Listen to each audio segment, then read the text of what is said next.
Afternoon. I'm going to call this meeting to order. Welcome to City of Monterey Council meeting for Tuesday, June 3rd, 2025. Our mayor is connecting remotely, so we will have teleconference participation at this meeting from Mayor Williamson pursuant to the California Brown Act rules for just cause attendance. Mayor Williamson, I will ask you a few questions. Can you hear me well? Yes. Were you able to hear our proceedings on this end up until now? Yes. Do you have a copy of the agenda for this meeting? Yes. Please give us a brief general description of the circumstances relating to your need to appear remotely. On city business. Is anyone over the age of 18 with you in the room? No. Can everyone clearly hear Mayor Williamson? Yes. All right, we got yes. The Brown Act requires that any votes taken during the teleconference portion of this meeting be taken by roll call, and that each member participating remotely shall participate through both audio and visual technology.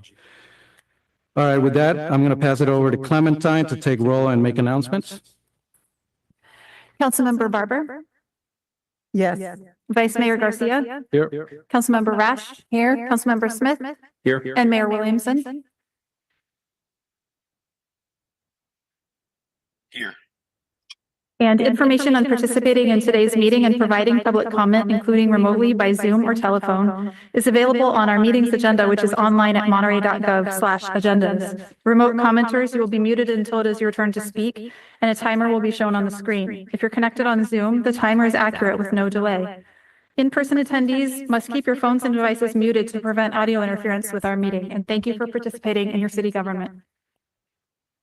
Thank you, Clementine. And with that, we'll go ahead and get started with item number 1, recognizing June 2025 as Pride Month. I know that this item is very close and personal to our mayor, so what I'd like to do is offer the opportunity for him to read the proclamation. I appreciate that, Vice Mayor Garcia. It is my honor and privilege to read the proclamation for June 2025 LGBTQ plus Pride Month. Whereas the Monterey City Council recognizes and proclaims the month of June as lesbian, gay, bisexual, transgender, queer, intersex, asexual, two-spirited, and the countless affirmative ways in which people choose to identify LGBTQ plus Pride Month throughout the city of Monterey. And whereas the city of Monterey joins our neighboring cities in observing Pride Month by raising a pride flag to honor the history of the LGBTQ plus liberation movement and to support the rights of all citizens to experience equality and freedom from discrimination. The intersex inclusive progressive pride flag is recognized as a symbol of pride, inclusion, and support for social movements that advocate for the LGBTQ plus people in society. And whereas the city of Monterey has a long and proud history of inclusion and civil rights and is committed to supporting visibility, dignity, and equality for the LGBTQ plus people in our community.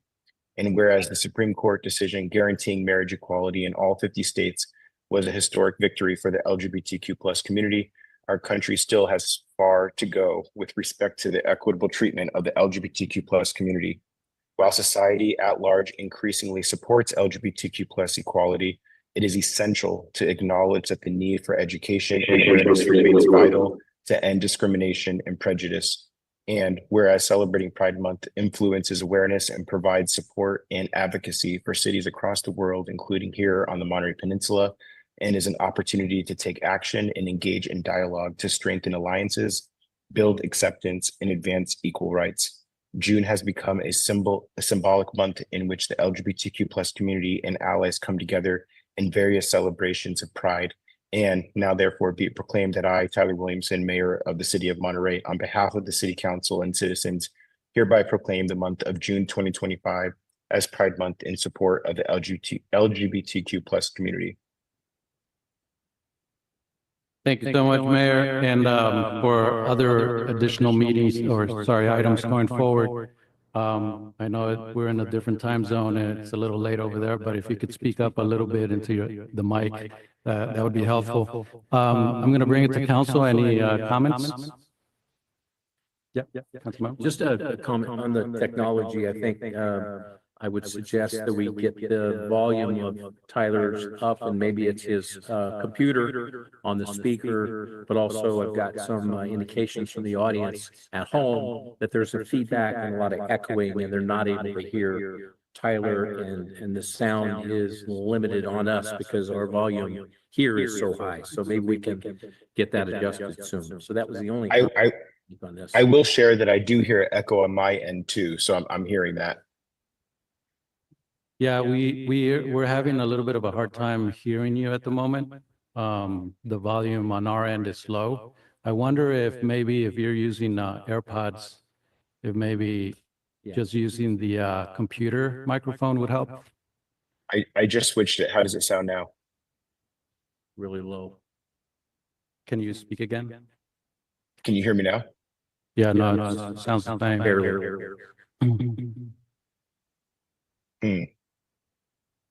I am speaking at regular volume. I don't know why I'm hard to hear.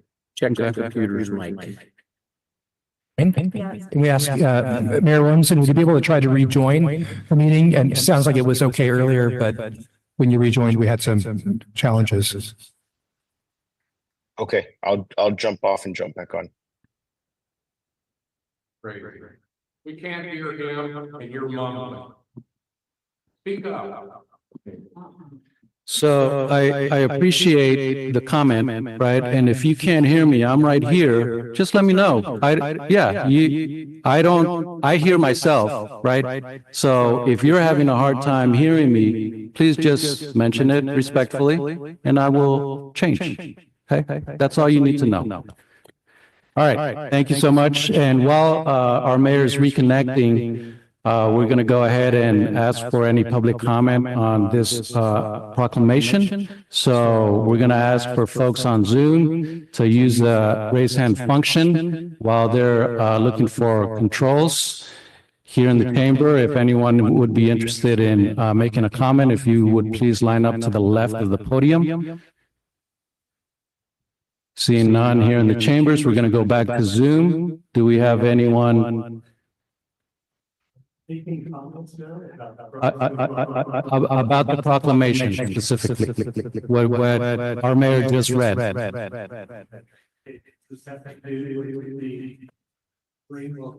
No, it does not. It's specifically on the proclamation that was just read.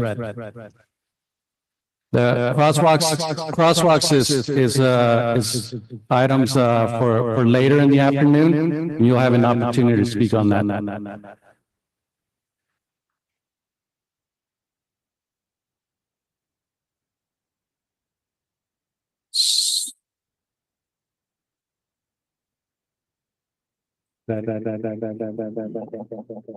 We're trying to troubleshoot the feedback that's happening. This is unique. We haven't had this issue before. So it's been a while. Okay, so I'm gonna say this again. So whoever's interested in making a comment on the proclamation here in the chambers, please stand to the left of the podium. So I see 1, 2, 3, 1, 2. Okay, great. So 2 have been identified in the chamber.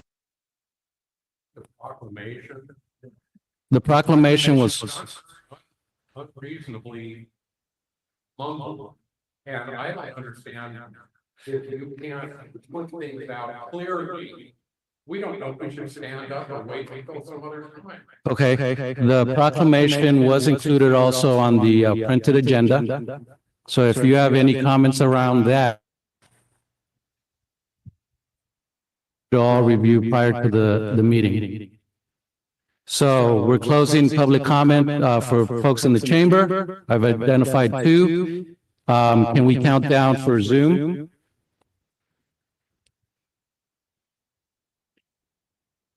Nat, do you know if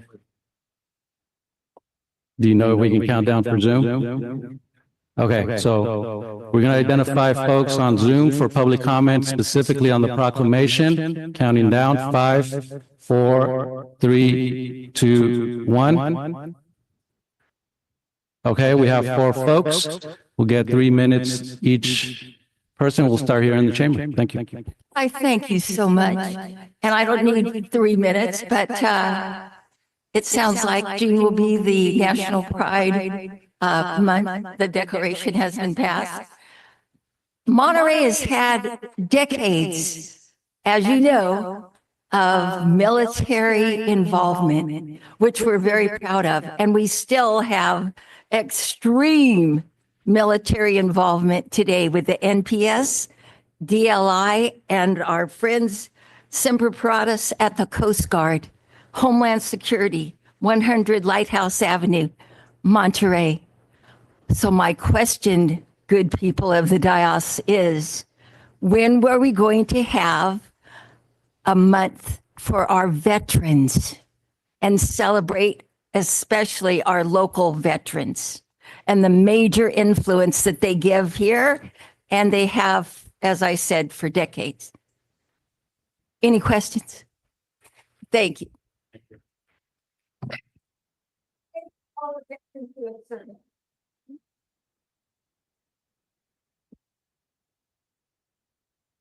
Hi there, my name is Melanie, and I am here on behalf of Monterey Peninsula Pride to thank the City Council for its proclamation. It's a celebration across the nation, across the globe, to recognize June as Pride Month, and it's so wonderful to be a part of this tradition year after year. It means so much to us. At Monterey Peninsula Pride, our mission is visibility. Visibility is crucial to prevention. Visibility helps save lives, and visibility also helps more people feel that they can participate authentically in our community. That's so important. And so I just want to say once again, on behalf of Monterey Peninsula Pride, thank you so much for the proclamation.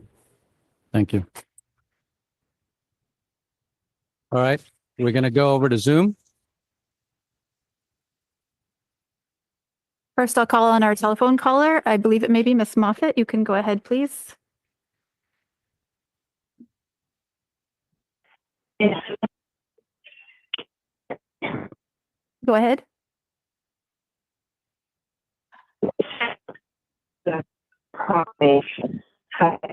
We approve. Lorna, we don't have a connection. Can I come back to you? Maybe you can go a little closer to a better connection. I'll come back to you. I'll call in Lori. Hi, good evening. I'd really just raised my hand to give you feedback on the feedback. And during that time, it's better in the chambers. So I'm not hearing an echo now. Whatever you did, that's working. And folks on Zoom, at least myself, I could hear Tyler just fine before. But you guys. Please bear with us. It looks like we're having some kind of audio technical issue. If you would, for the caller, just hang tight. We'll reset the clock as soon as we get the audio figured out. Oh, wow. Can you guys hear me? Thank you. You're in here down, thanks. City. We're just over the maps already.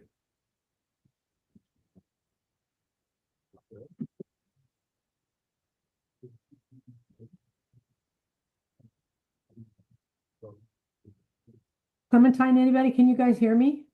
Lori, I'm sorry. I don't know if you can hear us. We can barely hear you. It's like a tiny, tiny little sound. We're trying to work on our sound. So we'll call on you when we can get it going better and you'll get your full 3 minutes. Okay. In the meantime, if you could hang tight. Thank you.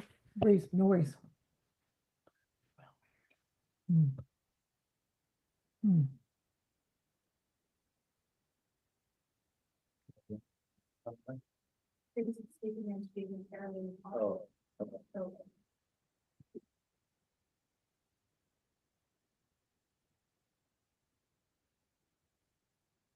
We have another caller that's calling in.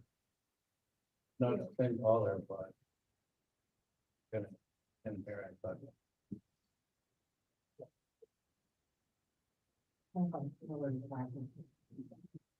Okay, can we have her?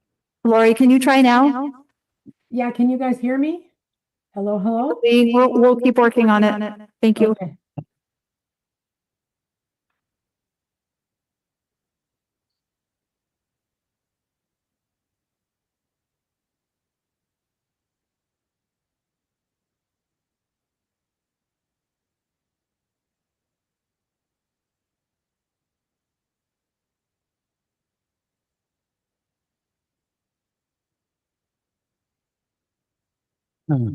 Tyler, can you hear us? Can you say a few words? Testing, testing. 1, 2, 3. Can you hear me? Yeah, not quite. Okay. I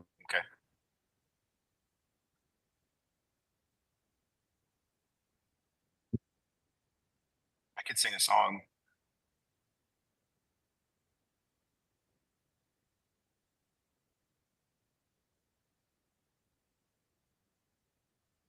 Hey, Test, Tyler, test. can you hear me? Some smiles. I can hear you just fine, Lori. So I think Zoom people can hear each other, but they can't hear us in the chambers. Yeah, I think there's something going on with the system and at City Hall. Yeah, I think so. So all I know Yeah, is it sounds like Oh, the echo is back. all around. Oh, the echo's gone again. The echo keeps going in and out.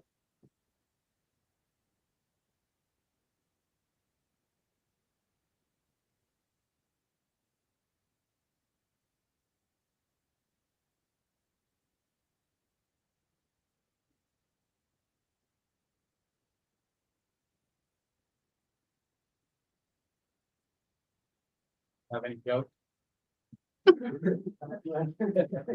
I think this is it.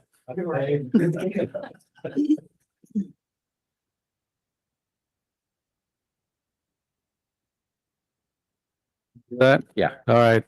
We'll do a Monterey 5 right out the gate, then we'll be back at 4:25.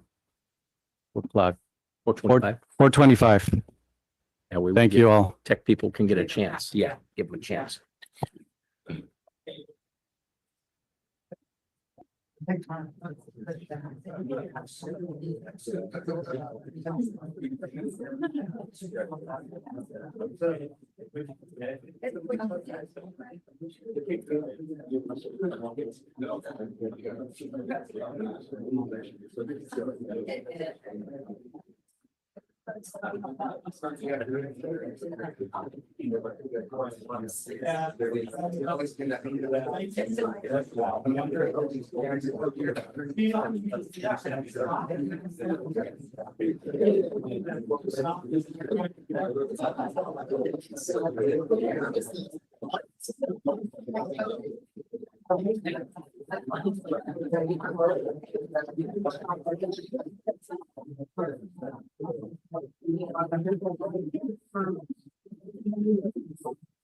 Testing, testing, Can you hear me? testing. Can you hear me? Testing. Hello, hello.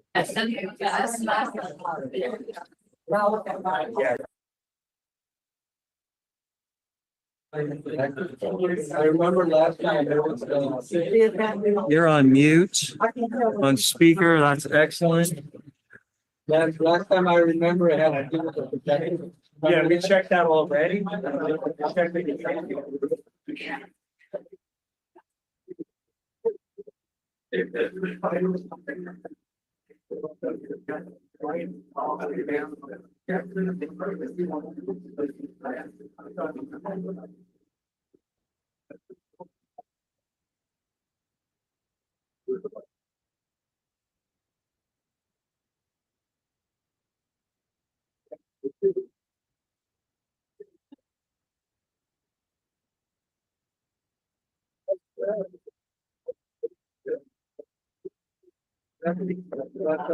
The light reading.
script, but we're getting through it. So I think we left off with folks on Zoom. So let's go ahead and try again, see if we can handle this one. Sure. Lori, if you're still there, Yeah, I wasn't going to really, I was really just calling to give feedback on the feedback. Can you guys hear me okay now? Sounds like it, yeah. And to just let you know that the whole time I could hear Tyler really well, and for a while he could hear me when I was unmuted. So Zoom callers seem to all be able to hear each other crisp and clear. I'll just say that, Gino, I can hear you and I could hear Clementine, but you guys are, it sounds worse than if you had a mask on your face. Like you sound really, really muffled. It would be really hard for, I think, Zoom callers to listen to a whole meeting like that. But anyway, so that's just my feedback. Feel free, I'll probably be here most of the time, or I just think every caller you talk to, just ask how it is on their end. But it's better. Thank you. Thank you. I'm going to go back to Lorna. Lorna, if you can do *6 to unmute. Yes, I wanted to say that I totally approve of this proclamation. I think it's wonderful. And I also would like to say, but we need other groups recognized, environmentalists recognized. We're persecuted a lot. We're not listened to. And, you know, the veterans, they're homeless and they're being arrested and sent to jail because they have nowhere to go. Under your camping ordinance. And, it's just people like that. I hope that you start recognizing them with the importance that you give to the lesbian, gay, and trans and queer community. So please include us and start resolutions and thanking us for the thankless work that we all do. Thank you.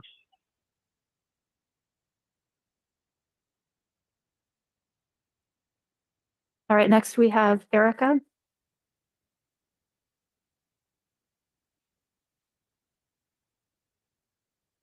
Erica, if you could unmute, it is your turn to speak about the proclamation. All right, I will come back to Erica. Meanwhile, let's give Tammy her turn.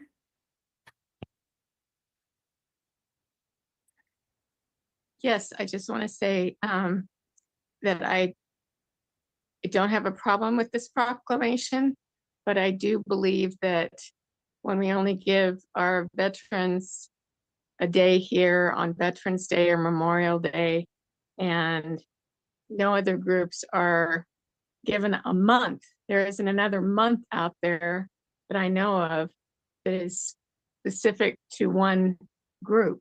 I mean, we could make a Holocaust month or I don't know, whatever. It just doesn't seem fair that one group gets a whole month to display their wares and do their stuff when we're only giving other people a day.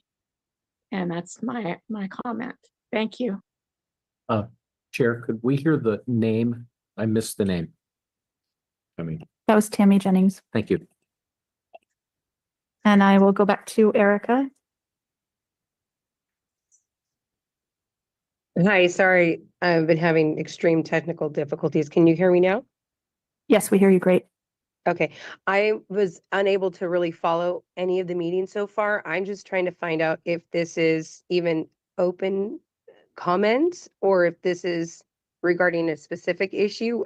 That's how much you cannot hear, because there's other city meetings that are happening this evening. So trying to participate in all the different activities is making it really hard. So I just know where we at for this particular moment. Is this open comment or no? Yeah, this is public comment specifically for the proclamation. Okay. So you'll have an opportunity coming up if you want to provide comment during general public comment. During the general public comment. Okay, catch. My general comment and I don't know if it is regarding this one or not, then that's where I'm getting confused, is just that there is another city council meeting in Salinas that a lot of people are a part of. And so my thing was there's some sewer issue and some other stuff, and I was trying to find out if there's any way that certain items can either be possibly rescheduled due to the fact that your guys' council meetings at the same exact time as another very important one in the same you know, county areas. And so that was what I was just basically going to try to put out there while I'm at another meeting as well. Okay, thank you for your comment. Thank you. That was our 4 speakers. Thank you. All right. Thank you so much. With that, we'll bring it back to the council. And do we have any representatives here from Pride? Who would wish to come up and receive the proclamation? I'll just add, in agreement with what our mayor shared earlier, and I really appreciate folks. Yeah, you can come up to the podium. You can come up all to the podium. Just appreciating all the work that you do, not only through June, but also throughout the year in elevating the voices of our LGBTQ community. And in that also elevating the voices of folks who historically have been silenced. So really appreciate all your work. Thank you so much. And with that, I'll go ahead and offer this proclamation to you. You can come up and maybe we can take a picture. Okay.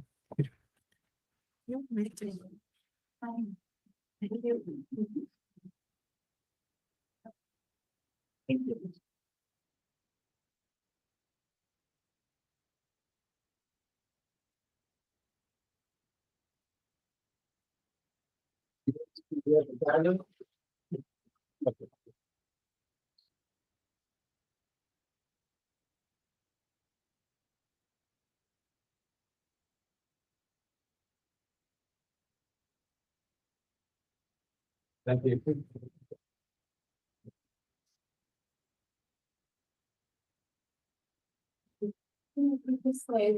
Absolutely. Yes, please.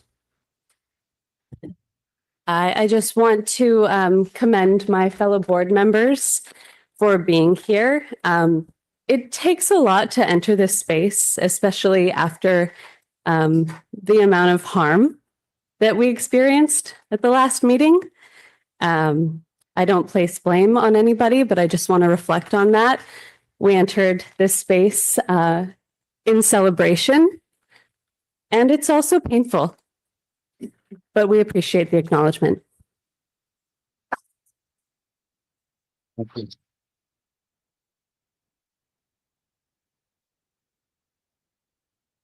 All right, thank you all for participating. With that, we'll move on to general public comments. Make sure I'm reading my script here. So calling for public comments on non-agendized items. If you would be interested in offering a public comment on things that are not on today's agenda, if you would please line up to the left of the podium. We're also going to announce that to Zoom, folks on Zoom. If you would like to participate, please use the raise hand function. So I'll go back to the chambers here. Anybody who is interested in offering public comment? Seeing none, we're going to go close that and go to Zoom, and I'm going to count down so folks can raise their hands. 5, 4, 3, 2, 1. We have 4, and let's go ahead and go to Zoom. Thanks. All right, our first speaker's name is Cicada. You can go ahead, please. Hi, I'm just thinking out loud to myself how the month of April is devoted to environmentalists and the month of November is devoted to veterans. And I sure think it's awful when self-centered anti-social people tell bald-faced lies in support of their wretched agendas.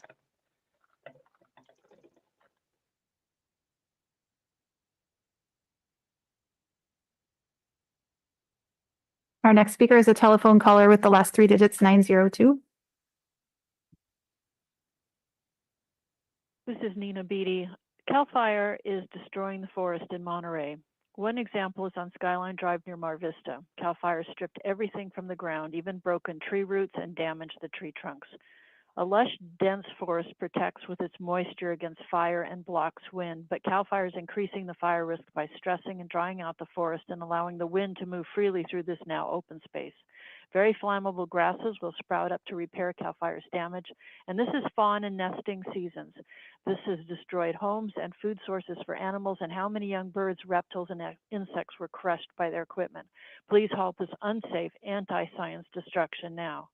Secondly, on June 12th, the U.S. Navy will present to the Coastal Commission on the Joint Force War Games and Training from 2025 to 2032, the Hawaii-California Testing and Training Program, or HCTT, which will be happening for the first time in areas of the Central Coast and will involve the Air Force, Army, Marines, Coast Guard, and Navy.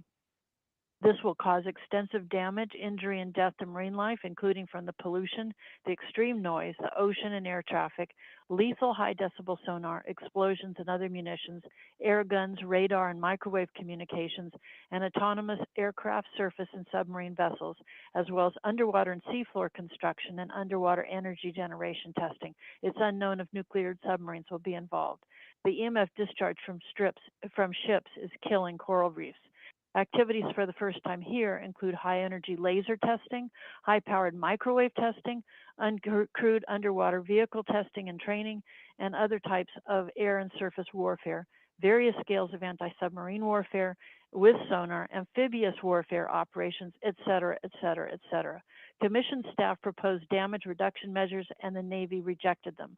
The Commission staff is recommending the Commission object to the proposed 7-year Navy offshore training and testing program as inconsistent with the Coastal Act. Monterey Bay, the Pacific Ocean, and wildlife are in terrible shape. The Pentagon comes in and will make it much, much worse.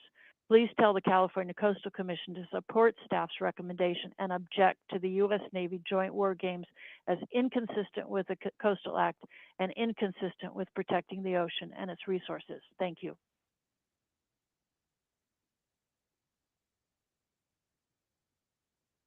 All right, our next speaker is another telephone caller with the last 3 digits 004. Yes, Lorna Moffett here. I watch with a aching heart as our beautiful eucalyptus trees are demonized by our local politicians.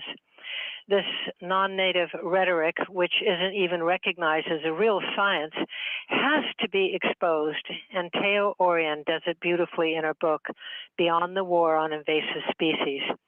Where does this invasive species pseudoscience come from?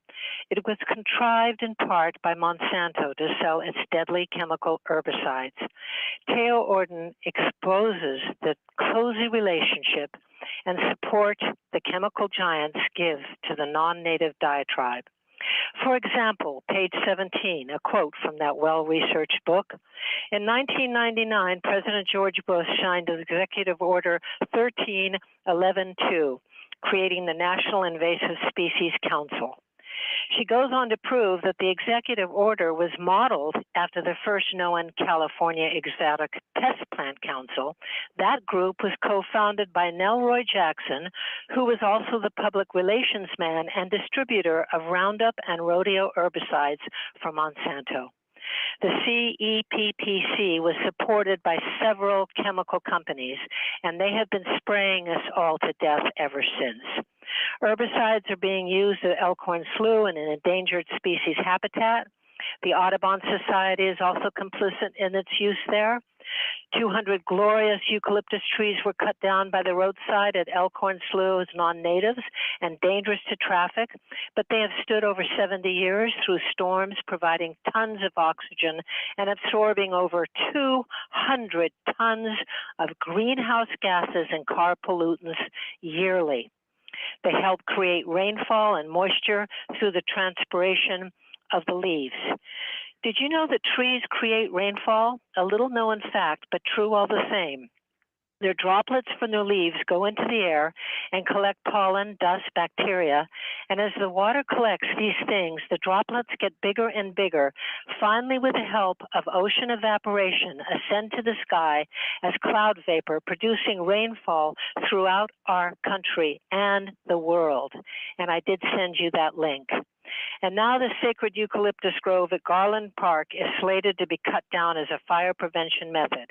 The Native Plant Society, which uses herbicides, has also been very influenced in this decision-making process, ignoring the fact that it is the cool transpiration and shade of that grove that helps keep Garland Park cool. In fact, they are creating the same circumstance that caused Angel Island to have fires.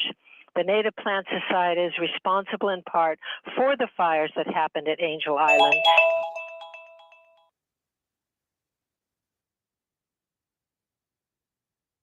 Thank you, Lorna. And our next speaker is a telephone caller with the last three digits 167.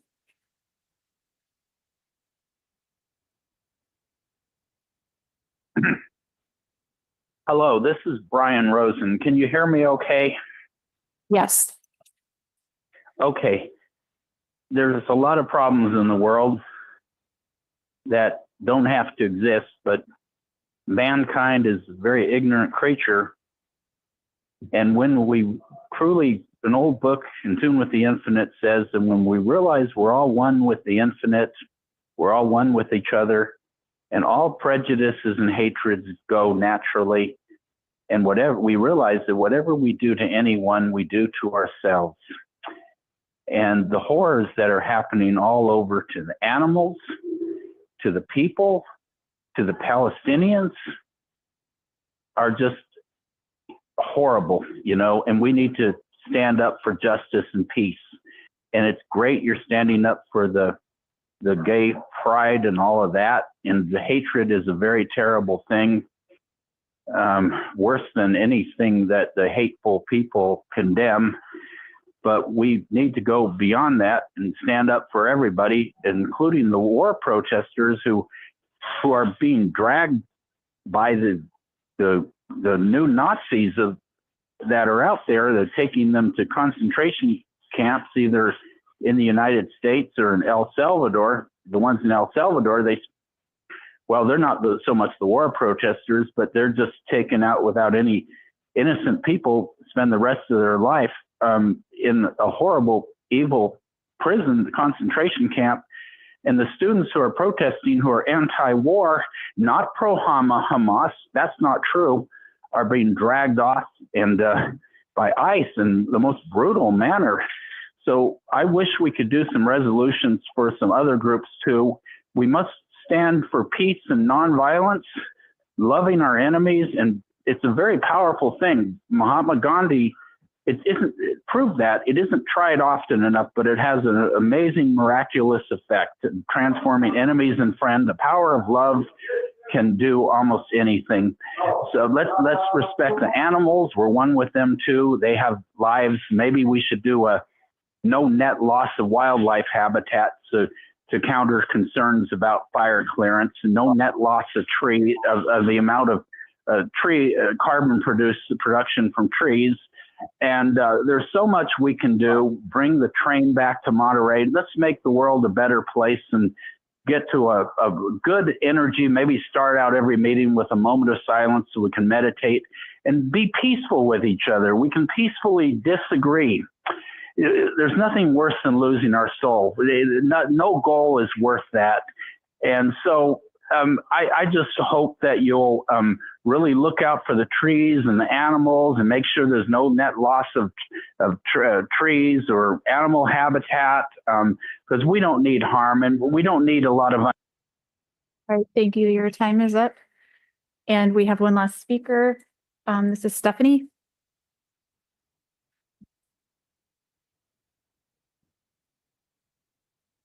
Yes, hi.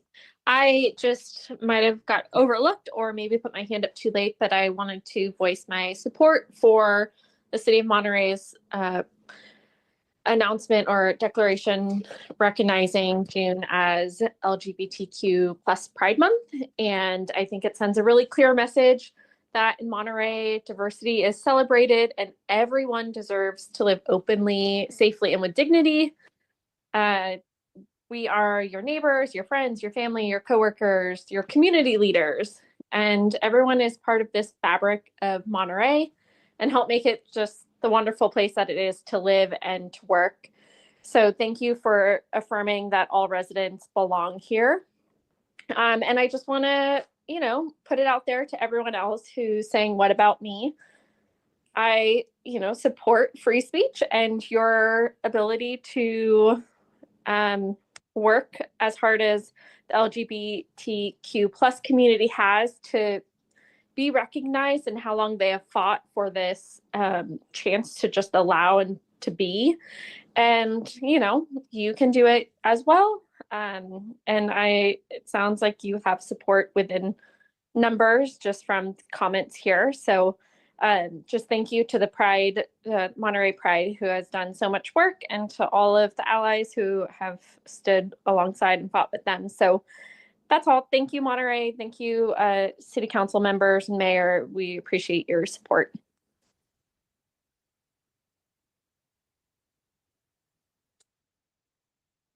All right, thank you for that. Can I just confirm with staff?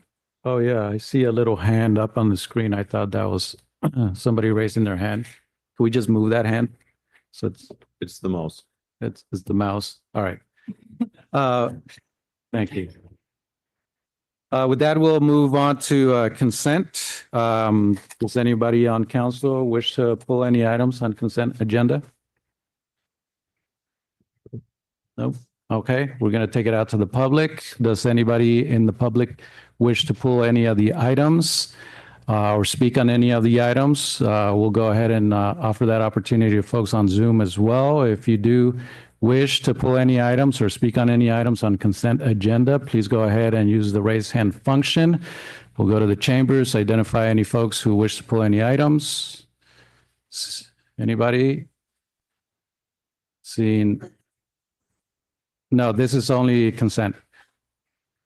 All right, seeing none, we're going to go over to Zoom. We're going to count down to identify folks. 5, 4, 3, 2, 1. We have one caller, and let's go ahead. You can go ahead. This is a telephone caller again. Yes, is this, have item 8 on it, which is, painting the sidewalks with rainbows in support? This, only for consent. You'll be able to speak on that item later. Okay, thank you. May I make a comment? Sure. I know it's been hard for everyone to hear, and let me just highlight what the agenda item is talking about now for the consent agenda. It's item 2, it's item 3, 4, 5, and 6. Those are the agenda items, and I believe the agenda is published over there if you need to refer to those. That's what we're voting on now. Items 2 through 6. Thank you so much, Councilmember Smith. And I'll entertain a motion for the consent agenda. I'll make a motion to approve the agenda items 2 through 6. All right. Second. We have a motion. We have a second. Roll call, please. Vice Mayor Garcia, Yes. Councilmember Rash, Yes. Councilmember Smith, Yes. Councilmember Barber, Yes. and Mayor Williamson. Yes. All right. Thank you for that. Looks like we're on our way to make up some time after that whole audio situation. So thank you. We're going to move on to the next item, item number 7. And with that, I'll hand it over to Hans for presentation. Yeah, thank you, Vice Mayor Garcia. This item number 7 is basically the hearing for the public to and for the city council to hear if there were protests addressed to transfer the collection of the sewer service charges onto the property tax roll for fiscal year 25-26. And our very experienced Deputy Public Works Director and City Engineer Andrew Easterling will provide a brief report. Right. Thank you, Hans. Hans summarized it pretty well. So last year, the City Council approved the sanitary sewer utility master plan and rate study for 5 years. We also authorized a move to the collection of sewer rates to the county tax roll for the first time. This public hearing would authorize basically the continuation of that process and approve this year's annual rates. And that's all I have for this item. I'll open up to questions. Awesome. Thank you so much. Any questions from council? Nope. All right. We're going to go ahead and take it out to the public. Any questions on this item or any comments? Please go ahead and line up to the left of the podium. Same for folks on Zoom. If you wish to add any public comments for this item, please go ahead and use the raise hand function. Check again in the chambers. Going once, twice. All right. Back to Zoom. We're going to count down 5, 4, 3, 2, 1. We have 2, and let's go ahead and go with Zoom. Tammy, you can go ahead. Yes, I just wanted to know, are the rates going up this year? Or are they going to be the same as last year? All right. Thank you. We'll go ahead and take your comment and then bring staff back for maybe some answers. And our other speaker is someone on their iPhone.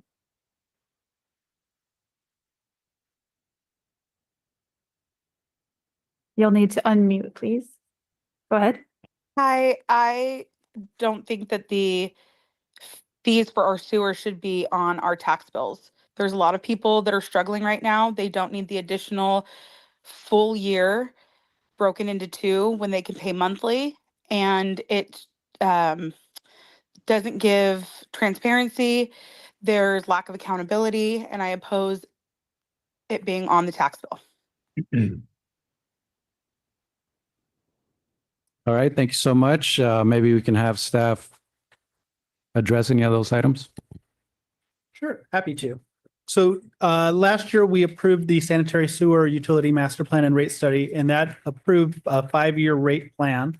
So this year it will step up. There'll be an increase in the rates, which was previously approved. This item is really only approving the public hearing to go back to the county tax roll and continue that process. We're not changing the rates from what was already approved last year. All right. Thank you, Andrew. With that, I'll bring it back to council for any deliberation or motion. Question? Go ahead. Yeah, I think one of the questions that the public wanted to know would be whether there's another option so that the payment is not in just 2, or it's possibly a lower amount through the county at a monthly pay rate. So if staff could address that. Is there an option for the public to be able to pay that through the county collection system on a monthly basis? Or are they stuck with every 6 months? Yeah, so no, there is not, and they are stuck with the property tax payroll. You can, as we know, pay property tax every 6 months, or you can pay also, I think, a 12 months property tax as well, but a month-to-month option for property tax roll is not available. Can I clarify that? Actually, the county actually approved a payment system that does allow you to make your payments monthly now. So if folks want to do that, they can pay their property tax monthly. I would clarify the distinction though. It doesn't allow the separation of your M1 or your sewer rate through the city to be paid monthly without the rest of your property tax payment being made monthly. And then while I'm unmuted here, I would also just clarify that there is still the same level of transparency through the process. It is documented on your property tax roll and on your property tax statement, and everything is on there just like it would be if you were to receive a bill through M1W, which is what it was previously.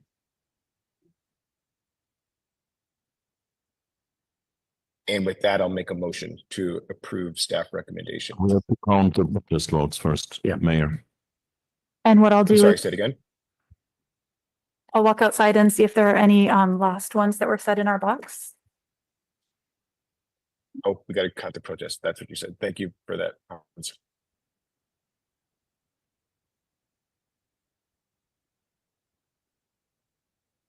There were not. So the only protest that we have is one property. Not a majority. Mr. Vice Mayor, All right. can I make one point? Yeah. There might be an advantage, I would think, to tenants. In that if the sewer bill is on the property tax, the owner might not, the owner will pay that, and maybe there's a less chance that would be folded into rent. Bottom line, it's all an arithmetic problem, but there might be an increased chance of it being absorbed by the owner versus a tenant. So I see that as an advantage. All right. Through Gino as the chair, I'll go ahead and make a motion to approve Sounds that good. recommendation. I'll second. All right, roll call. Before we go back to discussion, Sure. I think that it's, and I think Tyler is correct. I think that the county has set up a payment option on a monthly basis. So I think that answers some of the public's concern about having to pay a 6-month allotment cost. Generally speaking, and this is not a requirement, but generally speaking, property owners factor that in the rent collected. And I've never heard of a case where a tenant is responsible to make the payment on the property. It's generally the property owner is making the payment. So it seems to me that it's a reasonable a reasonable modification to the norm of it was if you have every 6 months you pay, or it's an in-pound monthly. I think the county has made that and factored that in to make it where you can make the payments on a monthly basis. There may be a small service fee, but I think that the county has modified their website, and what I'm looking at shows that there's a monthly option for making your tax payment, as well as that property tax payment will now incorporate the city service collection for the sewer fee. So that's the only statement I wanted to make, so that the public that's hearing this is not believing or thinking that it's a every 6-month payment. It should be a monthly is an option. Thank you. Thank you, Mayor. Yeah, I'll just clarify a few points. First, that there's no change to the process. We're already operating under these current conditions. We're just continuing it as staff has alluded to.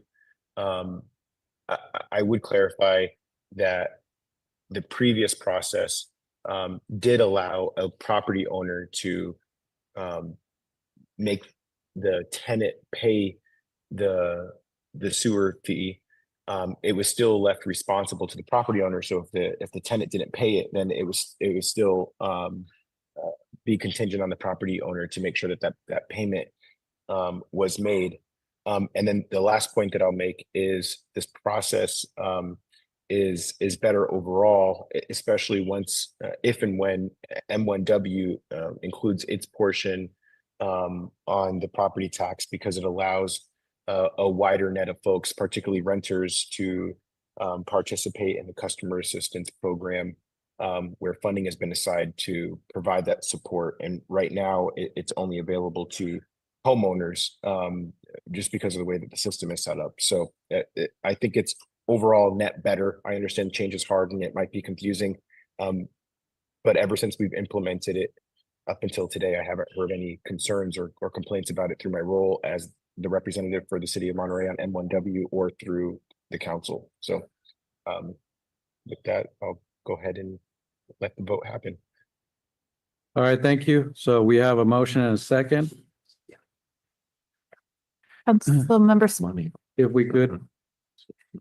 There's a service. Councilmember Smith. Yes. So just so we're sidebar, I was reminded that there is a service fee that's charged if you opt for a monthly payment. Just like there's a service fee if you charge a credit card for your property taxes. So just so the public is fully aware, there may be service charges with some of the alternative options that you may choose. This action tonight is not involved in that at all. And my vote is yes. Thank you. Vice Mayor Garcia, Yes. Councilmember Barber, Yes. Councilmember Rush, Yes. and Mayor Williamson. That's a yes for me. Mr. Vice Mayor, Yes, sir. if I may ask the council's consideration to have item number 9 before item number 8. Staff's recommendation is to continue item number 9, but our friend Rudy Rosales is here and would like to make just a statement about this continuation. And this item will not take more than 4 minutes or so, and then I think we can release Rudy back home and listen to the Rainbow Crosswalk comments. That will probably be taking a little longer than 4 or 5 minutes. So again, I wanted to ask the council's consideration if we can switch the agenda, put item number 9 up now. And again, if council can take a vote on that, and then I will elaborate why I suggest we continue that item. Yeah, I'm okay with that. Thank you. Yes. Do we need a roll call? Yeah. Okay. Yeah. Are we okay with that? Yeah. Yes. Sounds good. All right. Yeah, let's do it. Okay, thank you for that, Vice Mayor and Mayor. Rudy and I spoke earlier this week, actually it was yesterday, and we want to make some more tweaks to the resolution and the apology that is out there. And we ask to continue this item to June 17th next meeting and allow Rudy and myself to do a little bit more editing. And that's the reason why I'm asking to continue that to June 17th. Do we want to open it now to public comment or, okay. So we'll go ahead and open it to public comment. Anyone interested in making a comment on this item? Please step forward. Yeah, hello, my name is Rudy Rosales. If you would give me 1 second, let me identify folks on Zoom and then I'll give you a green light. So we're going to identify folks on Zoom. If you're interested in providing public comment on this item, please use the raise hand function. We're going to count down to 5, 4, 3, 2, 1. We have 3 folks on Zoom. And then last chance for folks on chamber. In chamber, if you wish to give a public comment, please step to the left of the podium. Am I seeing 1, 2, 3, 4? No? Okay. So 1, 2, 3. All right. And we're closing that. And let's go ahead with chambers. Thank you. Now, yeah, my name is Rudy Rosales. I'm a tribal leader of the indigenous people of the Monterey Peninsula. My family goes back 3,500 years in this area. And I just wanted to come in here and thank this council for pushing the agenda over to June, because I really appreciate it, because there are a couple of little tweaks we have to, and if I can work with Hans on it, that'd be great. I've known this man for 30 years and I trust him as far as I can throw him. But Hans is a good man. Please don't throw it. So anyway, I've got very few objections, probably about 2 or 3 of them. And it'll probably just take maybe 10, 15 minutes to change it over.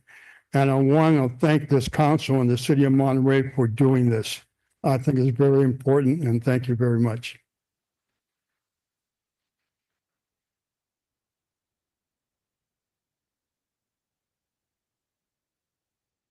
Hi there. I just want to simply speak in favor of this proclamation and this apology. I think that it is long overdue, and I'm so pleased to hear that there's collaboration happening. And that's all. Thank you for the proclamation. I appreciate that you're doing this. Hi again. I was a tour guide here, paid by your taxpayer dollar. Thank you so much, Monterey State Historic Park. So I'm very aware of the fabulous contributions from the Selenian Indians and the Rumsian, Ohlone, Costanoa, and all of the above.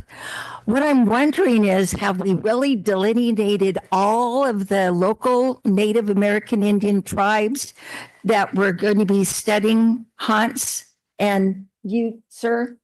And are we going to be recognizing all of the local folks, the ones at Big Sur and all the local people, we don't want to leave anyone out. So, and if we open the door to apologizing for whatever injustices there were, should we open the door to other groups, other ethnicities? And should we apologize to my Italian family or my Jewish family or my whoever family? Just a thought. Maybe you want to put me on the committee with Hans and this nice gentleman here. I live locally. I'm in the phone book. I'm actually very accessible. Thank you. Thank you. All right, we're going to go to Zoom. All right, sorry, we have to give everybody just an opportunity to speak, so we're going to jump over to Zoom now. I kind of like to explain to her what this is all about. Yeah, sorry, if I give you the opportunity, I have to open it up for everyone else. So we're going to go to Zoom. Go for it. We've got a telephone caller with the last three digits 902. My name is Nina Beatty. I read through the agenda report and the resolution, and I feel it needs more than tweaks. There was incredible harm done to the native people of this area by the Spanish and by the Catholic Church. And it doesn't even begin to go into any depth on what happened as far as the damage to culture, to language, to traditions, the land theft, what happened after the missions, the genocide that happened here in Monterey County, the militias paid for by state funds. This was terrible, terrible things happened to people here in Monterey and up and down the coast in California. People were kidnapped from their homes to be slaves. They were imprisoned in the missions here in Monterey. The women and girls were raped. There was sexual trafficking that happened in the missions. And this weekend, there will be a merienda celebrating the day that Sarah and Portola arrived here for their little barbecue that claimed this land that was already occupied by people, that was already home to people. They claimed it for Spain and began the imprisonment process of the native people. We have statues of Sarah and Portola that are celebrated in the city. And we have a mission bell that was donated to the city that's at Lake El Estero. These are all our Confederate flags.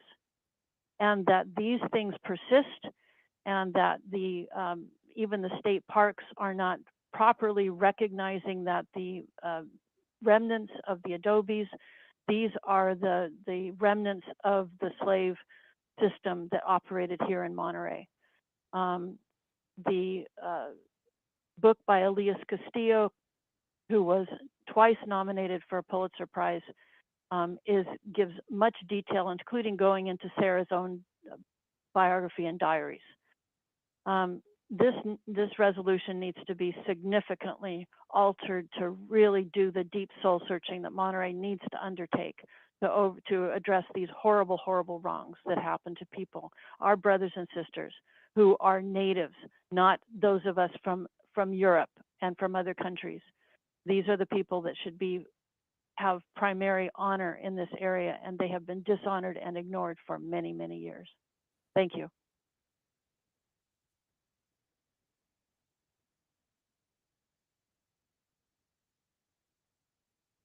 And our next speaker is Louise.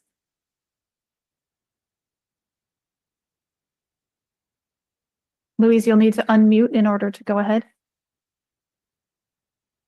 Sorry, I was trying to get to that. I am Louise Miranda Ramirez. I am the tribal chairwoman of Ohlone, Costanoa, and Esalen Nation. We are the indigenous people of Monterey County. We have enrolled about 600 tribal members of Esalen, Carmelino, the Monterey Band, Rumson, Chalon, and we come from genealogy from Soledad Mission as well as Carmel Mission. I am the great-granddaughter of Thomas Santos Miranda and Maria Inez Agnes Garcia Miranda, granddaughter to Thomas Anthony Miranda, and grandniece to Maria Guadalupe Miranda, who are the only family identified by name by C.E. Kelsey, a special Indian agent assigned by Congress to identify the landless Indians of California. In 1906, he identified my family as the Monterey Band of Monterey at the Sur Rancheria. And we currently have about 125 members of that family lineage enrolled within our tribe. And we come from at least 15 of the different tribal areas within Monterey County. One of the things we are working with, and I'm sure it will be on your agenda eventually, is the return of 84 acres and working with Big Sur Land Trust. And we will be within the city limits of Monterey and have our land base there to come and educate, to meet people, to let you know that we are still here. There are many of us. There are many different fragments of us. And we just need you to know that we exist. We know who we are. We're teaching our history and we're returning our language. And we wish to be able to participate with you in working on this proclamation from the city. And I thank you for bringing it up and allowing us to speak. Thank you very much. So I would say, Lasodnayan Tahoiname, Nishma Pualki Tukanam Shamasana Tahoivizi. Thank you very much.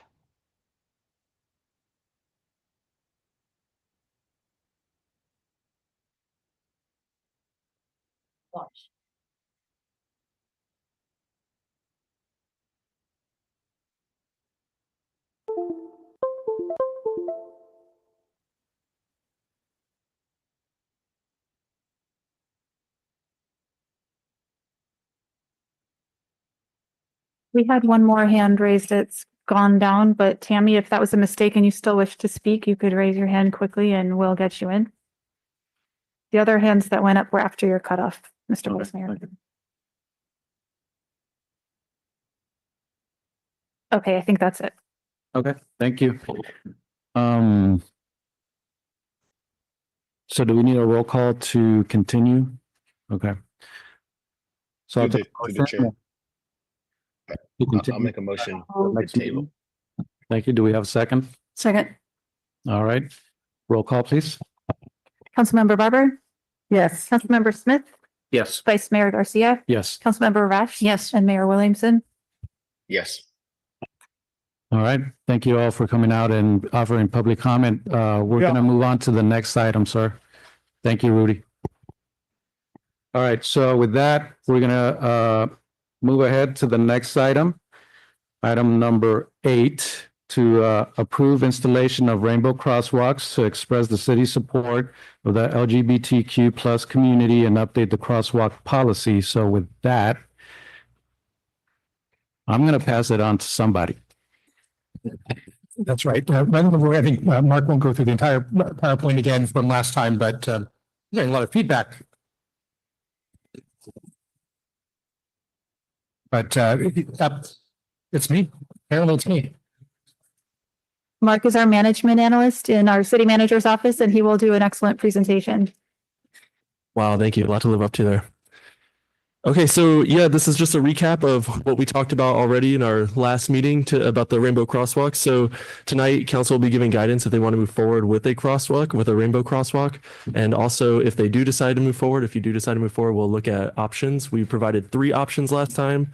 That was at Pacific and Madison out here, Alvarado and Pearl, as well as Lighthouse and Reside. So those are the options that staff presented. You could choose to go with one of those if you decide to go forward or pick a different one. And with that, I think that concludes the recap. All right, short presentation. Thank you so much. Bring it to council. And Yeah. Vice Mayor Garcia, I apologize. We also need to report back from the outreach to OMBA Yeah. and Lighthouse, Nat or Mark. Go ahead. Hopefully there's no feedback this time.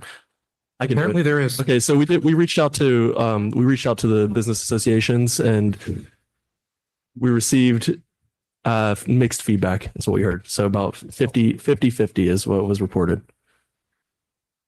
Yeah, there was no formal outreach, but okay, this is really bad. Just time out. Let's get this fixed because if people at home can't hear this. So hang on. Just as a heads up, there's no feedback on Zoom. So if you're hearing something, it's probably something just in the chamber. I think it's So we connected with Rick Johnson. He's the executive director for the Old Monterey Business Association, as well as he serves as executive director for the new Monterey Business Association, which represents Lighthouse Avenue. And in his outreach, he did share that the feedback is fairly split between those in support and those against. They don't have a formal meeting scheduled until next week, and there actually are no plans at this time for the business association to provide formal feedback to the city council. The general thought from Rick, who's serving interim or acting executive director currently, is that I think folks understand the crosswalk is public space, and as a public space, it is the city council's decision. So that's the general feedback we've received so far. There may be other individual business members who may be in attendance today who would like to share their feedback as well. Thank you. All right, thank you. Thank you, staff, for a presentation. Any questions from council? All right, with no questions, we'll take it out to the public. So folks on Zoom, if you wish to offer public comment on this item, please go ahead and use the raise hand function. I'm going to count down. Let me check with chambers first. Looks like we have a good number of folks ready to offer public comment. So we're going to give folks a chance to line up.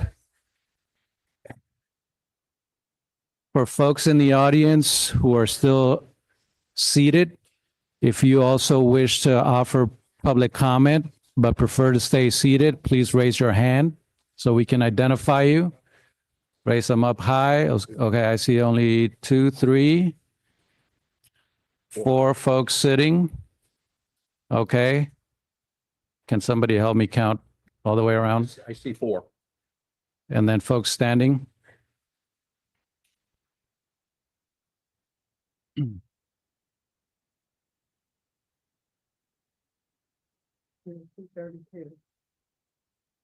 Was this seated? 36. All right, we're going to count down for Zoom. 5, 4, 3, 2, 1. How many? 10. 10. I actually see 11, but I'm not sure if I'm counting wrong. Went up after, but I took a So we're screenshot when you said it, so okay. we could. it's up to you. When I heard it, and I don't know if there's a delay, but when I heard you say the cutoff, I saw the number 11 up. Okay, so let's count 11. So that's 47 folks. So in trying to respect everybody's time and also the fact that we have a pretty loaded agenda, I'm going to recommend that we limit it to 1 minute. Vice Mayor, I would suggest at least 2 because this has been obviously drawn a lot of participation from all 4 sides of the topic. So I think we should hear everybody. And then I'm willing to give up the time tonight for 2 minutes. That's it's about an hour and a half. Vice Mayor, I would like to say, considering this is a continuation and that a lot of this, because I've reviewed everything as well, has been already discussed, that we can be able to come back, and I think 1 minute would be suffice since we already spent about 3 hours with it. I would also add that according to our standard for this item, that we've allocated 30 minutes for public comment. So obviously, I don't think going lower than a minute would be appropriate. But I think if anybody has any feedback to add beyond what was already shared, I think that could clearly be done in a minute. And to your point, Vice Mayor, I think making sure that we can get through the rest of our agenda, which is pretty loaded, I think is important. We're still listening to public feedback and input, and we've received a lot of emails on this. So I concur with the minute. Okay, Councilmember Rash. Well, my only thought would be to just take a quick hand vote from the audience and the speakers. You know, who wants 1 minute, who wants 2 minutes, and Yeah, I don't think that's really fair though, because you have I folks can online appreciate that aren't that, able and- to and- participate in the same way. Yeah, I can appreciate that, Councilmember Rash. And this is us trying to figure out a balance, right? Because we also do have more items that we need to get to. So, and I mean, hour and a half, that means most of you will be standing here for an hour and a half. So I would recommend a minute, and then anything additionally that you would like to communicate to the council and staff, you're always welcome to reach out to us. So do we need to take a vote for the number of minutes? I would say 1 minute. So why don't we go ahead with 1 minute and get started in the chambers? Thank you. Mr. Vice Mayor, while the first speaker walks up, I just wanted to share with you, we also conducted a tally of the emails that we have received, and I wanted to give you that we received 143 comments in favor of a crosswalk and 94 comments opposing it. So 143 to 94. Thank you. Let's go ahead. Hi, my name is Cora Pancheron, and I'm a resident of Monterey. There was a helpful article about this from David Schmalz that laid out two of the main issues that you heard recently were the cost concerns and also special interest groups. So for cost, I happen to know some local queer artists, Megan Goodwin, C. Sevilla, and Diane Coben, and they have all volunteered to do this project at cost if the city provides materials. And I'm happy to coordinate logistics for that. As far as special interest groups go, I've lived in Monterey for 6 years now, and I've seen a lot of the crosswalks, and I've noticed that they are all straight and white. So I think that there's room for more arts. Nothing about this is exclusionary. We are happy to assist with murals for veterans, for Earth Month. Again, I'm a queer environmentalist. The month of November and May are already dedicated for veterans, and Earth Month is in April. So thank you for representing our community too.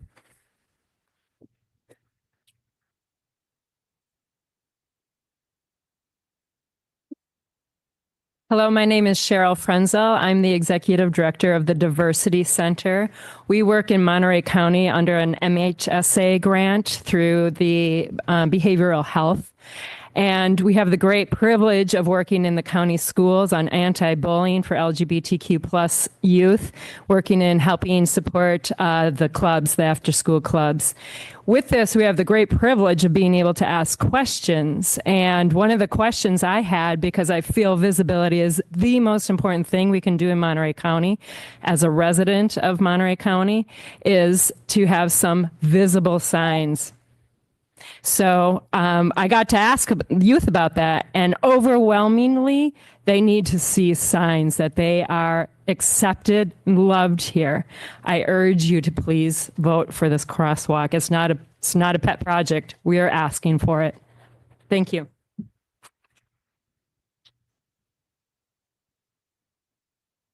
Hi, my name's Vanessa Diffenbaugh. I've lived here in Monterey 11 years. I'm married to the superintendent of schools, PK Diffenbaugh. And I'm speaking for both of us when I ask you to please consider painting this crosswalk. I feel in our 11 years here, given our role as parents and also my husband's role in the schools, we know a lot of kids. We know a lot of kids. We've raised a lot of kids. We've loved a lot of kids. And I will just tell you that it has been personally heartbreaking to watch how hard it is to grow up in this community in Monterey as a queer young person. In the year 2025 in California, there's still a lot of hate. And this is the first step I've seen the council take to do something real and tangible in support of our queer community and our queer youth. And I'm so glad to see the outpouring of support, and I hope we have a good outcome tonight. Thank you.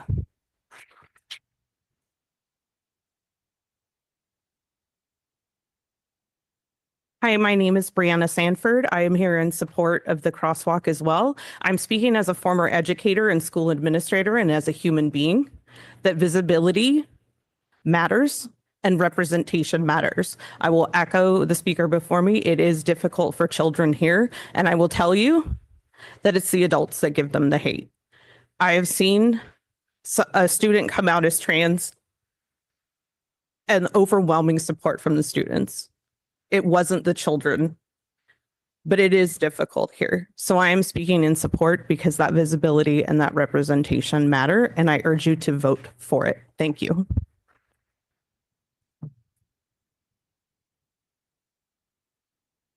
Hello, my name is Brian Sanford. I'm a straight white male, and I fully support this crosswalk.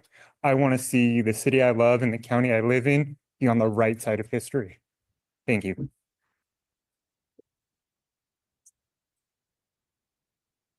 Hi, my name is Nick Corey. I'm a lifetime local, born and raised in Monterey. My folks live up the street. They're extremely supportive. I'm also queer and non-binary, and I use they, them pronouns.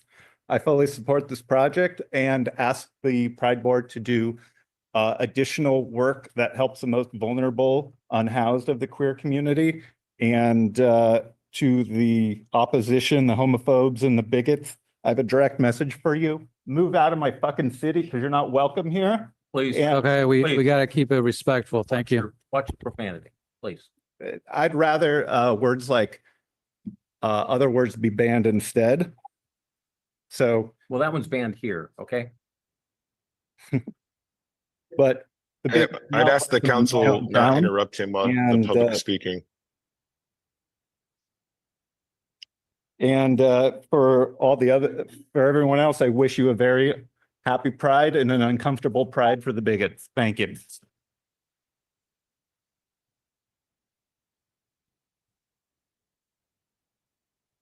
Hi, I guess I'm the only one concerned about our tax dollars being sent. But from the topic of it, Mayor, I want to know how you can vote on this. It seems a clear conflict of interest, as you have made it very known you are a part of this group. So to meet the requirements of examining this proposal without bias, which is part of your job, it's not possible. I would love to hear the city attorney address to that.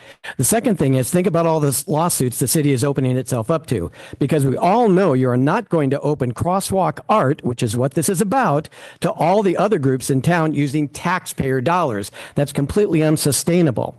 What you're attempting to do is use the money that you collected via taxes from the whole community and spend it to promote an individual cause.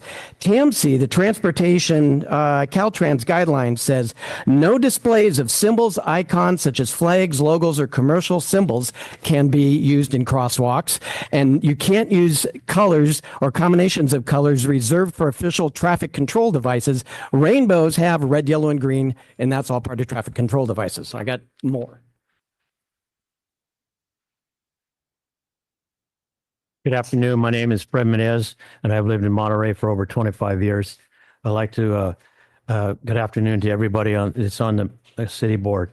My family and I disagree in having a rainbow painted in all crosswalks in Monterey. This is showing a personal political affiliation belief, but it is also a spiritual issue also. In Genesis 9, verses 8 through 17, and 12 through 13, and God said, "This is a sign of the covenant which I made between me and you and every living creature that is within you, for the perpetual generations to come.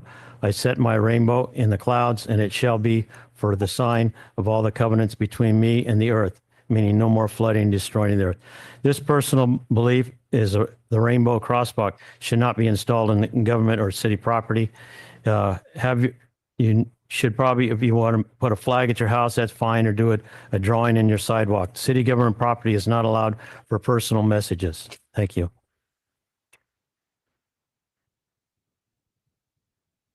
Hi, my name is David Canepa. I'm a lifelong resident of Monterey. Excuse me. And I oppose this ordinance for two reasons. Safety being the first one. If you look in your California Vehicle Code book, crosswalks are used to mitigate crossing at intersections for pedestrians. And the first speaker was right. All crosswalks, most, are white or yellow close to a school. And they're not flamboyant in design, so they don't distract for drivers or those crossing the street. So for that reason, all the colors of the sidewalk, if they're put in there, they mitigate the safety of the sidewalk. And any public funds used for this project, I'm against that also. Public funds, we have lots of parks that need all this money. Thank you.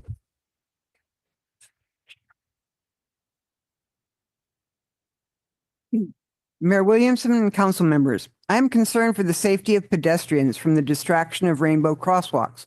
Over the last 10 years, the TIMS report shows that 54% of all pedestrian-involved accidents in Monterey were caused by driver failure to yield the right-of-way to pedestrians at a marked or unmarked crosswalk. Crosswalks should be consistently safely marked, otherwise there is distraction to drivers. I don't know where you all live, but for me and many of my neighbors living up the hill in Old Town in Monterey Vista, we cross two of those suggested locations for these crosswalks on an almost daily basis. We know to keep our heads on a swivel as these two intersections are dangerous. As a reminder, it was 6 years ago that a woman died being struck by a vehicle in the crosswalk on Pacific. You propose to use funds from the general fund to support this project. This appears contrary to agenda item 11 that states the city can no longer continue to defer critical maintenance and must prioritize highest needs infrastructure projects. Please find a way to honor Pride Month from the LGBTQ community that is not a pedestrian safety hazard and would not take needed resources from the general fund. Thank you. My name is Fable Moncure, and I'm a transgender woman. And I'm here to tell you that this is not a political statement. It is a safety thing. Every time I go to a city and I see rainbows, then that means that I know that I'm slightly safer. And for people that say it's not safe, it was not 2 weeks ago where I had a person screaming at me and using slurs against me. I have taken pictures of these sorts of installations at cities just because it makes me feel safer. Children will feel safer. And the number one threat to me and my brothers and sisters is actually suicide. And these sorts of things tell us that you actually care about us as people and are going to see us as full citizens and not second-class citizens. So I urge you, please, please tell us that we matter.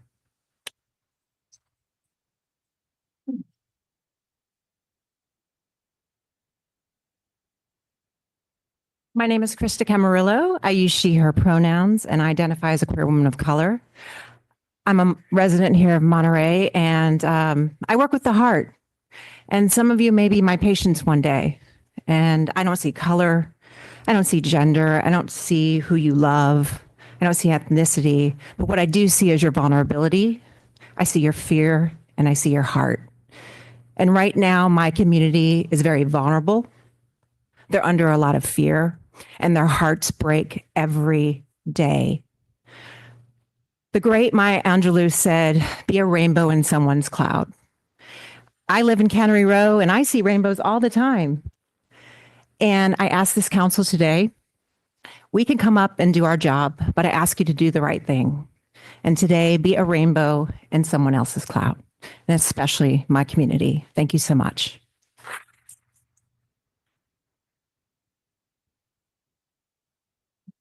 Hi, I'm Susie Worcester. I'm a resident here of Monterey, and I'm here as a straight woman to support the LGBTQ community. I think it's very important we have created a sense of belonging for everyone who lives in our community. I also am part of a faith community, Unitarian Universalists, and we believe in the inherent dignity and worth of every person, and we believe in supporting compassion by love for all. Thank you.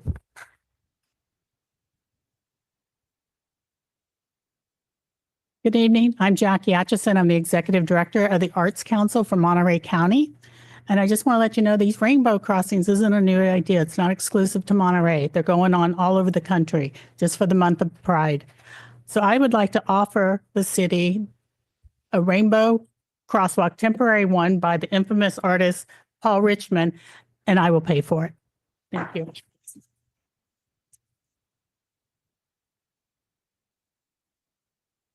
Thank you. My name's Paul Richmond. I'm a local artist, and I've painted 16 murals all around Monterey County, and I want to speak to the importance and power of public art. To some, this just seems like colors on the ground, but a symbol has power and importance. I do a lot of work with young people, a lot of anti-bullying work. I know what the queer youth in this community are going through and what a symbol like this would mean to them. So we have a choice between creating something that could have potential ripple effects throughout our community and help so many young people, or we could say no and harm them.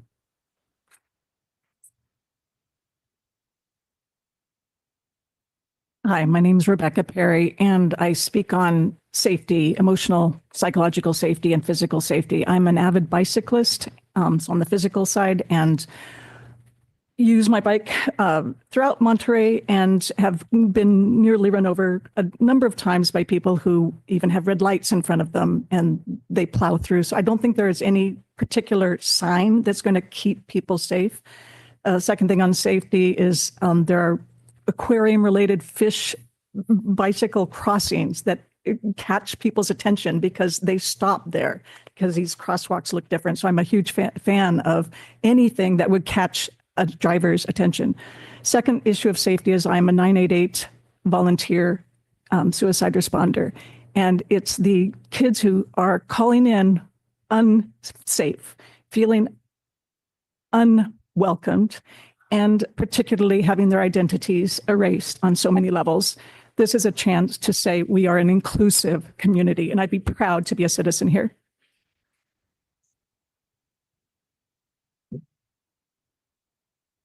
Hi, I'm Dr. Ree Chang, a Monterey resident and proud member of the queer community. At this meeting in last, we heard calls for, quote, Fidelity Month, hate towards our mayor for his identity, and people upset about queer folk and their, quote, personal lifestyle choices, amongst many other iterations of prejudice and discrimination. Those comments should be the wake-up call, why this matters, and why the queer community needs ongoing support as a marginalized group in Monterey. Council hesitancy toward this proposal was largely around funding, which the mayor allayed with contingency on fundraising for this project and multiple generous offers today, and concern about the visually impaired, despite repeated reassurance that this project would be ADA compliant. The vote on this project at the end of the day is now about support or opposition to the queer community. Painting these crosswalks is a drop in the bucket of what allyship looks like for the queer community in Monterey for your constituents. As we face prejudice and antagonism here in this very chamber, we are asking you to please stand up for us.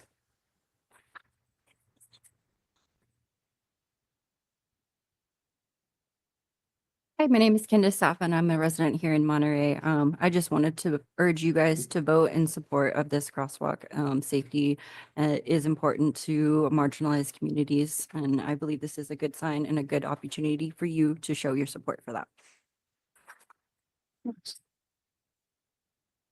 Hi, Rick Aldinger. I'm speaking as a resident today. And my comments today are in no way in opposition to Pride, the acknowledgement of the Pride movement or the people of our community. At our last meeting on this topic, what I thought I heard, and I'm open to be corrected on this, please, is that the city would be under no obligation to consider doing something like this for any other group. I have a problem with that.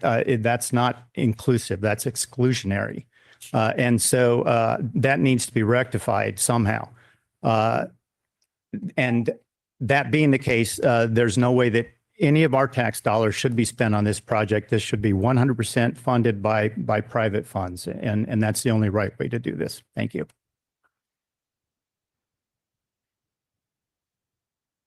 Hi, my name is Heidi Sullivan. I'm a lifelong resident of Monterey County.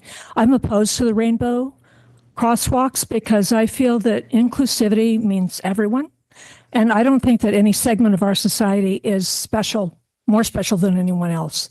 I think if we're going to have rainbow crosswalks, then we should have red and white crosswalks for less abled people, crosswalks for police and fire who help us 24/7, 365, always protecting us.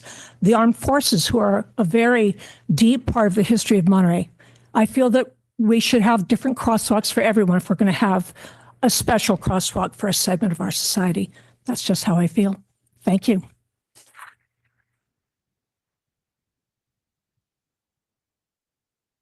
Hi, you must vote no on these crosswalks for one reason only. You are elected and owe it to the city's taxpayers to be fiscally responsible. You or I might want one or four of these, but the city can't afford them. Do the job you're elected to do.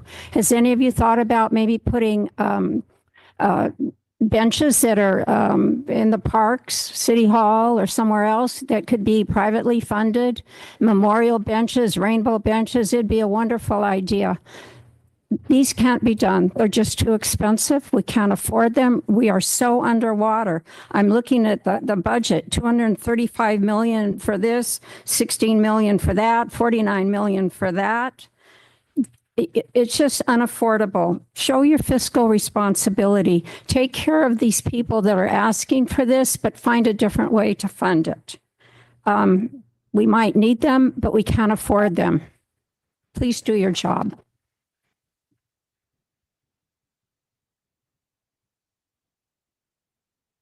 Hello, Council. My name is Vicki Norden. I live here in the community, have for over 30-some years, a taxpayer.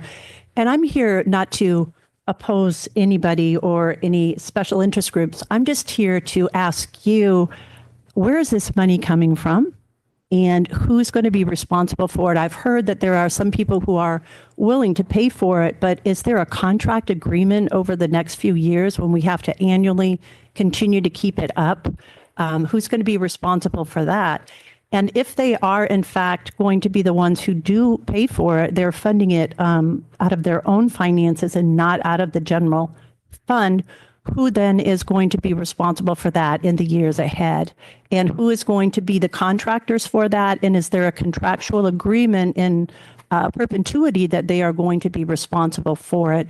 So I think we need to go big picture here a little bit and look at the situation from the taxpayer as well. And I am one of those taxpayers, even speaking on behalf of my neighborhood. Thank you very much.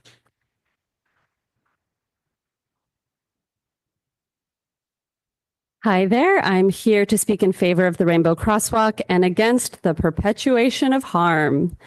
In 2024, the Trevor Project reported that 90% of LGBTQ plus folks are experiencing a decline in their mental health due to the political climate. And I can feel that today in this room. In the last meeting, you stated that this crosswalk was in line with your city values. Your staff reported that decorative crosswalks increased safety by 50%, and multiple organizations and individuals have offered to pay for it privately. So what is the real issue we're talking about today?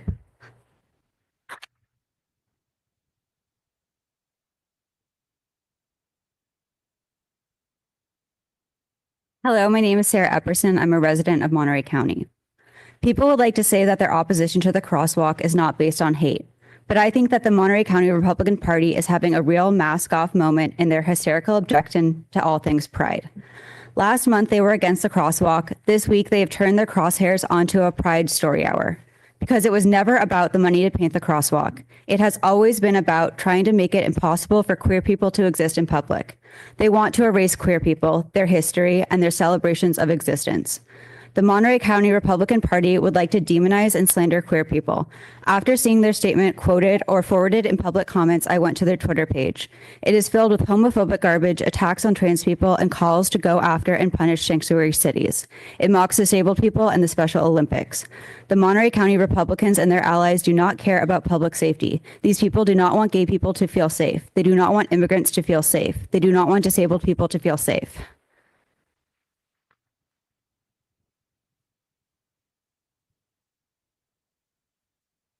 Hello, I'm Carrie Griffin. I am a lifetime resident of Monterey. I was born right here on Hartnell at the old hospital, so I've been here a long time.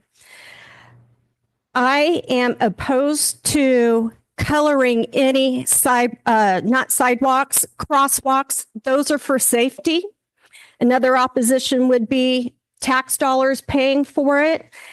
If you open up to painting the crosswalks for one small minority group, you have to open it up for other groups. Our military has done so much for us, and they should be first in line to have, I'm opposed to the crosswalk painting, but maybe something on the sidewalk, or somebody else mentioned benches.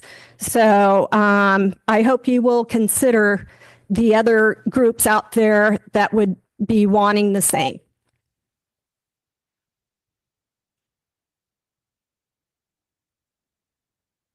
My name is Karina Powers, and at the last city council meeting, I heard with great attention Mayor Williamson's remarks expressing concern for the well-being of children, a sentiment I deeply respect and I also carry in my heart. As a founder of Latinos for Medical Freedom, I've long advocated for the rights and well-being of children, especially those who have been overlooked and excluded. But I must ask, where was the concerns for the many children right here in Monterey who have been segregated, yes, segregated from ever attending public or private school? Not because of behavior, not because of academic standing, but because of medical conditions that prevent them from complying with state mandates. These are children with real health challenges who are now denied basic rights, that right to an education. They've been pushed out of classrooms, isolated from peers, and excluded from both public and or private school. And I ask you here today, where is their outcry? Where is their crosswalk? Where is their flag? And where is their month? We cannot speak of inclusion while silently accepting the exclusion of vulnerable children like them. Are we truly a big city that champions diversity, equity? So much. Thank you for your comment.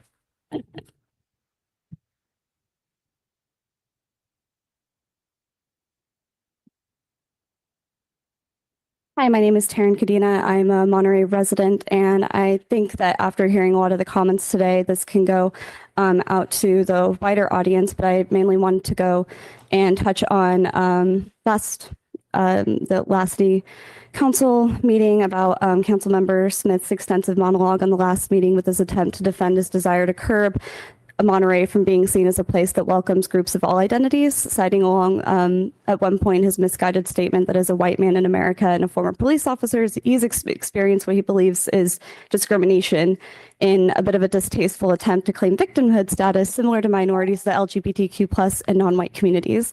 This is a textbook microaggression. I think that addressing microaggressions and educating yourselves with a couple of titles that are available in our lovely library would help to actually help you to educate yourselves and evolve a little bit better as the civil servants we deserve in this community. Thank you.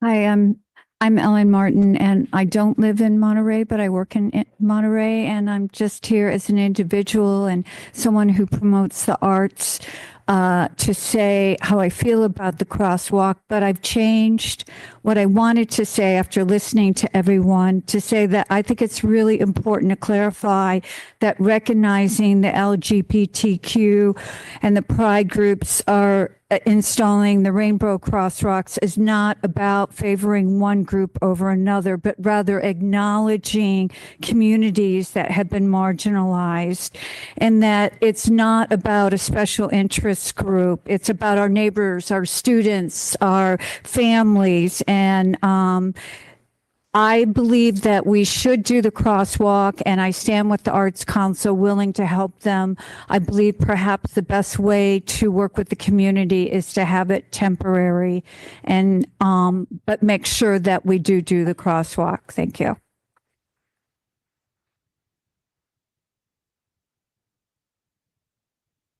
Good afternoon. My name is Bill Lewis, and I'm here today to voice my support for the Rainbow Crosswalk.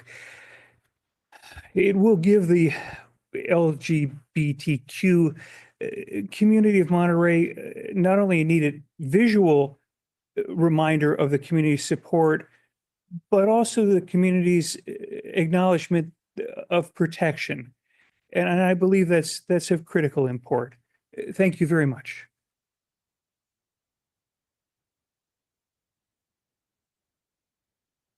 Hi, my name's Katrina Hensey. I'm a resident. I think we need to be very concerned about who we would let paint this if it does come about. You know, even though I just don't think it's fair that this one marginalized group gets first in line because it's a mayor's pet project. But if you notice the wave crosswalk, one of them apparently was worn out, and it looks like they let a bunch of drunken toddlers go and paint over it. So this isn't something we can just say, here's a paintbrush. And also we need to keep in mind the upkeep. The upkeep, I don't know how many years they'd plan on keeping it, but it would be a lot of money for a lot of years. And that's something that needs to be considered in this project.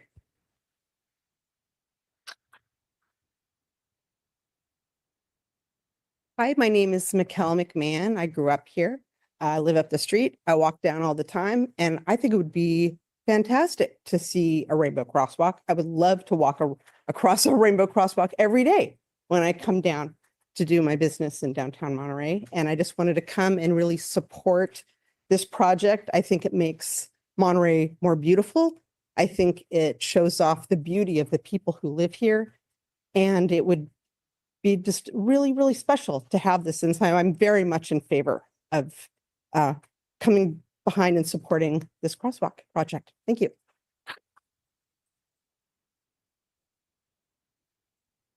Thank you for your comments. And I think, were you also identifying yourself earlier when seated? Raise of hand, sir. Yes? Okay, thank you.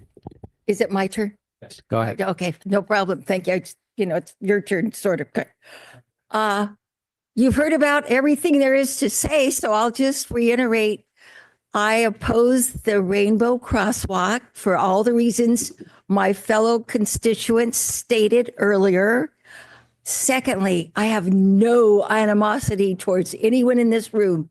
They can have the lifestyle of their choosing, and may God bless them abundantly. We all make choices, so whatever their choices they're welcome to them. There's no hatred from anyone that I'm affiliated with towards anybody with any specific lifestyle. So good luck with your decision.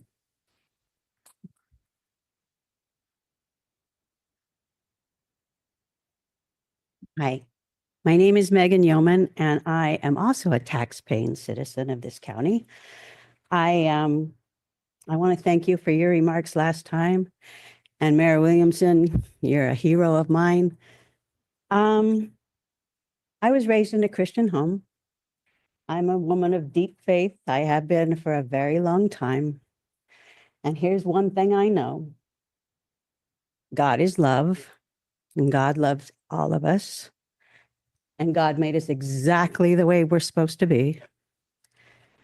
God loves rainbows, and I think God would be thrilled with a rainbow in the sidewalk. Love should not be divisive. Love is a unifier. You may not love in the same way your neighbor loves, but we should all want to live in a place where we love and support our neighbors. This crosswalk is an opportunity for Monterey to show our love in the streets for all of the world to see and to know that they too can come and be loved in Monterey. Thank you.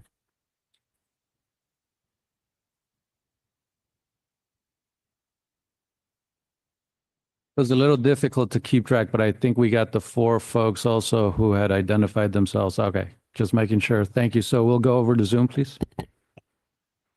Yes, first we have Graciela. Hello. According to KION, the city of Monterey is facing a critical infrastructure crisis. This year, the city reports that there are 0 general fund dollars available for infrastructure maintenance, impacting the condition of city buildings and forcing local leaders to search for alternative funding strategies. That was May 20th of 2025.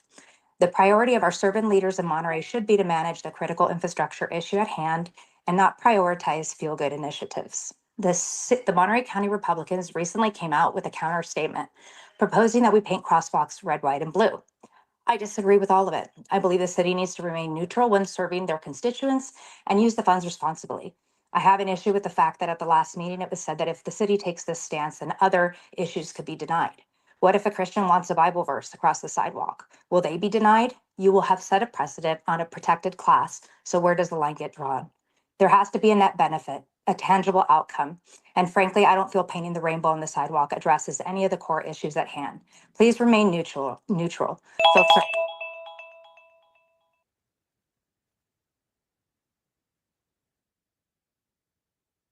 Okay, next we have a telephone caller with the last three digits, 845.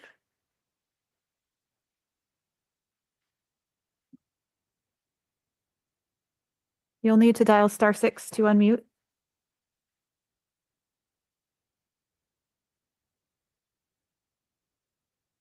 All right, I'll come back to that person. Next, we have a telephone caller with the last three digits, 004. Yes, our city can't afford to fix the wharf. It can't afford to plant trees along our coastline to offset the drastic heating of our sanctuary. Mayor, you were voted in as a gay mayor. That should show you the incredible love and support you already have. If you must continue this cause, please consider planting trees along our coastline that can be decorated in rainbow colors for all who want to participate. This way, we perform a twofold purpose. We celebrate trees and their role in saving humanity, as well as recognizing our LGBTQ community. Also, looking at art on sidewalks distracts us from traffic. It's dangerous enough now trying to cross Monterey pedestrian zones. Thank you.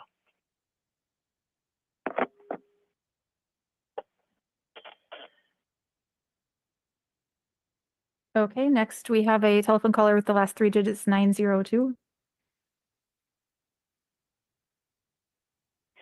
This is Nina Beatty. Since discrimination is being experienced deeply, deeper actions must occur. Benches are one idea, but sidewalks are not appropriate, or crosswalks are not appropriate. Streets must be as simple as possible for safety, to minimize distraction and provide clear direction.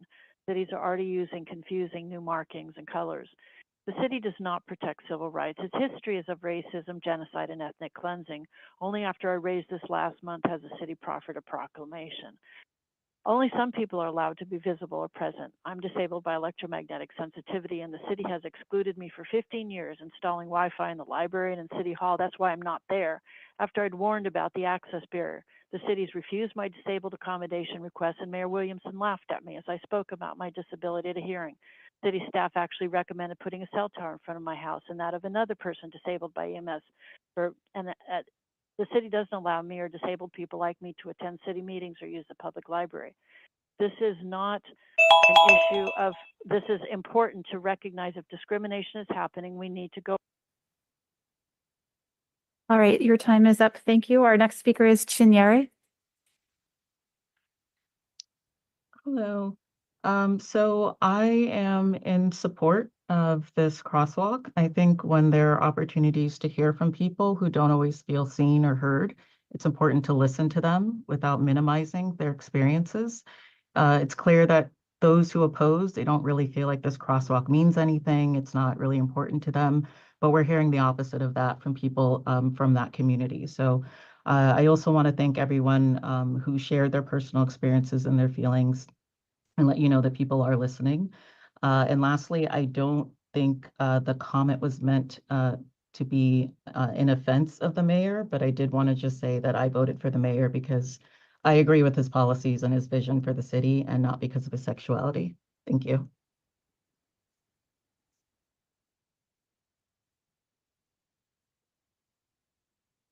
I'm going to try our telephone caller with the last three digits, 845 again.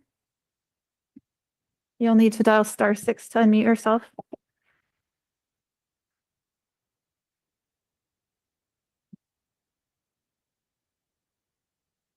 All right. I'm not sure if we still have that person. I'll try one more time later, but Stephanie, you can go ahead. Hi, thank you. I just want to voice my support for the sidewalk celebrating crosswalk celebrating the LGBTQ community that is within Monterey. And I fully hope that council members, you'll recognize that this is a moment to stand with citizens or residents have that have been, frankly, not acknowledged and not felt safe in the community. And this is a moment for us to acknowledge that and kind of have it be a marker for safety for everyone. And just for everyone who shared, thank you for feeling safe, or I guess brave enough to share your stories. You definitely did not have to. And I hope that everyone listening heard them and took them just with open ears. So fully support the sidewalk, crosswalk.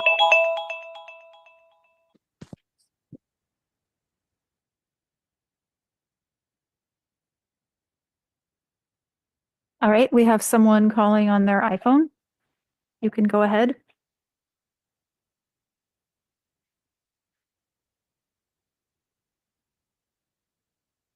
Public commenter on your iPhone, please unmute and go ahead. Hi. Unmute. Hi, I just wanted to say that I'm opposed to the installation of the rainbow crosswalks in Monterey due to the safety issues. Decorative crosswalks reduce visibility and create confusion.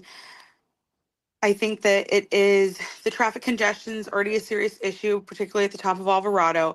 Having rainbow crosswalks only makes it worse and encourages people to block traffic to take selfies. Tyler said at the last meeting that the first thing he would do was go down and take a picture with it. His enthusiasm about it is admirable, but in the interest of public safety, sidewalks, parks, anywhere else, I believe would be better. Crosswalks should be about public safety, not about personal photo ops. Thank you.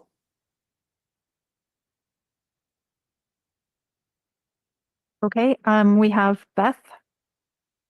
Beth, you're next. Thank you. This is Beth Walker. I just wanted to call in support of the crosswalk. I think if it definitely is safer as outlined by the city staff. It would be super important to the community. And if we can save one queer kid's life, then I am all in. Thank you.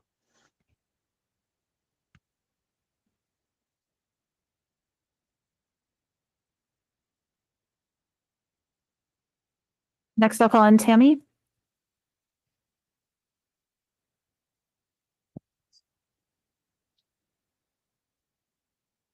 Tammy, you can go ahead.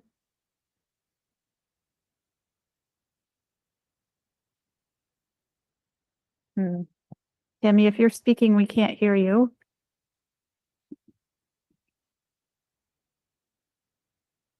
All right, I will come back to Tammy. We have a telephone caller with the last three digits, 837.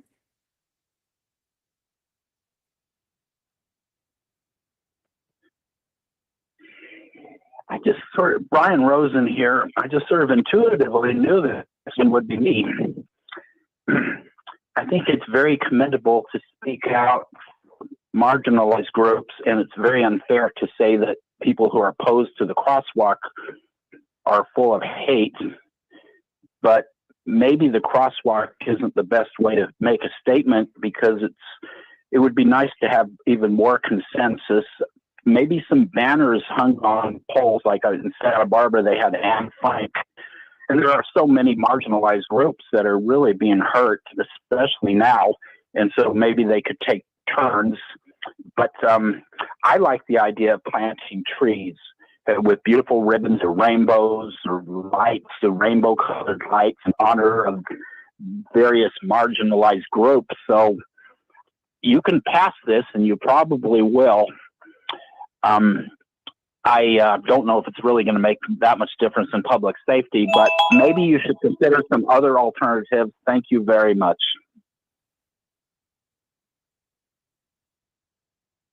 Okay, I see we have Tammy again. Let's give it another try. Can you hear me now? Yes. Oh, thank goodness. This has happened.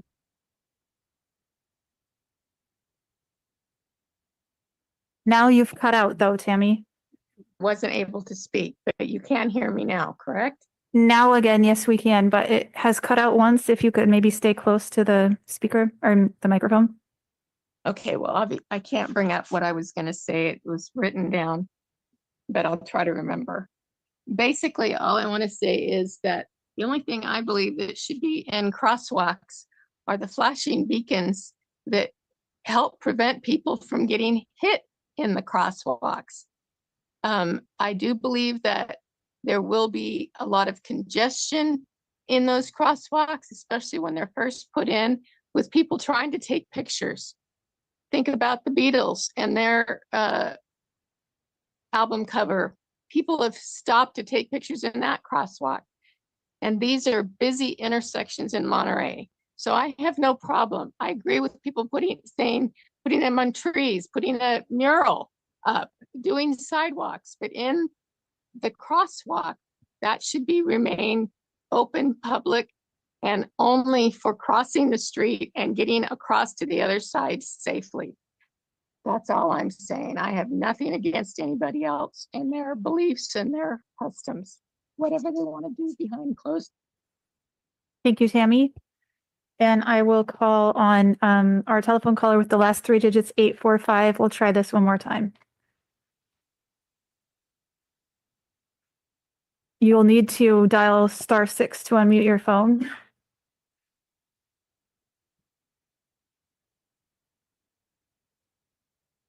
All right, Vice Mayor, I think that last caller isn't going to work. I've tried a few times with them. Okay. Well, thank you, Clementine. And thank you all for coming out and sharing your stories and your opinions. Thank you for folks on Zoom for logging in and contributing to this discussion. I'm going to bring it back to council for final thoughts, deliberation, motion. I will request from council if you have items that you want to share, that we condense them to brief comments, just giving a time check and knowing that we have to go into a closed session in a little bit, and then also a full agenda in the evening. So I see Mayor Williamson's hand up, so we'll start there. Yeah, so I'm not going to repeat all the comments that I made from our last meeting. My views remain the same. There's been really no additional feedback that's been provided in the public comments today, though I sat here and listened to them all. And so with respect to the public comment that was provided and to stay consistent with your guidance here, Vice Mayor, I will not repeat any of my comments. I'm going to say 2 points though, as before I attempt to make a motion. I think the council has done a decent job of trying to find a middle ground here. When we started receiving public input through email, a lot of folks were concerned around us not agendizing this during a regularly scheduled council meeting. So during that special council meeting, we decided to table it till today's meeting during a regularly scheduled council meeting. So I think we did a good job of listening to the public input. And then the second point that I would make is there was a lot of feedback, and even today still a lot of concern around using public funds to pay for the crosswalk. And as I articulated during the last meeting, that I was attempting to make a motion that it be approved contingent on private contributions. So moving forward with a truly private public partnership. So with that, I'm going to go ahead and try to make a motion to approve any type of rainbow crosswalk at the mouth of Alvarado Street. I think it's option 2, contingent on private contributions and staff finding the design consistent with the established standards. And just to provide an additional point of clarification, if that means that we need to do a temporary crosswalk now and are able to do a permanent crosswalk later, that this motion would permit that to move forward. So that's my motion. Second. Any other discussion? I want to clarify. I heard the motion right. Was that one location that was Alvarado Street? Is that what I heard? Yes, sir. Okay. Vice Mayor, I have a question of staff. Sure, go ahead. So for staff, I know we had a lot of inquiries in terms of, and this is a city attorney question. A lot of correspondence from the public was engaging on the question of a conflict of interest. We heard it tonight again regarding members of the council, specifically the mayor. And so I think it's fair that we hear from the city attorney and what her legal guidance is for the council on the question of conflict of interest. Sure. My review of all of the public comments and other information that's come in has not given rise to any conflict of interest, whether under common law or statutory law. In large part, that is because the council will be acting in a legislative capacity if it approves this crosswalk. And when you're acting in a legislative capacity, it's expected that you will have strong views and strong opinions and voice your exercising the power of the office for the benefit of the public. And I did peruse just quickly some other city council actions that are legislative in nature that express what I'll refer to as government speech. And so an example of what the council has done will be the upcoming apology to the Native American peoples, the recognizing of Pride Month, supporting Assembly Bill 650, supporting Senate Bill number 1, supporting Women's History Month, American Red Cross Month, Black History Month, mourning the lives lost in the Palisades, Eaton, and Southern California fires. All of these are things that are legislative acts by the city council. You're allowed to have strong opinions. And in fact, the resolution is a government speech expression of those opinions. And so based on the facts available to me, I don't see a common law or statutory conflict of interest on held by the mayor or any of the city council members that would disqualify participation in this item. Yes. But thank you, Chrissy. I appreciate your work on that. And I know that answers a lot of the questions members of the public might have had. I too will try and be concise and not repeat what I repeated last time. I just feel like the sidewalks or crosswalks should be reserved for the traffic nature. And in terms of the divisiveness, obviously, we have a difference of opinion, and we've got many parties on the pro side, many parties against that. I just would remind some speakers that one opinion by a council member does not mean that we have any other position against any particular group, or does not stand for supporting gay pride and gay rights as groups or individuals. So a difference of an opinion or a difference of a vote doesn't endorse that there's any derogatory feelings or thought about it. I think I explained my position pretty well in terms of I don't want to see the city spend any money. I'm glad that we've had some offers of the financial support, so that's not the case. I don't think the motion included any expenditure of city money, so I can agree with that. I just think that it was bad form by the city process to not include an outreach to the business communities. That's been done, and I'm satisfied that there was adequate time for them to weigh in. That was not done when we first heard this. I'm satisfied staff picked that up and reached out to the community. I'm not really sure. I like the idea that it be a semi-permanent for a month, 2 months, 3 months. So I'm not quite sure what the motion is meaning to represent in terms of the length of time that it will be maintained on Alvarado.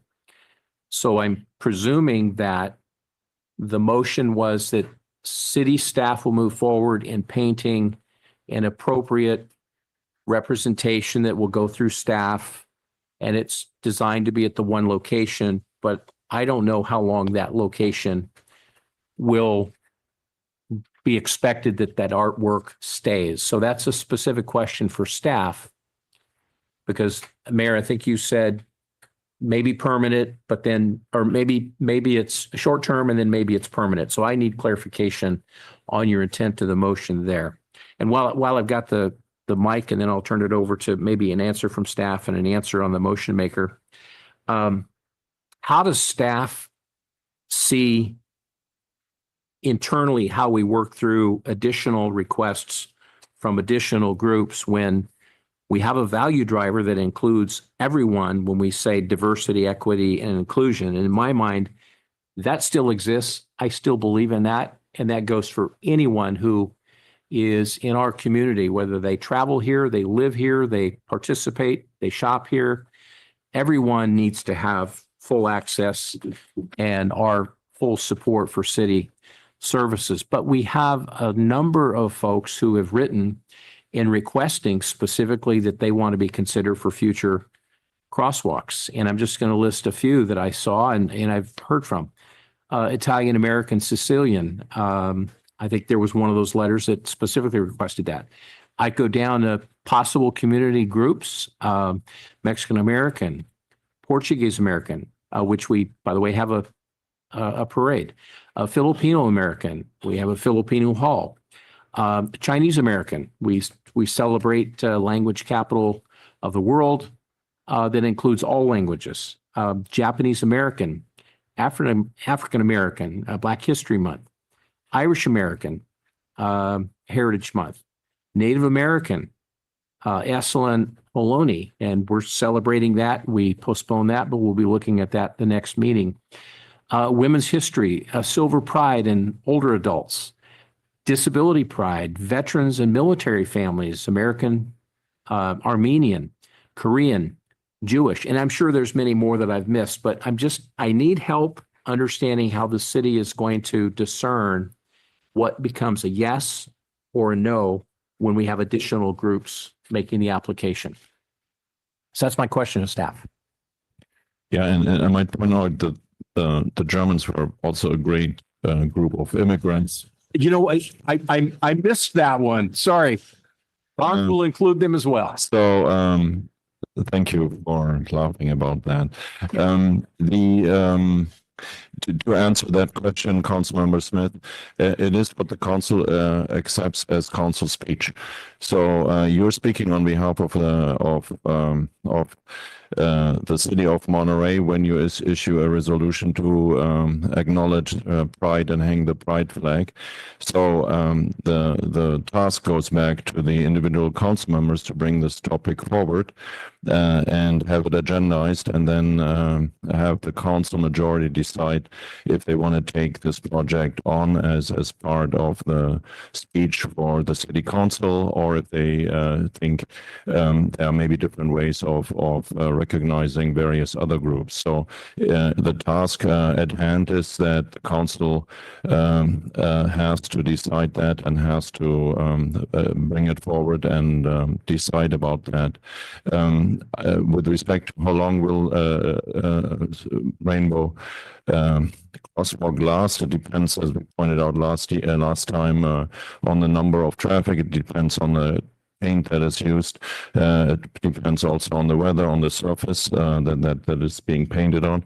And we did some nonverbal communication here between me and the public works director, and I think we're good with saying it's about a year that the initial rainbow crosswalk will last. And then maybe I could jump in if that would be helpful to respond to Councilmember Smith's Tyler, can you question to me. speak a little bit louder? Yeah, can you hear me okay? Did you lose the sound again in the chamber? Okay, you're sounding better. Oh, okay. All right. I just wanted to jump in to answer Ed's question, if that's appropriate at this time. So I think Hans's response was helpful to understand. My understanding was a shorter time frame for a temporary, but I think the idea is to get something installed in time for Pride Month, and we're kind of well into Pride Month at this point, but I know that Pride is later this month, so I think getting something temporary in for this month while staff works to figure out the logistics of getting the permanent one in But I do actually have a follow-up question for staff. There was a couple of folks that have shared their interest, expertise, willingness to provide their voluntary service on helping to paint the crosswalk. So I just wonder what that looks like as part of something that the city can consider in doing either or both the permanent and or temporary sidewalk or crosswalk to help on the cost. And this is a good one, but we prefer to do the work in the city right away ourselves. For right now, it's probably the fastest solution. We have to go through a process of indemnification, insurance, working the public right away, and making sure that nobody gets hurt, etc. So our crew and can do that. Our street painting crew can do that, and if it's on a cost reimbursement basis, I think we get the product done really in a very fast turnaround. From everything else that has been discussed with respect to agreements and maintenance and perpetuity, etc., will take its time, and we can do all that. But frankly, I prefer really in the interest of execution and speediness that we use our own street crew. What was done, and the work is usually done early in the morning hours between 5 o'clock and 6 o'clock. And so that is what my recommendation is. As your city manager and overseeing operations, it's the faster, easier way. Thank you. Let's go to Councilmember Rash first, and then we'll come back to Dr. Blue. Thank you.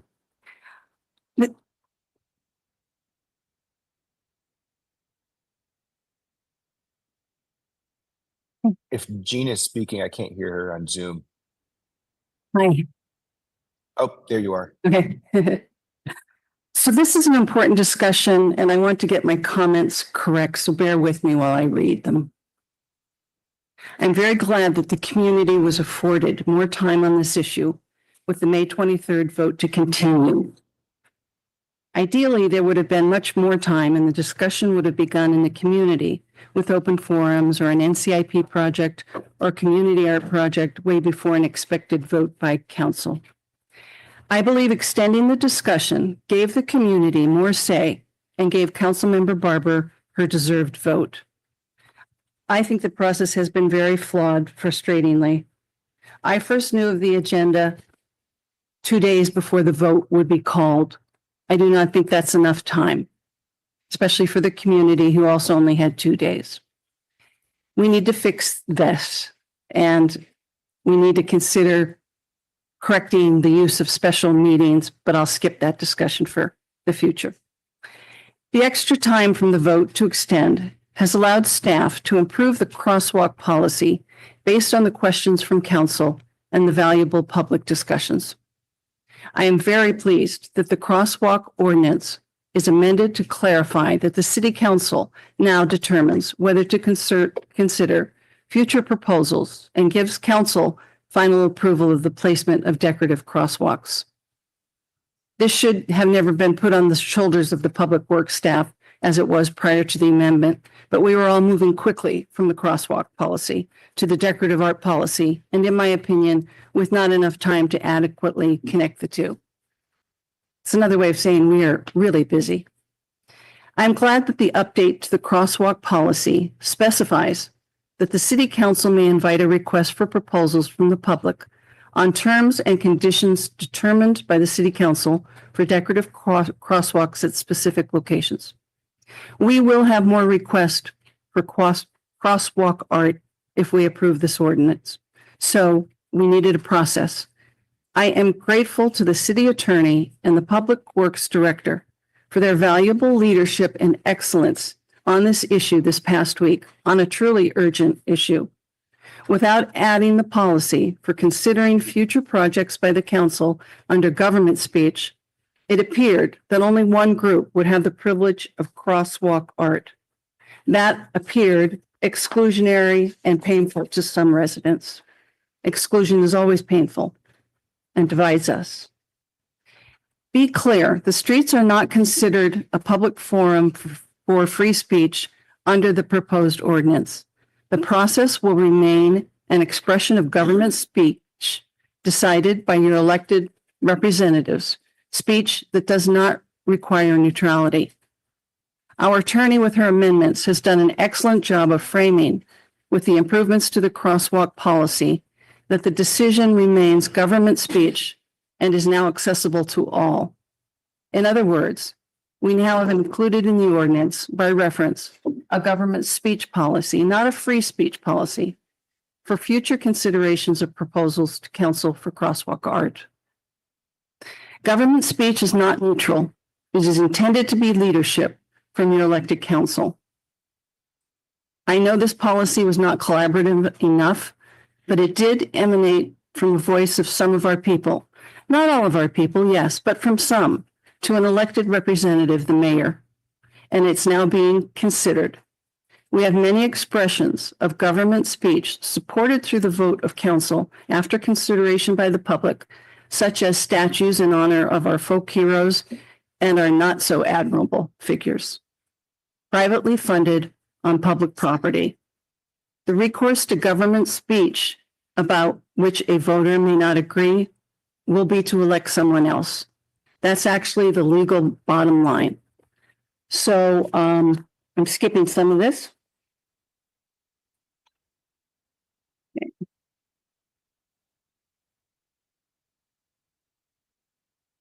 On our finances, I, in keeping with everything I voted this year, would not support public funding. I voted against my own stipend raise, international travel, and I'm going to continue that because we're under stress. I do support one rainbow crosswalk paid for and maintained with private funds. That allows other projects to come forward in balance and expression. Thank you very much. Dr. Barber? Yes, I just had a follow-up question for Hans. So I know you were talking about the city being able to come and start that. So for the people who have volunteered or expressed, whether here publicly or online, that they would like to contribute or have somebody to contribute in kind or whatever, instead of that, in lieu of that, should they contact you or the city as far as being able to get those funds or reimbursements together? How would that look? Yes, thank you, Dr. Barber. So I would hope and expect that folks from the Pride organization who helped to organize the funding for that I would connect with the Pride leadership, and then I collect the funds and hand it over to Rafaela, and she deposits that in the bank account. So that's how I envision this right now. The interesting proposal also from the youth art Right. That's what I was gonna say, the art collective council. was also very interesting. So I would also really like to talk to the executive director there as well to figure something out. But I think initially weeks ago Friday, Pride wanted to carry the cost, and I will start with them. Okay, thank you. All right, thank you so much. I think all that I wanted to share also has been already shared by my colleagues. So with that, I think what I'd like to request is that we repeat the motion and then go to roll call. If I could just clarify my motion too, and I apologize because I Yeah, know that please. there was another part to this, which is the updates associated with the the crosswalk policy. So I just wanted to include that in the motion, and if Dr. Barber, if you are agreeing to that as the seconder, that would be appreciated. I'm in agreement. Okay, perfect. Thank you. I'm confused. What was the adjusted or suggested amendment to his motion? Charlie, you want to go ahead and say it again? Yep. So the motion is to permit the rainbow crosswalk at the mouth of Alvarado, contingent on private contributions and staff finding the design consistent with the established standards, which, and then this is the added part, include the update to the crosswalk policy. So there's updates to the crosswalk policy, which is associated with this, with item 8 on the agenda. All right, so we have a motion, we have a second. Before we go to motion, under discussion, one more comment. I'm not going to support the motion, and I feel compelled that I need to say why. I'm gonna, sorry to interrupt, but I'm gonna ask that you condense it also so we can move on to other items. Yes, this is short. I just feel that it's crosswalk shouldn't be for sale for public art.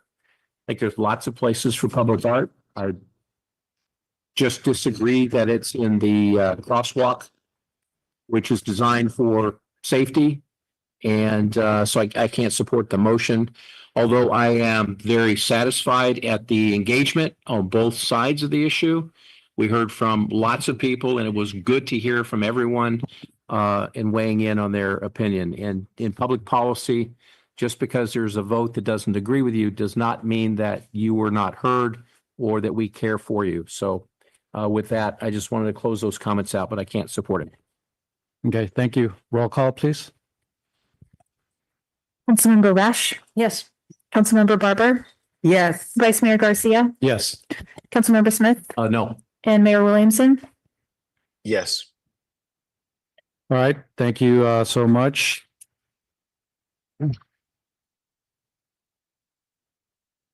Thank you again for coming out and offering your feedback.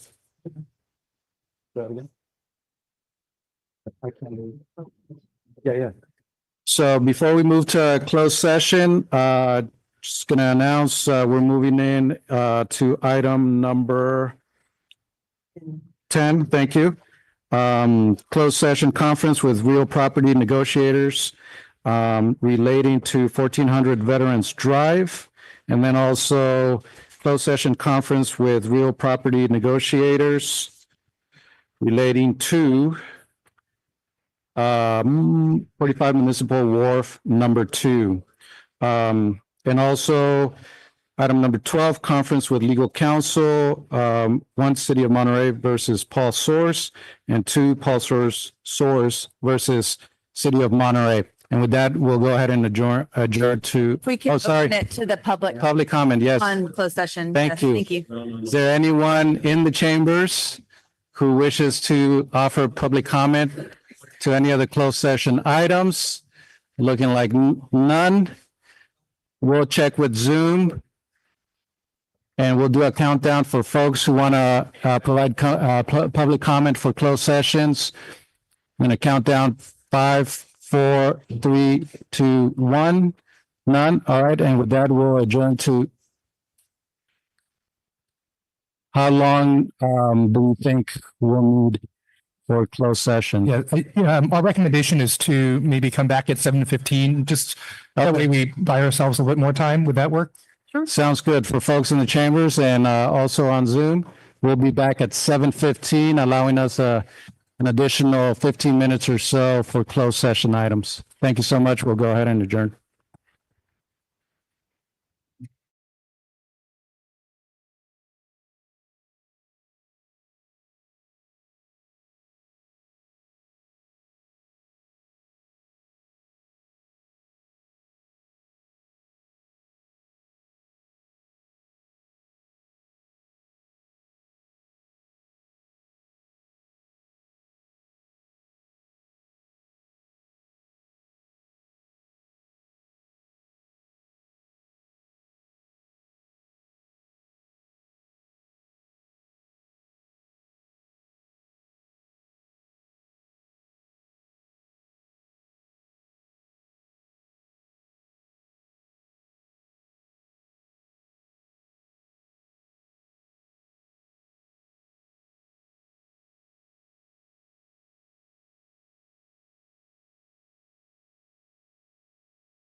Still need a countdown? You're good, right? All right.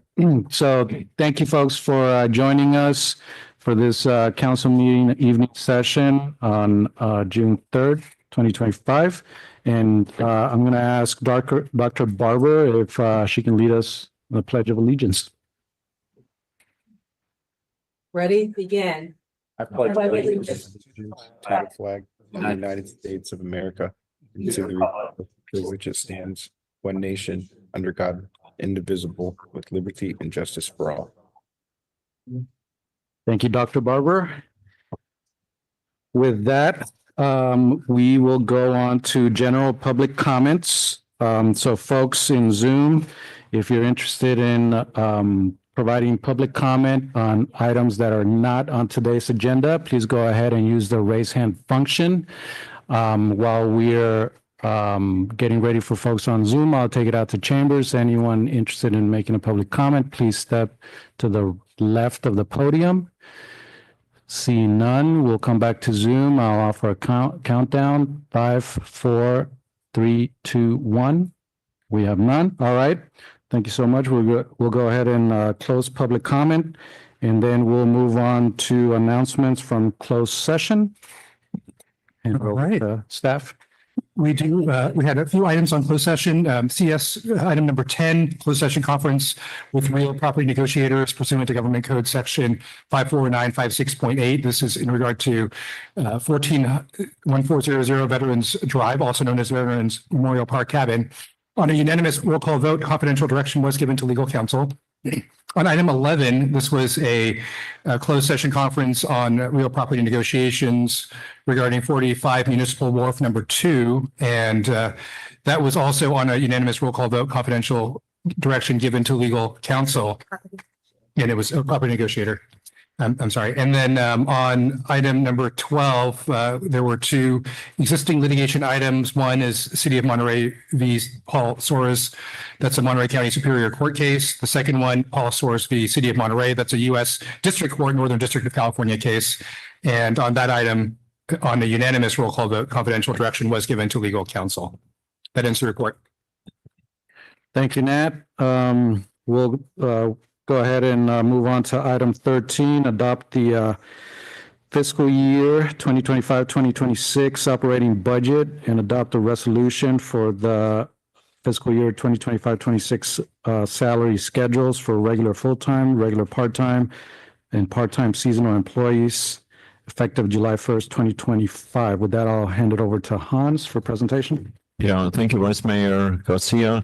Council, this evening follows standard process where we present the budget, then we talk about the next item about the CIP, and then we talk about potential council guidance for the NCIP. So it's a well-established evening agenda that repeats itself, hopefully in the future, as it did in the past at the first meeting in June, where we then start off with presenting to you our anticipated next fiscal year's budget. You heard about our budget at our study session at the end of April, and at that time our finance director provided you with an overview over our expected expenses, revenues, and she also indicated to you where we have to sharpen the pencil more and where we had to balance our income with our expenses by using some different techniques this year. And tonight you will see the final result of our work. That means that the budget is probably done on a 99% level, pending your input, of course. And without further ado, I will ask Rafaela to present our proposed FY 25-26 budget. Thank you, Hans.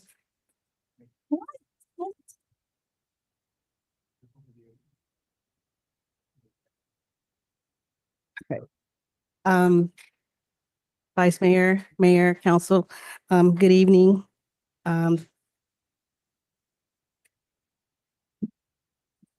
We got kicked off the Zoom on the presenter computer, so bear with us. We're just having a lot of technical issues today.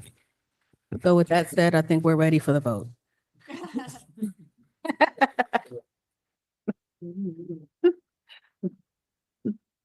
Roll call.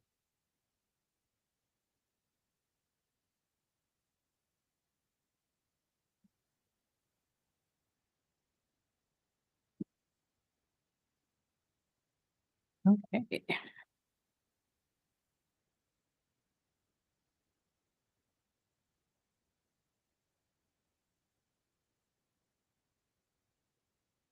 Okay, so a lot of this you have already heard, as Hans mentioned earlier. We talked about this in great detail at the primary in April. So I'll try not to bore you with some of the same things.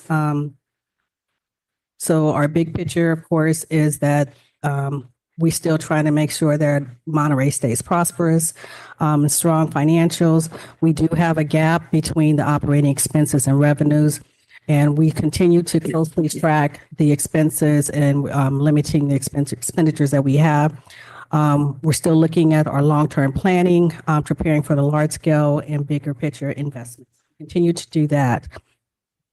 As you know, the city is faced with rising costs. We'll get into some of those details a little later in the presentation, but we have our goods and services which continue to rise because of inflation and other external factors. Additionally, in 2024, the city renewed all our labor contracts with all 7 bargaining units. We locked in 4% increases in salaries for FY 25, 26, and 27.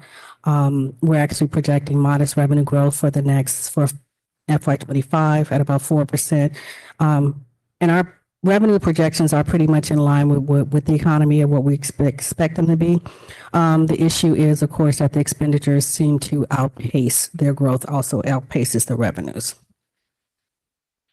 I'll quickly go through the process. We talked about this before. As you know, our budget cycle starts in February. We have all the department heads submit their estimates for the year. Any technology requests that they have are actually sent out as well. We look at our debt service, internal service costs, transfers in and out, and all the other items. We take those things into our budget process. During the month of March is when we actually meet with each department head to discuss what their needs are. Over the course of about 3 weeks, the budget team looks at more than we spend a lot of time, basically a whole lot of time going over all the details of each thing. We go back to each department and have them justify their budget request. Early in the process this year, we noted that we had, again, our needs, the revenues clearly were less than the needs of the city. So we went back and we asked the departments to go back and look at their O&M, other operating and maintenance costs, and reduce it by 7%. From that 7% reduction from each department, we came up with about $1.2 million in savings. Additionally, what we did was we identified some of the positions that have been vacant for a long period of time. In most cases, these were vacant for a year or more. And we identified those to be frozen, or we'll call them shields, and which would allow the city to utilize some more savings for that. We also left some flexibility in that those strategies, meaning we have a list of positions that we really want to freeze. However, we want to take advantage of, like, we identify what that dollar cost is. We want to take advantage of being able to, as we have attrition or we have unplanned retirements, that we can use that income as a replacement so that, we can fill positions as needed so that we take care of all the needs of the city. But it still gives us that salary savings that we're looking for. Vacant positions that are critical, that are public safety, like the firefighters, police officers, and engineers, those will continue to be recruited and funded. So let's jump into the general fund overview. So after reviewing all of the requests, the general fund totaled nearly $125 million in projected expenses.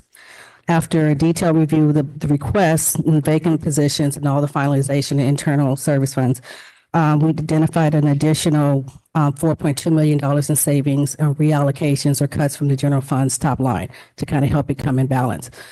The finance department, we projected a total of 110 million in revenues. The general fund, of course, expenses down to 120 million in expenses. So that still leaves us with a deficit of more than 10 million. To make up for the deficit, we intend to use a higher rate of salary savings. So normally we do between like 3, 4, maybe 5%. This year we're using an 8% salary rate, savings rate. We restructure some of financial commitments that we have. We decrease contributions to the city's reserves for both the FY 24-25 and also 25-26 fiscal years. So how the numbers kind of shake out. Where our projections for starting this year at June 30, 2025, we're starting at 2.5 million, which will be that carryover number. So we're looking at projected revenues, 110 million to add to it, subtract out 120 million for the expected expenses, which also include the debt service. The amount that we had decided to put into for our policies into the reserve contributions, 5.5 million, transfers in and out, the net amount is 100,000. And then the next couple of lines are our, I was gonna call them tricks, but these are our this is what we did as far as really trying to figure out how to close this budget gap. So we did the increases or decreases to the reserve contributions gave us an additional 4 million back into our coffers.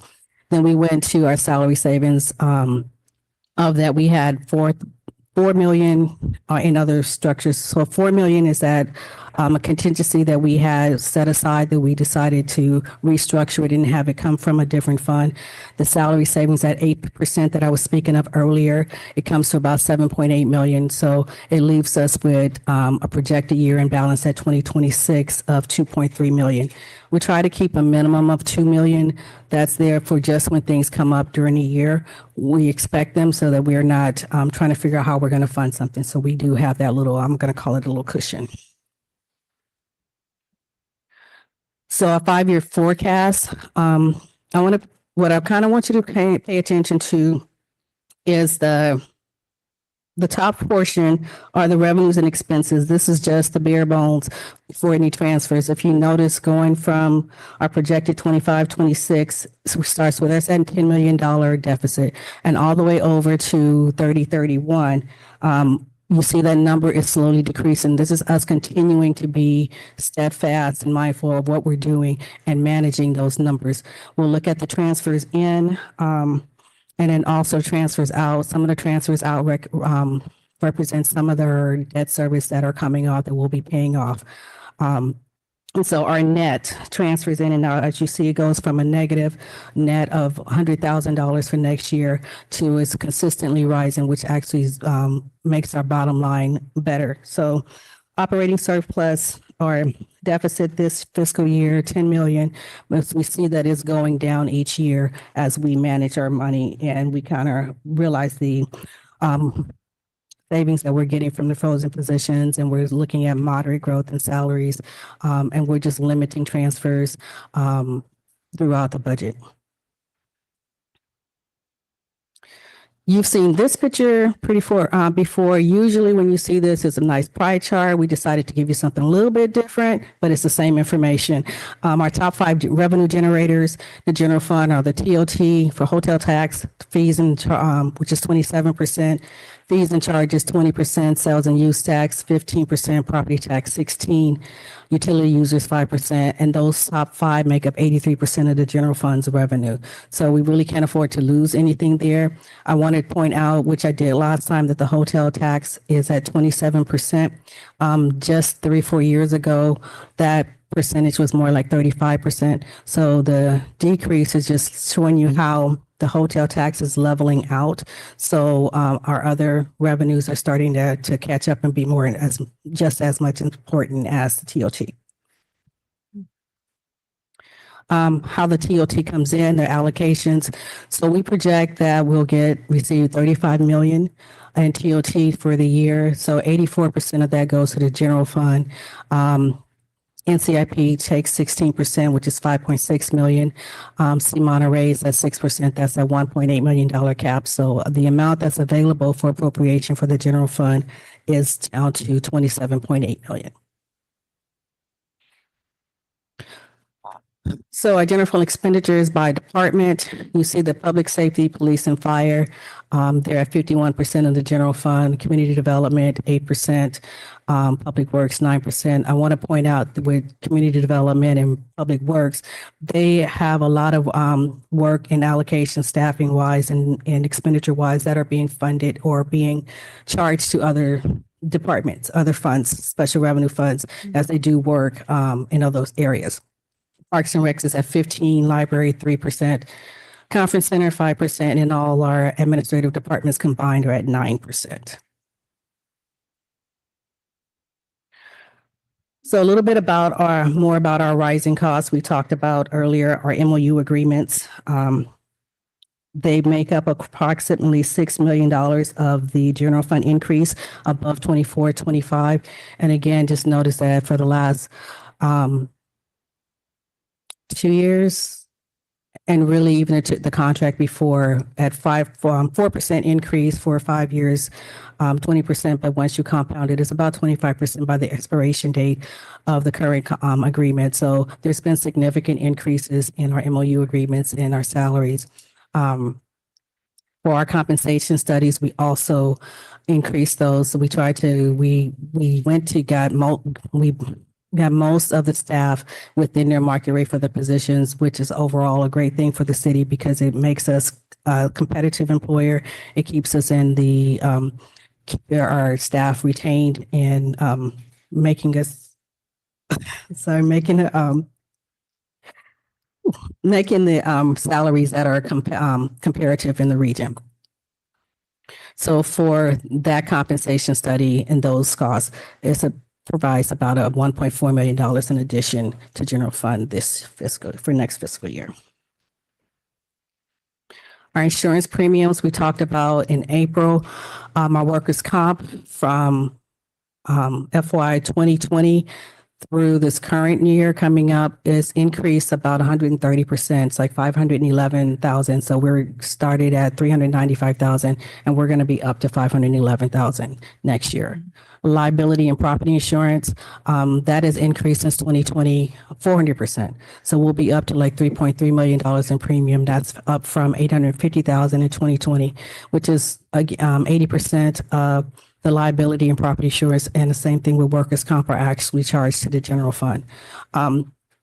As you look at these numbers and you think that they are really hefty, and they are, what you need to understand is that since we have our JPA, we are actually getting some of the best rates out there. We look at the changes in the insurance industry as it is, and there are a lot of companies that are actually leaving, insurance companies that are leaving the market. So we're very diligent in working with our JPA and then our brokers to make sure that we're still getting the best rates we can. Other rising costs are UAL, unfunded actuarial costs. In 2026, we're projecting 17.6 million for this, which 13.6 million is included in the general fund. That's a 23% increase above FY25, 75% increase since 2021. Our OPEB cost this year is going to be 1.7 million. 1.4 of that is charged to the general fund, 24% increase over 25, up to 55% since 2020.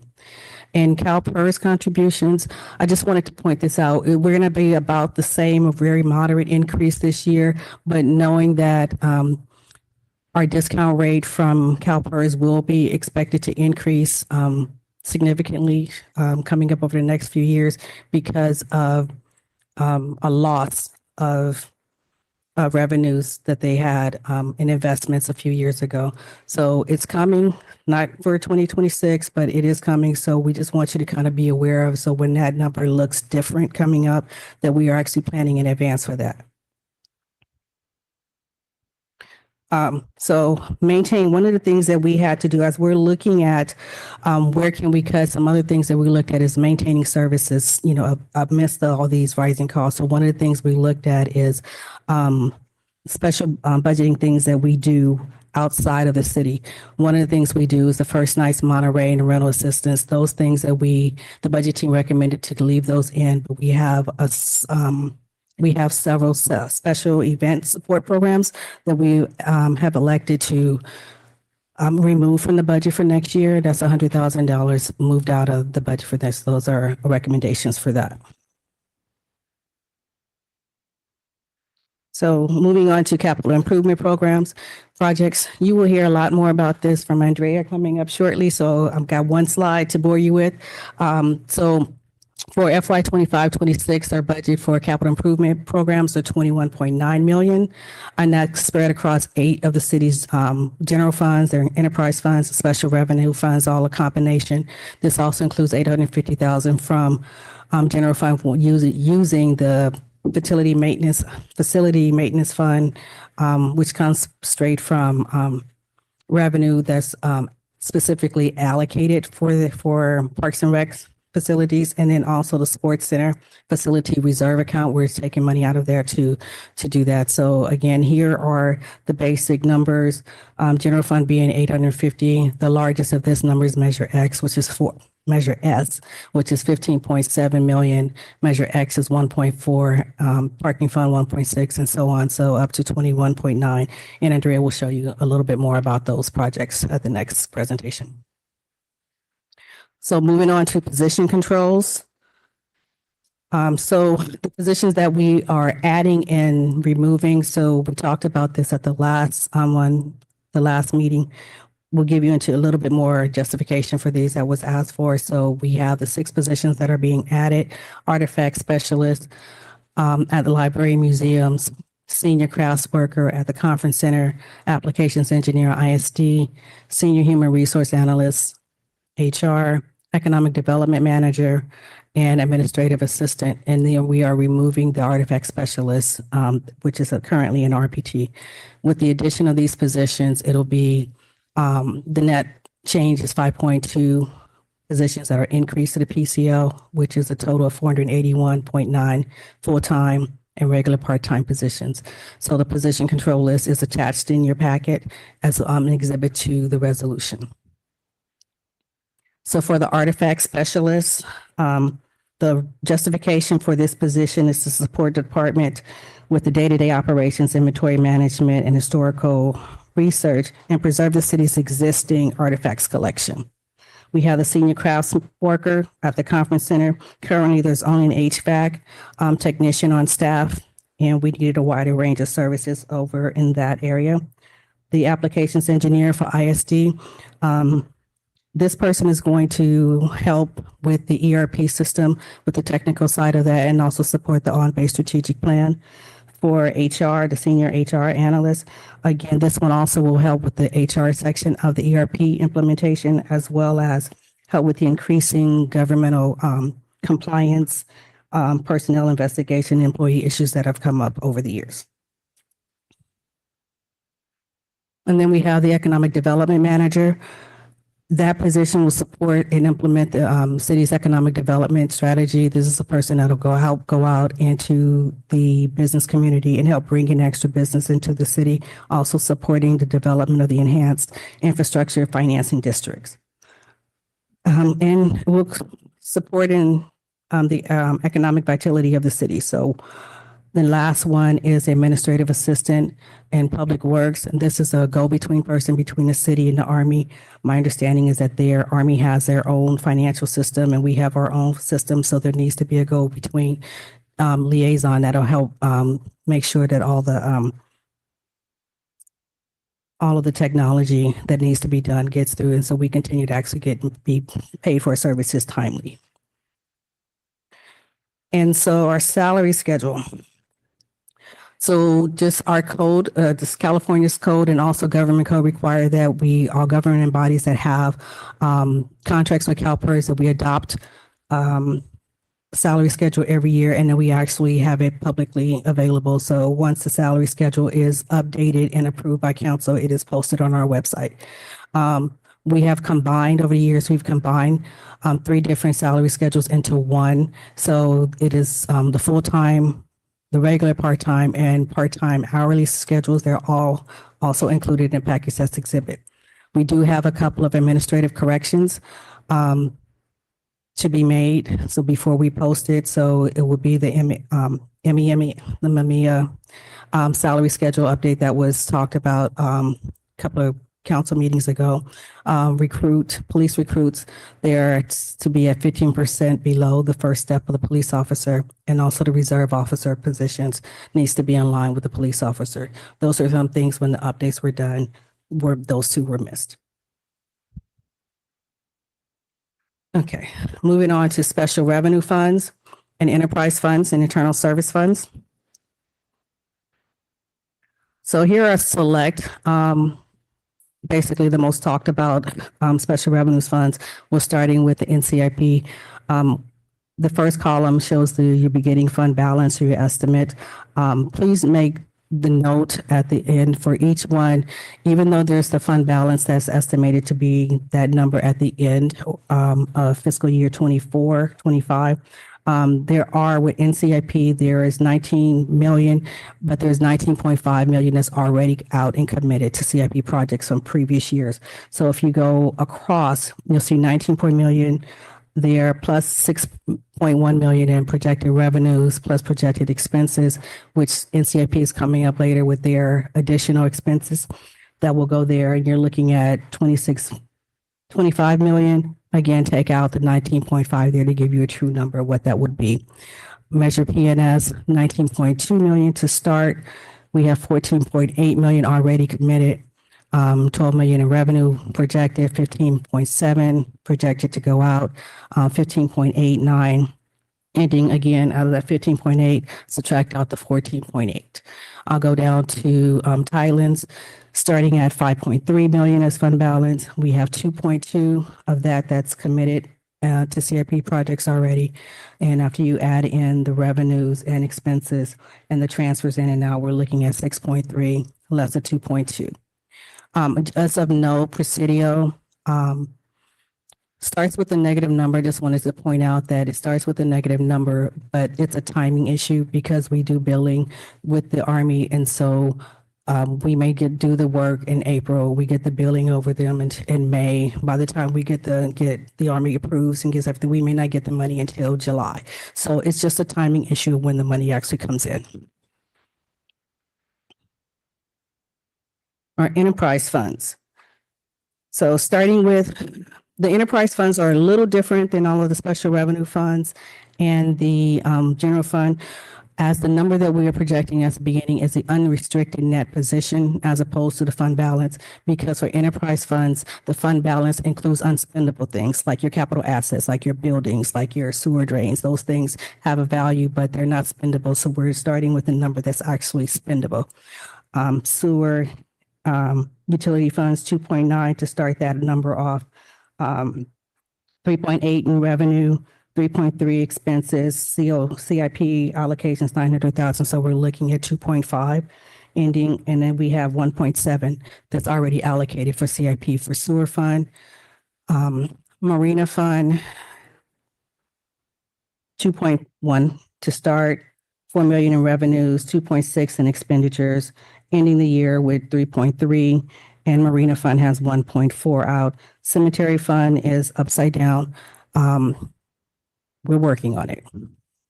As of right now, cemetery funds, we continues to be subsidized by the general fund, but we are still looking at additional revenues and how we can actually turn this cemetery fund around, or if there's other things that we need to do. Parking fund starts with 8 million. We're looking at 12 millions in revenue, 10 millions in projected expenses. We've got 1.6 going out to CIP projects, and we have net uses, transfers in and out of 7.6 million, giving you 1.7 at the end. Internal service funds, same concept. We'll start with the positive ones: equipment replacement fund, information service funds, and also the employee benefit funds. Those are all positive numbers. you should see for the most part, when you look at internal service funds, that the revenues and expenses pretty much approximate each other in areas that they don't. And that's over the years, we've actually right-sized that money because these internal service funds are basically allocating money from the general funds or the other funds based on internal service things, overhead costs into the funds that actually benefit from that. Workers' comp, liability insurance, and vehicle maintenance. Those are things that have not historically had enough funding allocated to those. So we have a plan on how to actually right-size those numbers. But again, if you look at the projected revenue and expenses for those accounts, you see that they do approximate each other, which means that we've right-sided the process. We just need to go back and kind of tweak it a bit so that we can recapture those funds in the beginning. So let's talk about our,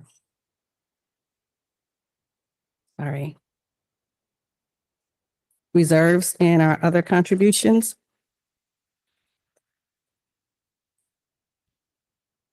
So our projected unassigned fund balance, our reserve contribution, so we will maintain the reserve for economic uncertainty at 20% of the general fund's operating expense.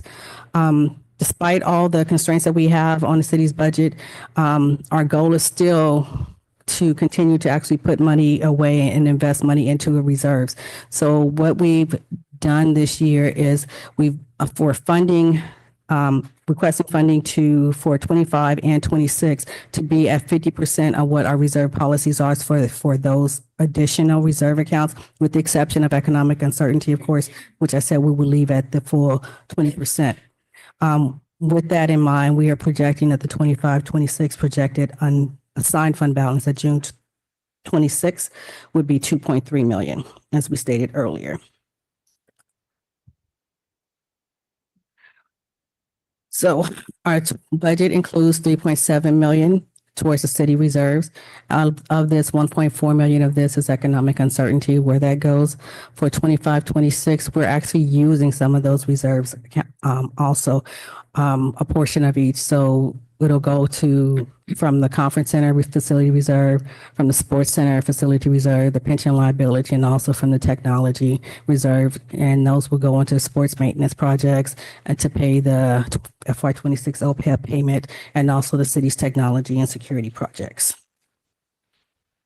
So this is the numbers that'll actually go there. So for economic uncertainty, that amount again is 1.4 million that'll be put in there. The pension reserve, 500,000, 375 for conference center, 250 for sports center, 584,000 and some change for technology, 125 for city facilities, library, and also the public safety reserves. So again, all of those are funded at 50% of what our policies are, except for the economic uncertainty.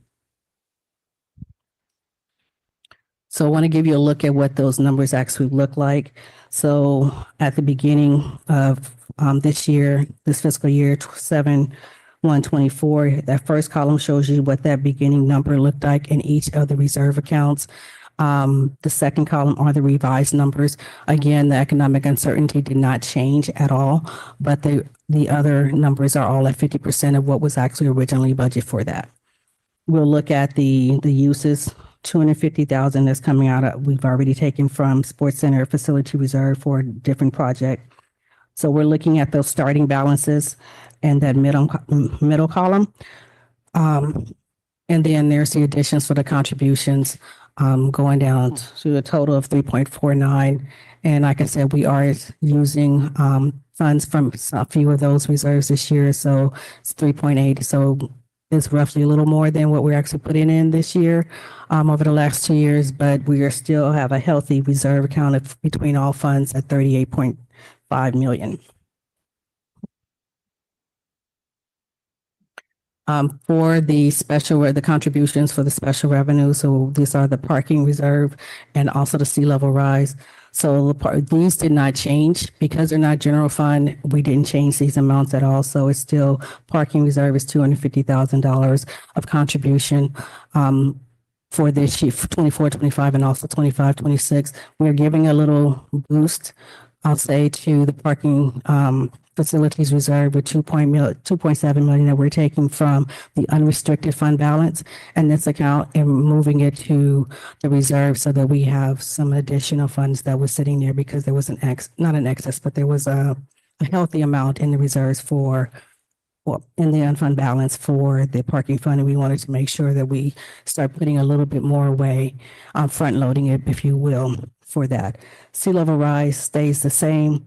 Again, 500,000 was the beginning balance, 250 this year's contribution, 250 for next year. So we'll end out the end of next year with $1 million in there. So this slide, we like finance, we like to look at this slide. We like to show you too. We want you to like this slide too, because if we look at where we were in, for our reserve contributions, if you started with 2020, we only had 2 reserve accounts at that point. The economic uncertainty reserve with the balance of 13.7 million, and then the conference center reserve with 88,000 in there. So over the next 2 years, starting in FY22, we started putting some more policies in place and having some additional reserve accounts. So we added the sports center reserve, the pension liability reserve, and the technology infrastructure reserve and started funding those things. The next year in 2023, we added the city facilities reserve and funded it. And then in 2024, we added 2 more, the public safety facilities reserve and also the library facilities reserve, and funded those. So if you look at where we were from in total 13.8 million in reserves at 2020 to year end 2020 to where we're projected to be at the end of this fiscal year 2025, 39.1 million. It's like that's the council's due diligence. That's you approving the policies and the reserves and making that exercise happen. So a total increase over that 5-year period of 25 million that we have set aside for reserves. Now that we saved all our money, let's talk about the debt service. Okay, so 2025, 26, so we'll be paying a total of $6.8 million in debt service. So beginning in 25, 26 year, the general fund will start repaying the vehicle replacement fund for the purchase of the 3 fire trucks that we had the last 3 years. So a total of 550,000 will be paid between the funds for each of over the next 7 years. So what's noted of note is the city will pay 546,000 in principal interest towards the 2013 sports center loan. And at year end, that loan will have a remaining balance of 2.8 million and will be paid off in December 2032. The city will also pay approximately at least $3.6 million in principal and interest towards the conference center financing agreement. And at year end, this bond will have a remaining 22.6 million, and this one will be paid off by December 2034. I wanted to include this one. This is our external, this is our checks that go out to other people. If you look at the middle columns, the payoff date, something that's noted, if you look at the dates we have, our debt maturing as early as 2027. And the latest one here is 2028, but the majority of them are like 2027, 2029. So we have a very few years to between 2, 3, 4 years from now that most of our debt is actually, we're bringing down most of our debt. So for each particular loan, here is the payoff date. The fire trucks, we've got all 3 of them are in December 2029. Sports Center, May of 2032, PG&E financing, December 2027. And then the latest one is a sewer loan, March of 2038. So just to know that debt, so we initially started with 74.8 million. Next year we will pay 5.7 million and our year-end balance will be for all the loans will be, or all the debt we have is 36 million. So we make progress. As you can see, those numbers go down tremendously every year, but I really like those payoff dates. And so our interfund loans are fire trucks. Again, I've already talked about these. These are when we're moving or transfer money from the general fund or liability fund to whatever payment that it needs to go to. So the settlement funding, it goes from the liability loan to the Tidelands Fund. That's a $2 million initial loan at $220,000 a year. So that one also will be paid off shortly. That's a December 28. The fire truck service, debt service, the first one is paid off this July 2027. So again, we have here's all our dates of when our loans in the year end balances after the year. So we'll pay out 887 in between funds for these, and our year end goes down just like the external ones go. And I really just wanted to see you guys see the external loan again, because this is the same slide that was 2 slides ago. And so was that one. So I'm going to go back. So my last recommendations are to adopt the 25-26 budget and the position control list and the FY 25-26 salary schedule with the administrative corrections that are listed below. We talked about earlier, the police recruit is 15% below the first step of PR police officer. Reserve police officer is in line with the police officer. And then as approved in closed session, the adjustment to MEA positions. And with that, I'll take questions and comments, and then we'll take it back to city manager for closing remarks. I think he's updating his Facebook profile. Any questions for council? No, go ahead. You were doing calculations. Yeah. So thanks so much for that. Appreciate all the hard work that you and your department do in bringing that together. Just had a couple questions. The CalPERS you talked about with the increase, is that included in the 5-year forecast? Not yet. We don't know exactly what that's going to be. And then what they do, Dale, is they create an amortization schedule. So instead of there's a huge hit, we know that a couple of years ago, well, let me start this. Our actuarial reports are always 2 years behind. So whenever we get our numbers and what our new rate is going to be, it's always going to be based on how the market did or how the investments did 2 years prior. Well, we already know, because we already know what the results are for the last 2 years, that there was 1 year where the investments, they tanked, they were below zero. And so that's a huge, they didn't make their 6.8. So, and if you're going below zero, we still have to make up that amount at some point. And so what CalPERS does now, instead of just increasing, and I'm making up numbers right now, the 6.8 to 12, what they do now is they take that amount that needs to be recouped and they amortize it over like a 5-year period so that you're not hit all at the same time, and it just amortized. And so your amount that you're going to get charged, it's kind of smoothed out. So we won't know what that number is. We won't know probably at least for another year. So is the amortized amount, is that in the 5-year forecast? No, we won't know what that is for another year. So not even a range or anything for that? No. Okay. Back to the, and also, I know we talk about the cemetery line a lot, and how we're gonna, be able to have that to break even. I noticed in the interfund, there's like a payment of 100,000 that goes out.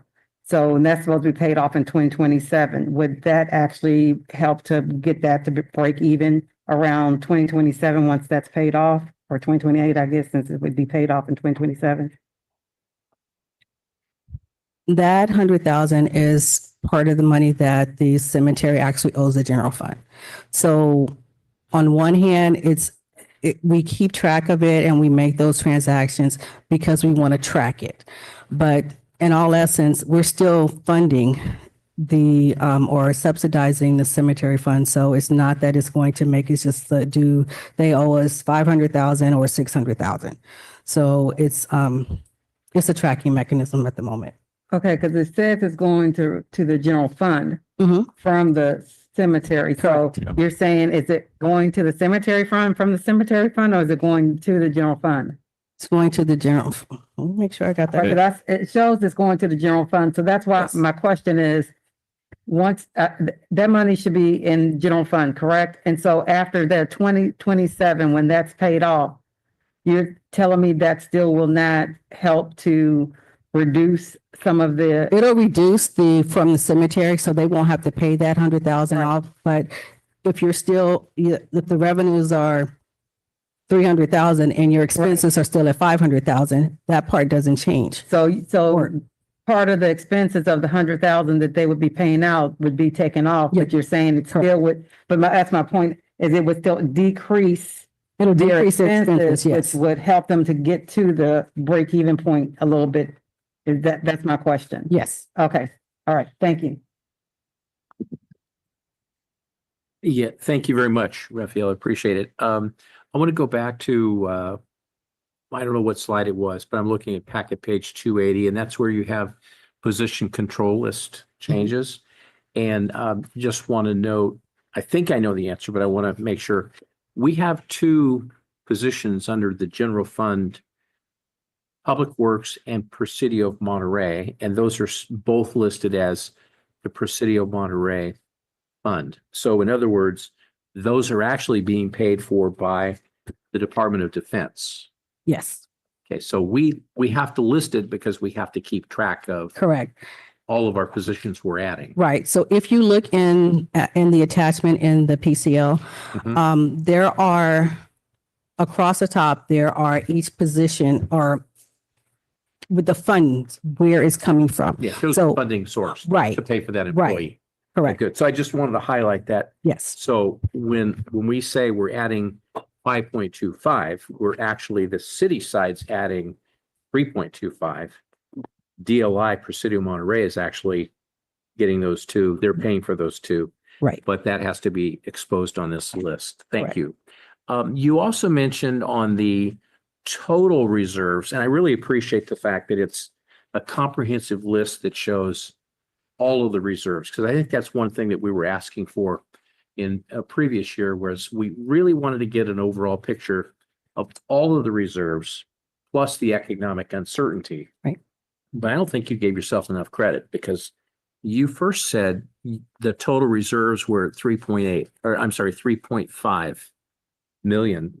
But then when we looked at that chart at the end or at the beginning of 2026, that's actually going to be 39.111 million in total reserves.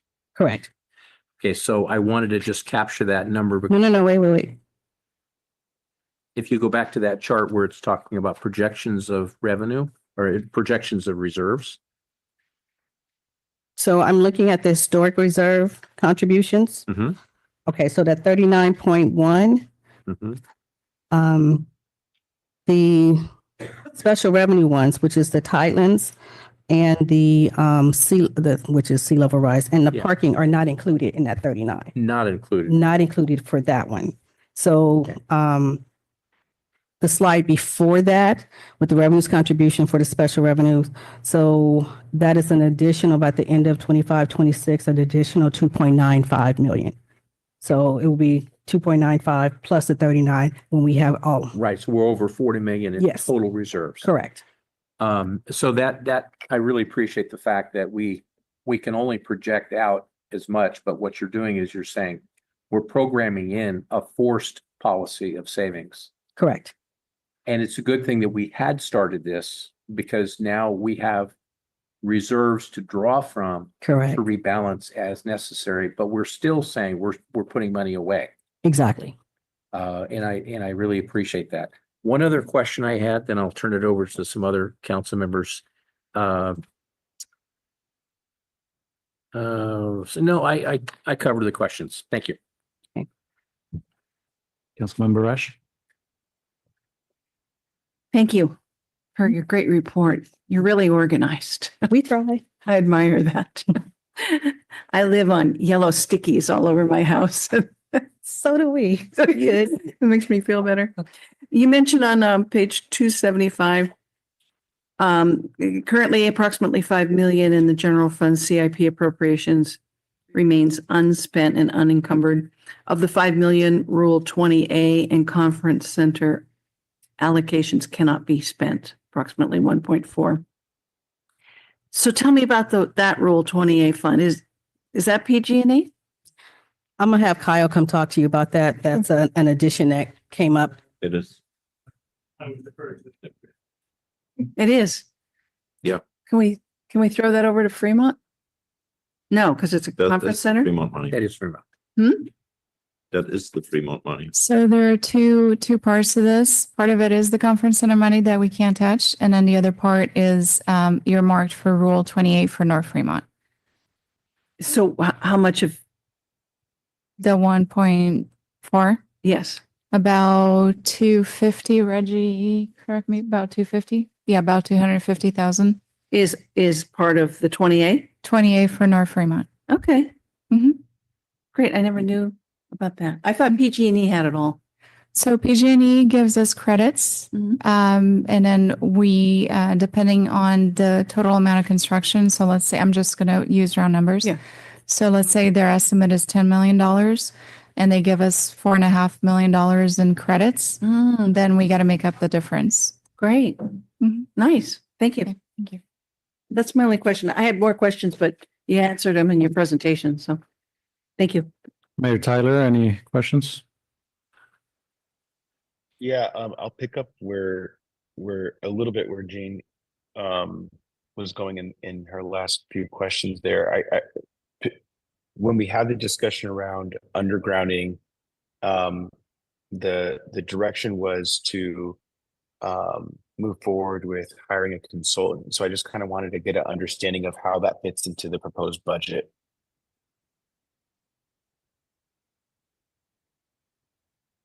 If I recall correctly, Mayor, this is funded through the NCIP, and that funding is in an approved NCIP project. So this is not in the current budget. That is the NCIP project approved from last year, I believe, and it was funded with million or something like that. So funding comes, and it has been allocated by the city council to the NCIP.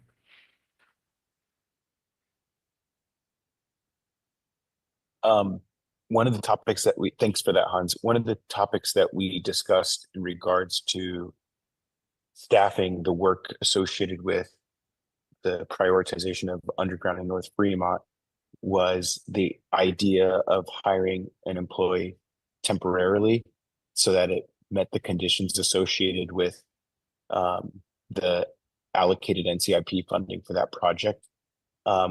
And what I recall from that conversation was staff had articulated that we don't do temp positions. And so maybe I misunderstood something, but now I see in the proposed position control list that we're proposing, I think it's 2 positions that are temporary positions. So I'm just if staff could just help me explain or understand maybe what I'm not understanding about that. Yeah, thank you, Mr. Mayor. That's a question I wasn't prepared to answer because that's an angle. I never looked at those positions that way, which is absolutely a good question. So the 2 positions that you see that we add and or suggest to add another position allocation is these are positions that we fund out of the Information Technology Reserve, which funds the new financial and HR software system. So those positions will be funded over a period of 3 years. And so while using something over $3 million, I believe, which we have allocated towards upgrading the financial and HR software systems. And so, if you recall, during the conversation we had about the position for undergrounding, I shared with you that if the funding goes away, somebody has to leave the city.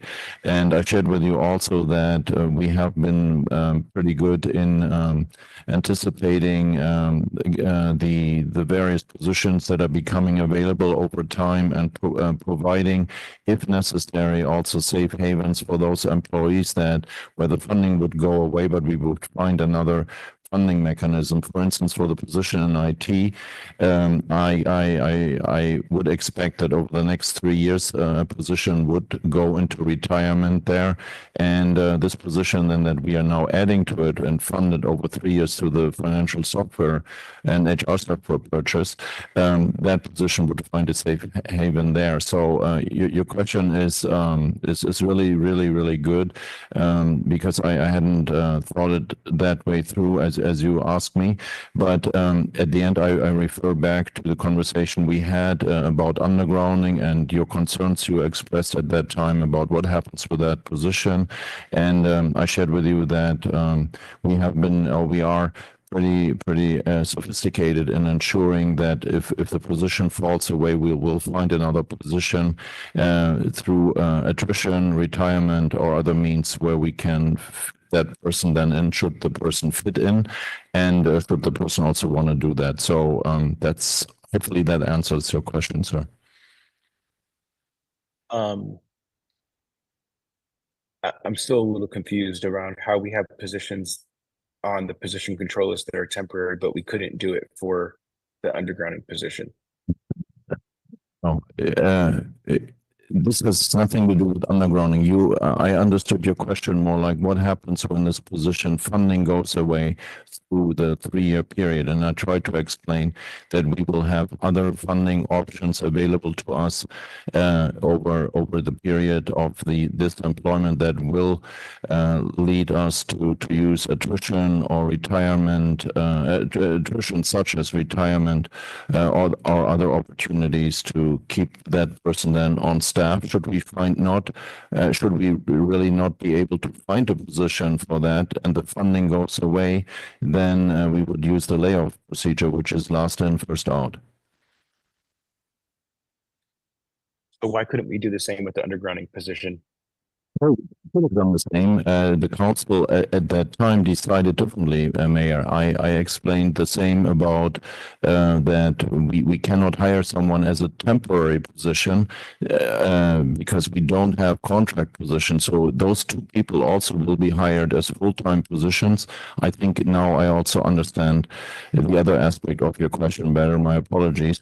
But so it's not a contract position again. It's a full-time employee funded out of a special funding source like we had with undergrounding. When the funding goes away and we do not find a place for that employee, it's last in, first out. Okay. I just have to say, I feel like us articulating that these positions are temporary in the budget is a little bit misleading if the idea is to potentially keep these people on, and then the risk of doing a first in, first out. I mean, it makes me feel slightly uncomfortable, but I guess that's a discussion that we can have later. I'm just going to make one final comment, right? And just while I'm here, the economic development manager position, I'm interested in what the rest of the council feels, but I'd love for us to have a conversation around what exactly it is that our expectations are for that position, so that we're all on the same page and there's not a misunderstanding in regards to how we're moving forward with bringing that position on board. So just putting that out there, would love to, I don't think my expectation is for us to talk about this tonight, but I think it would be great to have this come back on the agenda before we start advertising the position, so that we make sure that we're all on the same page in regards to what the expectations are there. That's it for me. All right, thank you. Thank you, Rafaela, for the presentation. I had 2 questions that have been asked and answered. But the third one, it's more of a process question, just out of curiosity. So when a loan gets paid off, right, there's been maybe a consistent monthly payment towards that loan. That amount, that consistent amount, what starts happening to that amount? Does it go to general?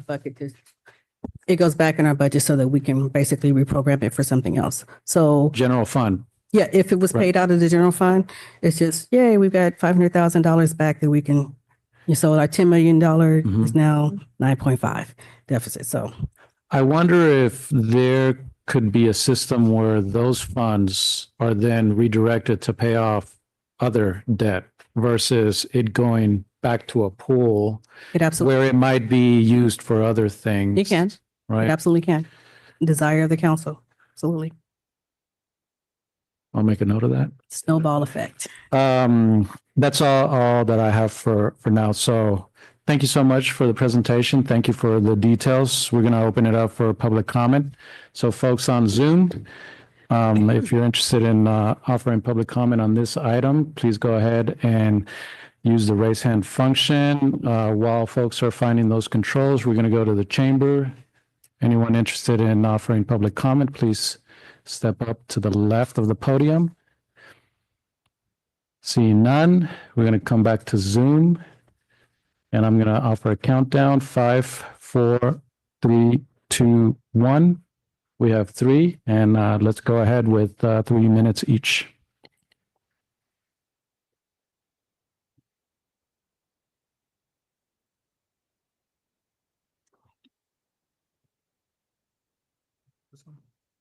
You tell them iPad, person on their iPad can. Yes, person on your iPad, please go ahead and speak.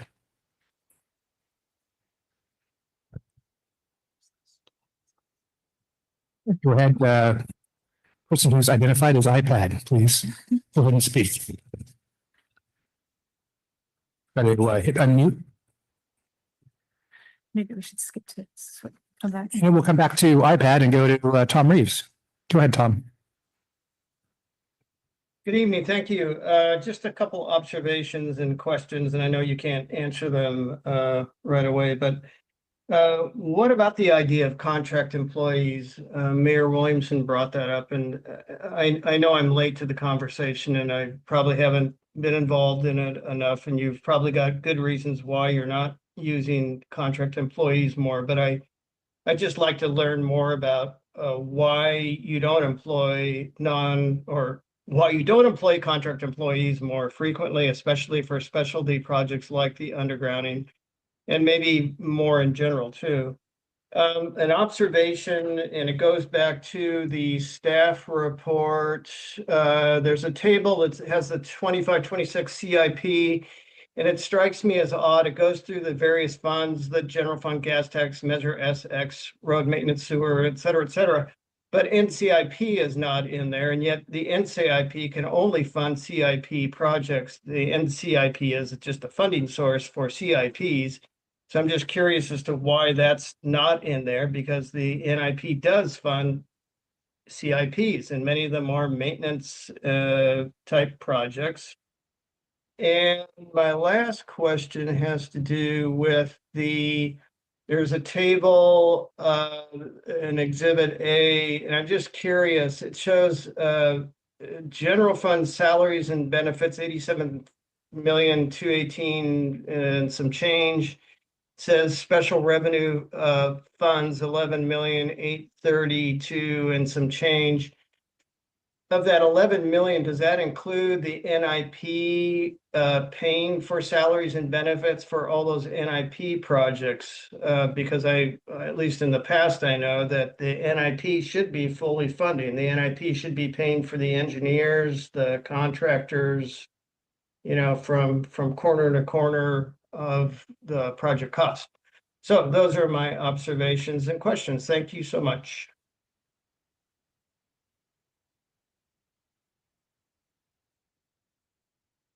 All right, next up, thanks, Tom. Next is Esther Malkin. Go ahead, Esther. Good evening, everybody. Great presentation, Rafaela and team, as usual. A lot to digest. I don't know how the council does it in the time that they have. I mean, people think that you guys just spend time sitting there in the meetings. The nights that you're in these meetings on camera, but they don't realize how much of this kind of stuff takes up your time off camera. I'm really happy to see that the economic development position is being looked at. You may recall that over the last couple of years, I've been really stressing that we need to find a way to diversify our city's industries so that we're not solely relying on tourism, so that the next crisis that comes along, hopefully we learned from the pandemic to try and find other ways that our city can support itself. I also want to point out regarding that when that position is hired, I think it should be given that priority should be given to North Fremont to be looked at.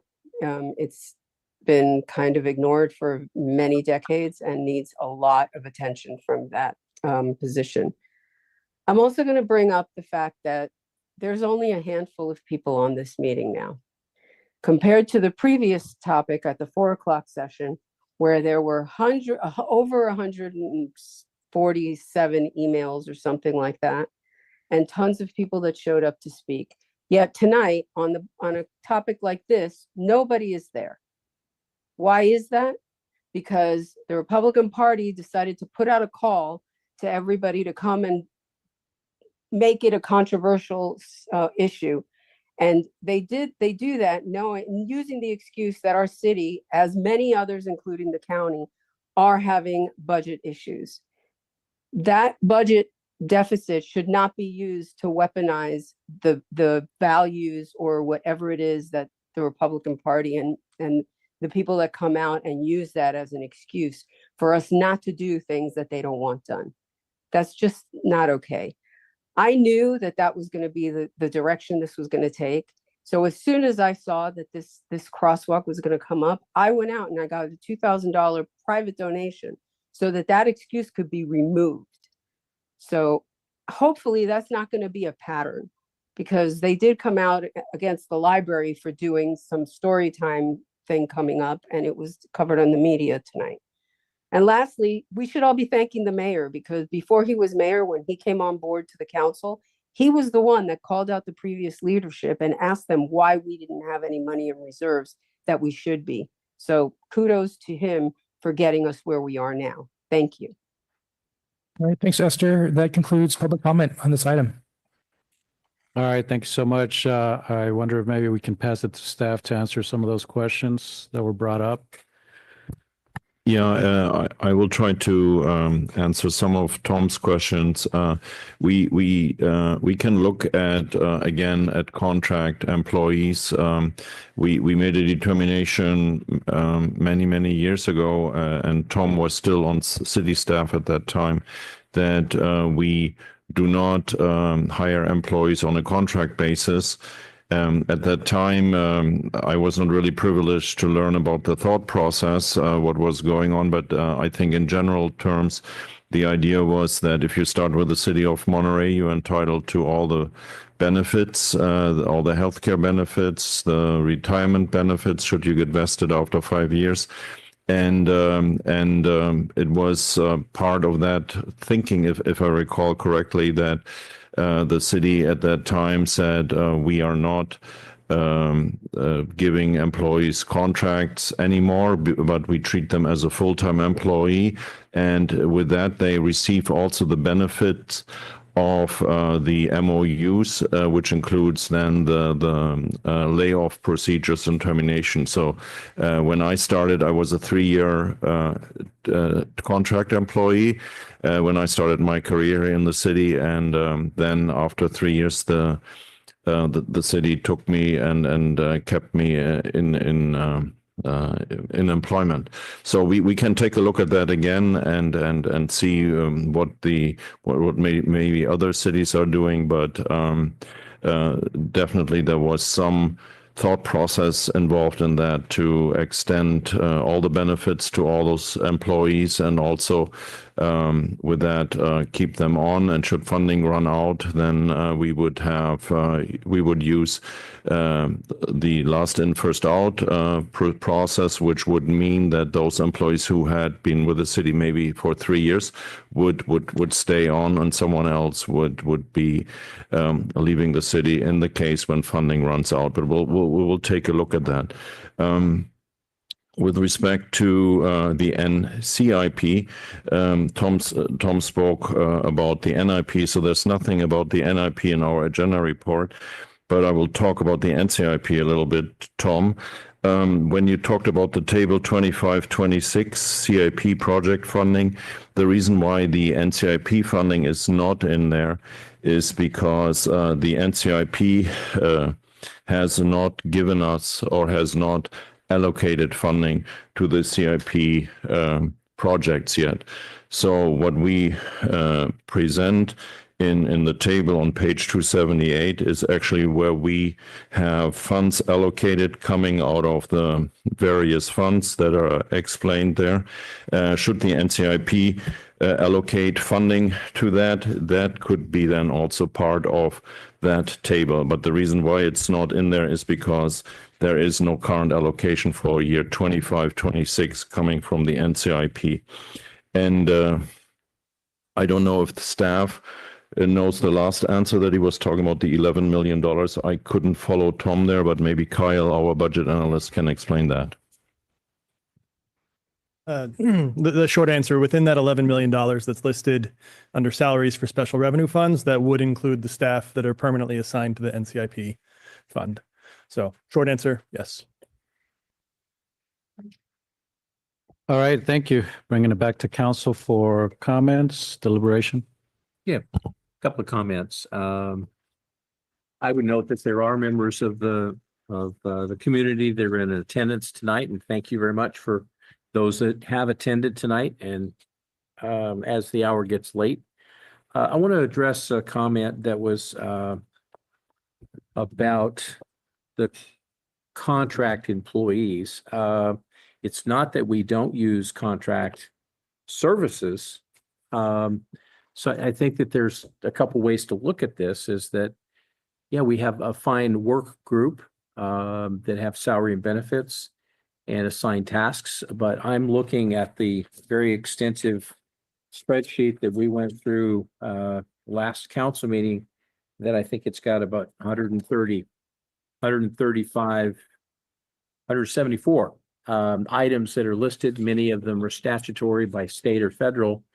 But as I go through here, there's a variety of those things that will be outsourced to contract services. So it's not exactly a contract employee who is aligned with an employee of the city, but we have to utilize contract services to help support many of our departments, like planning.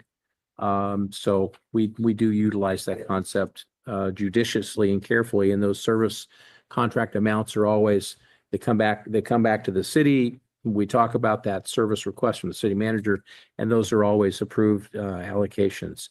So I wanted to call out the consideration of NCIP. I think, thank you for the question, Tom Reeves. And I think that that's an appropriate timetable, because that will be coming to us in the coming months.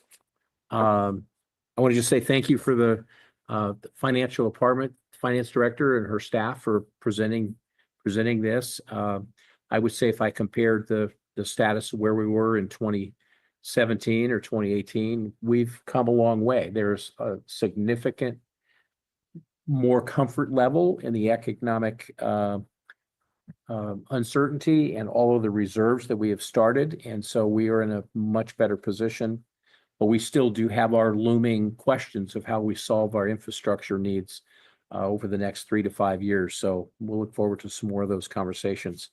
Many of the things are out of our control in terms of health costs, workers' comp, insurance rates. I'm hearing this from many people I know in the community that are getting hit with increased fire insurance, workers' comp insurance, uninterrupted business insurance, you name it. So California is under a threat of a number of increases that are beyond our control, and it's hitting us as well. We are not immune to those inflationary items that drive costs up, and so we have to balance that as well.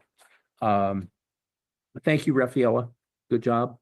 And thank you for covering many of the things that I'd asked for before, and much appreciate the detail.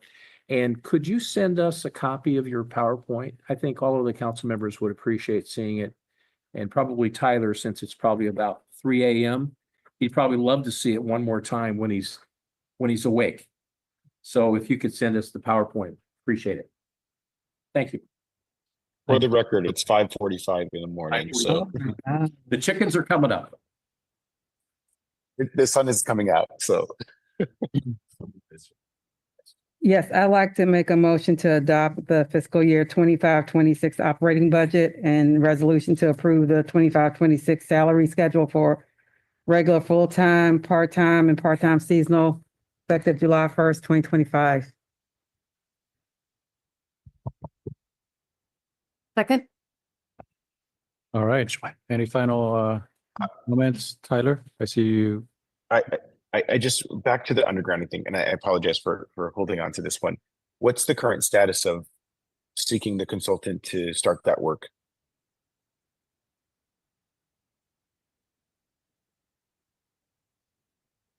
I apologize. I wasn't here for that original meeting, so I wasn't part of the discussion. But in order to continue with Rule 20A for North Fremont, what we need to do is keep building that funding. Is my understanding that they have PG&E has a list, and they're going in order of the cities, and it looks like they're not even going to start design for quite a while.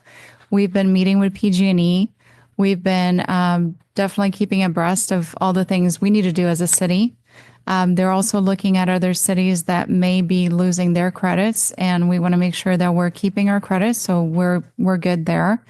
But there's really not a lot of work that we can do because PG&E is going to design it. There's not a lot of work we can do right now for Rule 20A other than showing that we're still an active city.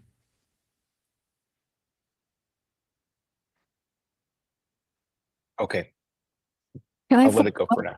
Thank you. Can I follow that up, Tyler? Please.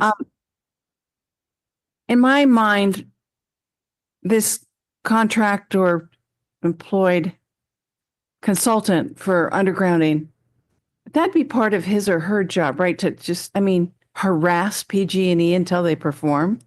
Is that possible? It's possible. It's not likely that we're going to get it any faster, even if we try. We have been actually pretty on top of it. We've had meetings with PG&E and their representatives. Again, it is a long process. And we can't hire a former PG&E employee and get that's what I imagine happens is that you get one of them and they perform because they know everybody. Maybe I'm making it up, but that's what I envision. In a perfect world, if we were allowed to do the design and actually do some work to get ahead, then it would be definitely worth getting a consultant and trying to get ahead. We have a good relationship with the person who's running the program. And again, they're trying to go through all the cities. I think that a lot of cities are probably not going to be ready with the matching funds. So they're probably going to fall out of the program, which means hopefully we can get there sooner. And maybe get their funds too. Yes. Thank you. All right, thank you. I have a couple of comments. I'll try to make them brief. Something that caught my attention was the, let me pull it up here. It's not that.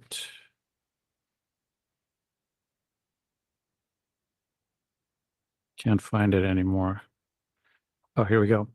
So an item that caught my attention was the discontinuation of the special event support program. And I guess I should preface this by saying that I really appreciate all department heads coming together and really tightening up the belt and trimming all the fat and probably even going much leaner than they normally would. So I appreciate all that. And I'm looking at this specific item, the special event program, because it's compared to the numbers that we've been hearing tonight, it's such a smaller figure. I wonder if there's any opportunity there. And I don't know, maybe I should pose this as a question or a suggestion to instead of discontinuing, maybe putting a pause on it, if that has some kind of impact in terms of a process, or maybe just reducing the funding, because I think there's value there in terms of the nonprofits that apply for this funding. I know that there are other organizations in our city who are interested in next year applying for this. So I would advocate to retain it in some form. And attached to that, I personally would also like, analyzing what this funding is used for. Would like to see maybe a presentation or a breakdown of how this funding is used by First Night Monterey, because it occurred to me that I know that it's been a community staple for many years, but I really don't know what, I know the funding that goes into that program, but I don't know how it's used and who else is involved, and perhaps explore other opportunities for fundraising there. So I don't know if that needs a separate motion or we need to bring that back or a recommendation. So, Councilmember Garcia, thank you for those questions. Let me address the first one where you ask about the special events support program that we have and allocated $100,000, and we suggested not to have it this year. And yes, you're absolutely correct. When you look at $220 million, what do $100,000? What is the role play for $100,000? So I would offer to you and to your colleagues also, if you want to continue funding it at $50,000, $75,000, or even $100,000. Please let us know tonight, and we can adjust the numbers for that accordingly. Because, as you pointed out, this is not something that breaks us tonight. When you look at the overall situation, we felt we are bringing it forward because somehow we gotta prioritize, but at the same token, we can make the same arguments that you just made, that there's is a benefit for the community for that. So again, I would invite your colleagues to chime in and tell us what you feel, and we can make that decision, that change ad hoc tonight, and Rafaela can work those numbers. With respect to First Night, I can share with you that there are $35,000 allocated to First Night for a very specific reason, which is First Night is consuming a lot of resources from the city, and most of the money gets returned to the city to pay for the conference center facility. They have to rent the conference center facility. They have a one day where all the action is, but they have a move-in date and a move-out date, and we give them the best, cheapest available rate. Of course, there are streets that that have to be blocked off. Public Works puts barricades out, maintains them. Policing is another large cost factor there. There are some other costs involved, but the fixed cost for city services that they reimburse us for are anywhere between $18,000 to $24,000. And so when we created this money that goes to First Night, and that was long before my time as city manager or as assistant city manager, the idea was that the city will pay itself back because we provide those services. We know that First Night has a very limited budget, but we wanted to make sure that all those services that they get, that we get reimbursed for that, because again, every other organization has to pay us for those services, including Pride Parade, for instance. And so that's the background. The rest of the money will go towards the event. So when you think that our bill is anywhere between $18,000 and $24,000, that the rest of the funding goes to the organization to hire musicians, etc. And first night is a reliable paying customer, but the last bill was paid in November for the previous year. So again, part of it that we hold ourselves, we make ourselves whole with that money, and we work also on the other hand with them, because we feel if we keep everything in the beginning, then they may not be able to pay off the vendors. And so we Ned and I made some arrangements with First Night, and we have an understanding, but most of the money flows back to the city and the remainder stays for musical groups, PR, etc. Okay, and thank you. And another interesting element of that is a lot of the sponsorships also that are helping support First Night do similar things with respect to in-kind services that they are offering, advertisement, KSBW, etc. Okay, sounds good. Thank you. So for the first item, in terms of retaining the special event program, would that have to come in the form of a friendly amendment? Yes. Okay. And Rafaela asked me also to ask Dr. Barber if she would be so kind to amend the motion also about the amendments that Rafaela presented to you, which included the police officer, the Mimir salaries, and the police reserve officers. So there were like 3 additional amendments that were on. And Ned, if you can put the recommendation up back on screen, then council knows what we're talking about.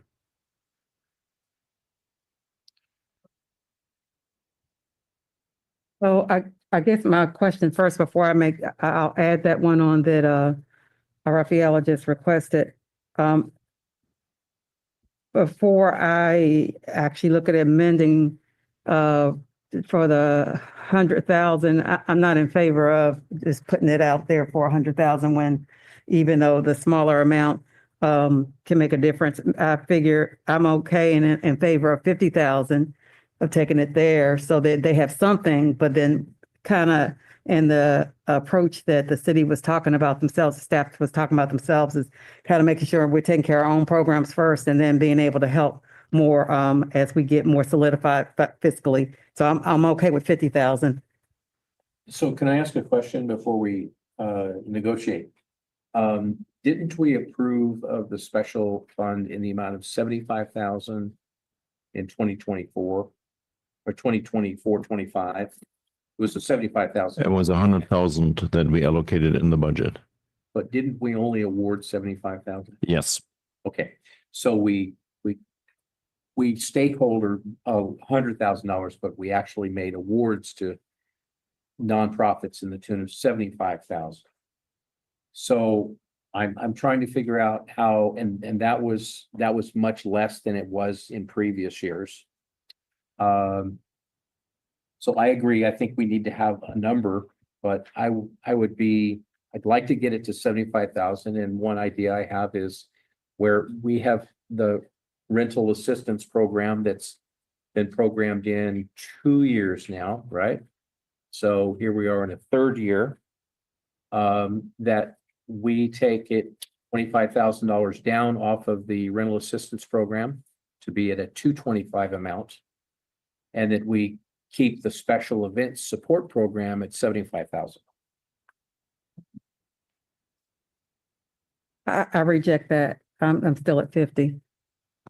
Okay, so one item is that we need to pay for it. Would you entertain taking $25,000 from the rental assistance program? No. Okay, that's one. Anybody else? No, yeah. Okay. No. Okay. So Could I just offer? Ed has his hand up as well. So when Rafael gave her presentation, she articulated that there was the 2. Sorry, my brain's starting to shut off. 2.3 million cushion that we created in this year's budget, and the goal was to have north of 2 million as a cushion. So I think putting the program back into the budget maintains what staff's expectation is.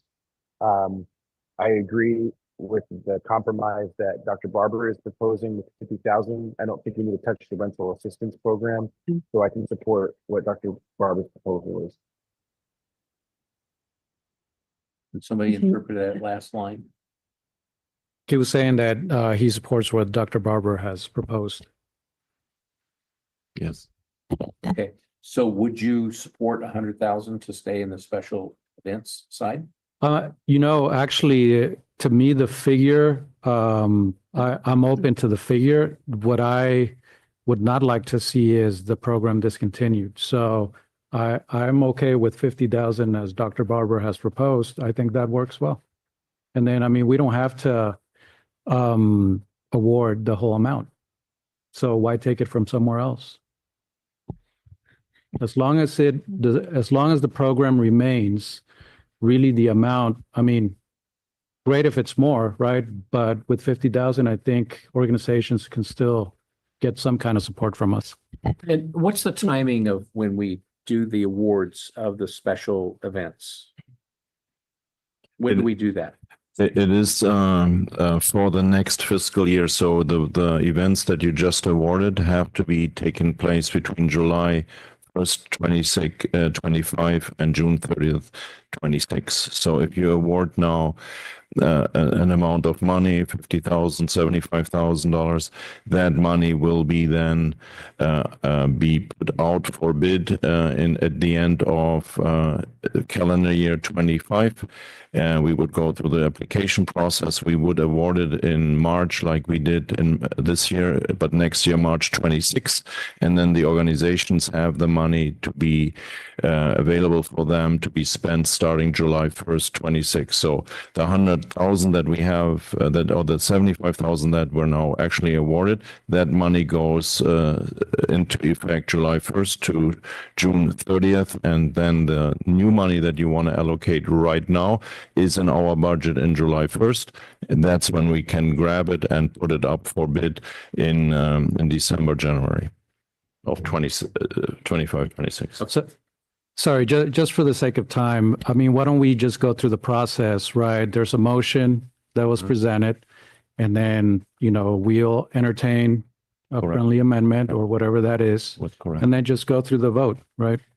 Yeah, and I think we're there Put that because back up. the process was important for Put that me back up. to know. Absolutely, right. And now that I know that we have, it's probably 50,000 that we proposed for this budget, but nothing rules out further down the line if staff brought it back to us and said, I think we've got another 25,000, and then we would decide if we upped it based on the conditions at that time.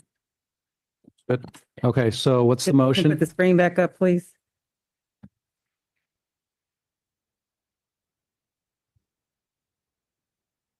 If I don't have, All right, thank you. So I'd like to amend my motion to adopt FY 2025-26 budget along with the FY 25-26 salary schedule with administrative corrections as requested for police recruit 15% below first step of police officer. Reserve police officer is in line with police officer as approved in closed session, adjustments to Mamiya positions, and to add the special programming funds back in for 50,000. Is there a second? Well, second, it was my second. Question. If it sits like that, would staff stick with that, or would staff initiate the conversation before we go out to bid? If the conditions show that there's maybe enough room to go another 25,000 to match what we did this year.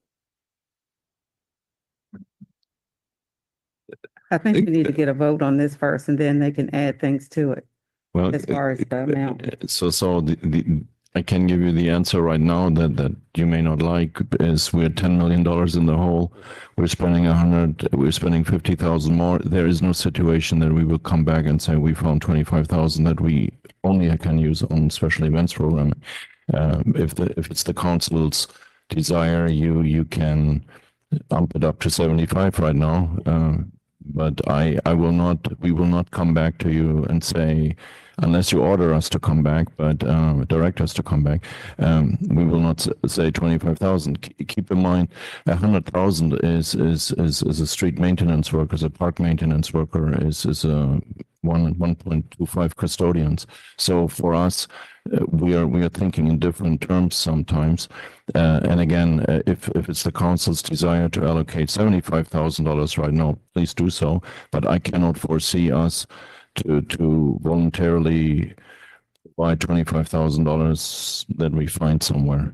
And I'll add also that down the line, if the council wishes to change that, there's always a mechanism for that. So, yes. Why don't we do roll call? All right. So we have a motion and a second. Let's go with Vice Mayor Garcia. Yes. Councilmember Smith. Yeah. Councilmember Rash. Yes. Councilmember Barber. Yes. And Mayor Williamson. Yes. All right. Thank you for that. And I have a second motion on this same item. Okay. I'm concerned about continuing with the rental assistance of 250,000. Given our financial condition, I think that number should be reduced to 200,000. I'd like to make the motion that we reduce the rental assistance amount to $200,000 for fiscal year 25-26. I'm going to lean on staff we're listening to a second motion on the same item. No, it's on a different line item. Can we get, The budget was just approved. The council just approved the budget to include 250,000 for Tyler, rental assistance sounding a program, little which you were muffled. voted in favor of. Can't hear you. It sounds. Can you hear me okay? Oh, yeah. That sounds a little better. I was just saying, to your point, Vice Mayor Garcia, we just voted unanimously on approving a budget that included the 250,000 for the rental assistance program. So I don't see how we can make a separate motion. I think procedurally, Councilmember Smith's request should be construed as a motion for reconsideration, which he can bring since he voted in the majority. Okay, if he wants to verbalize it that way. Well, it's 6 of one and half does the other. I thought her motion was $50,000. There was 50,000. Okay, I'm talking about another item that's within this same category. No, but it was all of it. I'm sorry. I know, it was all of it. It was Okay, he the made- budget. I apologize. He's made a motion. Is there a second on the motion? Well, we're We in did, we got the discussion. second. We're in discussion right now, Tyler. No, we already No, took, but you made a we approved. you the made a budget motion. With the You shouldn't- special and with the addition of the special programming for 50,000. Okay, so this item was, Point of order. The select special budget items, the motion was talking about special event support program amount, and we landed on 50,000, and we had a motion. I'm talking about the rental assistance program of 250,000. And I don't see how that can be construed as the same motion. if staff could provide some clarity, my understanding here is that we voted on item number 13. Yes. And that has been voted on. And we're ready to move on to item 14. I agree with that, although I do think that because that's the case, Councilmember Smith can move for reconsideration of that vote that you just had on item 13 with these other considerations. Absolutely, if he wishes to articulate it that way. And that's what I've articulated. I wish to have a reconsideration for consideration of reducing the amount on the reflected amount listed that is for rental assistance. And my motion is to make that an amount of 200,000 instead of 250,000. Is there a second? Seeing none, the motion dies. Thank you Move very on much. to number 14. to approve the 5-year capital improvement plan, authorize the finance director to make any necessary administrative budget transfers for capital improvement program projects for fiscal year 2025, 2026, and reappropriate capital improvement program closeout project budget savings in the amount of 11 million and change to various active capital improvement program projects. With that, I'll pass it over to Hans. Thank you, Vice Mayor Garcia. With that, I pass it on to Public Works Director Andrea Rennie, and you have seen some of her slides a few times already, but we'll have a few new slides added to that. And with that, I hand it over to Andrea. Sorry to interrupt, but to that point, if there are any slides that we've already seen, if you could maybe just highlight through them. Yes, sir. And then new ones, of course, take your time. Thank you. That's the direction. All right, good evening, council members. Good morning, Mayor. I will be very brief. And yes, you have seen some of these slides. I will be very quick, but it's always good to kind of have that message sink in on our program. So without further ado, so what is our CIP 5-year CIP plan? So there's 2 parts of this. The first part tonight is you'll be voting on appropriations for fiscal year 26, and then fiscal year 27 through fiscal year 30 is our roadmap. So the 2 of them together form our 5-year CIP plan. So why is a CIP plan a lot like preventative health care? Well, it requires a lot of patience. It also requires the right resources. And if you do it right, you can keep everything working and prevent emergencies that are costly.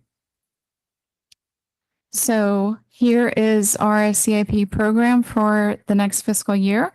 And I know that this slide is a lot like the one that Rafaela showed. The one small difference is that unrestricted general funds, and by that I mean general funds that can be used for either the different city hall facilities or sports center or also the wharf. We don't have any dollars for this year. So what we do have is we're using sports center reserves for 650,000, like Rafael mentioned, and sports center fees for 200,000. So you can see that a lot of these funds have restricted uses, and the total is about $21.9 million. This slide is very similar to the one you've seen. It has been updated with numbers. So you can see 72% is thanks to Measure S, and 100% of the CIP funding for this year does have some form of restriction. Again, this is just a breakdown of the individual projects. They are in your packet. I'll just go through them quickly, but if you have any questions, please let me know. And again, those are just projects that we allocated that also have, we thought about the projects that we can get done the quickly. And tunnel maintenance, for example, there's also Pump Station 11 and other projects that we are going to be able to get to faster and that have a lot of impact on our infrastructure. So we have out of Tidelands, we have our programmatic wharf inspections and maintenance. These have been critical for the maintenance of Wharf 1 and Wharf 2. We have maintenance also in our sewer fund. CIP parking fund projects. You can see that most projects are partially funded or new projects. We are also split so the maintenance of the garages. We did do a garage assessment, so we have a really good idea of what is needed as far as repairs in our parking garages. Measure S, we're going to continue the great work that we've been doing with storm drain, sidewalks, pavement, and ADA. Our pavement condition index is currently at 80, which is still really great, better than 90th percentile of the Bay Area cities.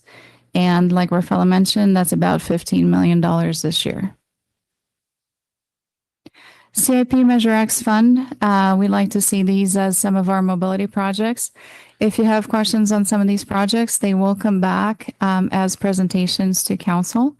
And so what we want to do with Measure X is we want to do projects that improve mobility for all users. We also want to invest on Del Monte and Washington. It's an intersection that's over 50 years old. And also Measure X allows us to procure grants.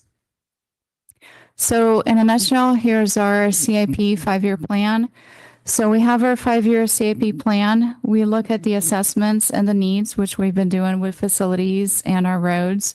And then we get estimates. And the critical part of this is funding. Depending on what funding we have, we prioritize different projects. We implement, we reevaluate, and this is a cycle that is continuous throughout the year. You've seen this slide. You've seen that general fund, it might be an unknown for the next few years. It also depends on Measure G, the sunsets in July 2029. You can see that in fiscal year 27-28, Measure S is going to be significantly down since it sunsets on March of 2027. This is also just a repeat slide on some of the needs. Another repeat slide on just talking about what funds can be used for what.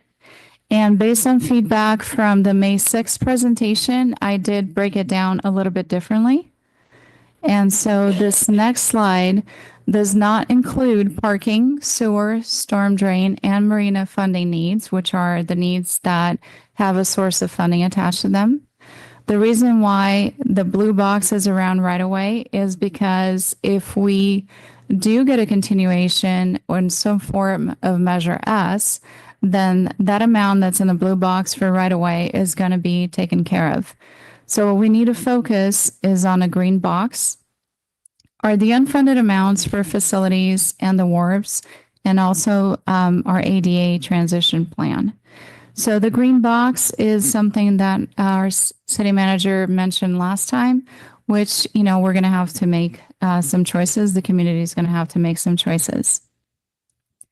Further breaking this down on the needs and the funding challenges for the next 5 years, what I try to do is break down what is an allowable use of the general fund. So you can see that the competition for the general fund is big because it's an unrestricted fund. So it can fund ADA facilities, Wharf 1, Wharf 2. Tidelands can only fund Wharf 1 or Wharf 2, and the marina can only fund part of Wharf 2. So again, this is just kind of breaking down the needs and talking about what is really competing for the general fund. And our CIP strategic approach to general fund projects, as we talked about before during Rafael's presentation, is that we currently have $5.6 million. And in fiscal year 25-26, we scheduled $3.6 million in project expenditures. So how do we do this? We defunded 35 projects. So you have a table in your packet that shows that we combined a lot of different projects. We closed out projects, but we also defunded projects so that we can get those critical needs done. In the past, I'm going to completely agree that, you know, it was used as savings accounts. So a lot of projects were partially funded over the years until you got to a certain amount, then you would go do the project. So we are taking a very different approach. We've defunded projects. Doesn't mean that some of these projects are dead. It just means they don't have funding right now. It's going to the more critical projects. We're also seeing that we have a lot of unfunded state mandates that don't come with any funding. Due to this year's wildfires, there's a lot of supply chain issues, and the prices in California are rising. So what we're trying to do is we're trying to combine these projects so that we have larger projects, a lesser number of projects, because we are also facing a staffing shortage. We're at 50% engineers right now. So if we have a smaller number of projects, larger projects, big impact. So that is what we're trying to accomplish right now. And I hope that was quick. I'm open for any questions. Thank you, Andrea. Any questions from council? Yeah, Dr. Barber. Thank you again for the safety rundown. really quickly, the engineers that we are down with, were they included in the staff budget that we just passed? The positions are still there. They're just Okay, so vacant. that's still in that They're budget. still there and we're still recruiting. Okay, thank you. Any questions? Okay.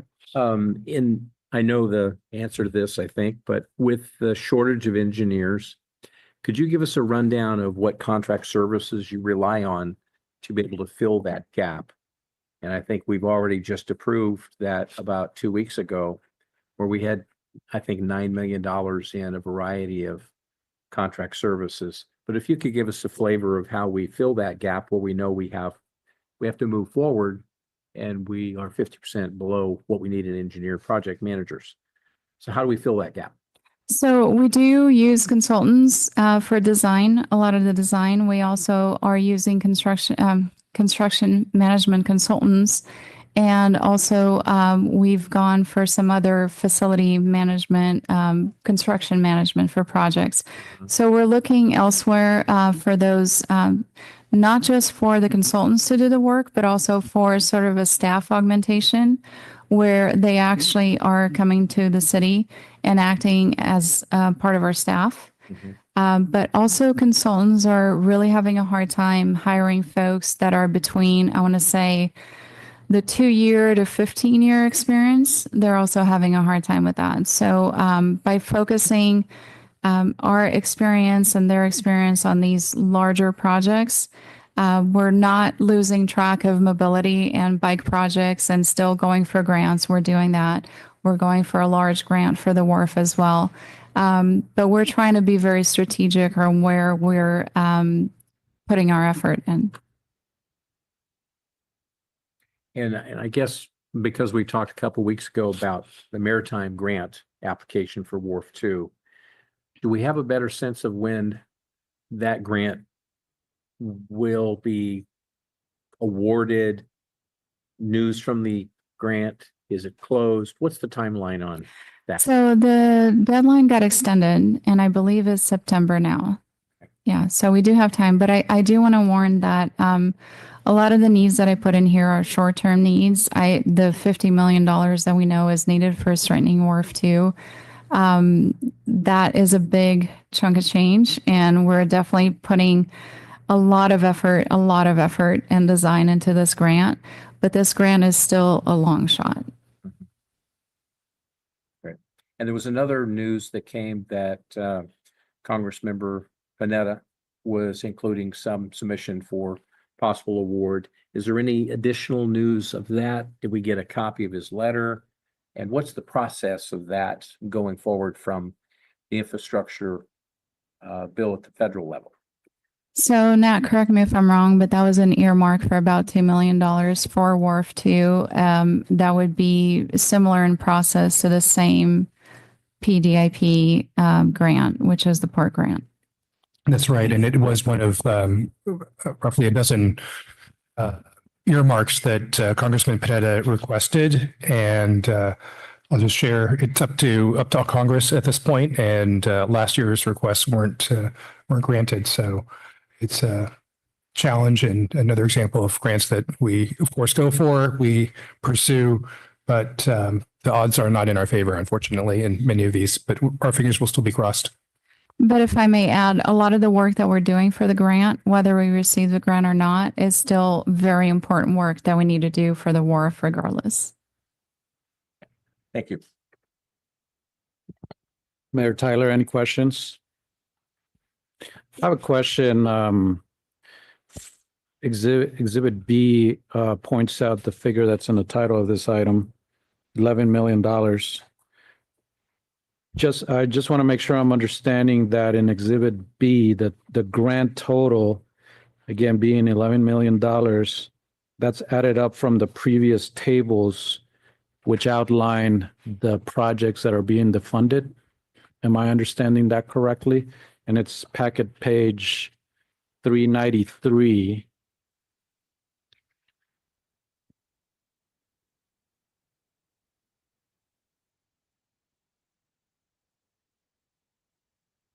So all the tables in Exhibit B leading up to that amount. Yeah, so that's correct. So the $11 million, so it's not money that is being defunded. They're just being reorganized into the different projects, and some projects are being closed. So not all of the projects are listed here. So I understand where there could be some confusion. Some projects live in this list and got combined, but they're not in the new list that we're asking for appropriation for this year. Got it. Okay.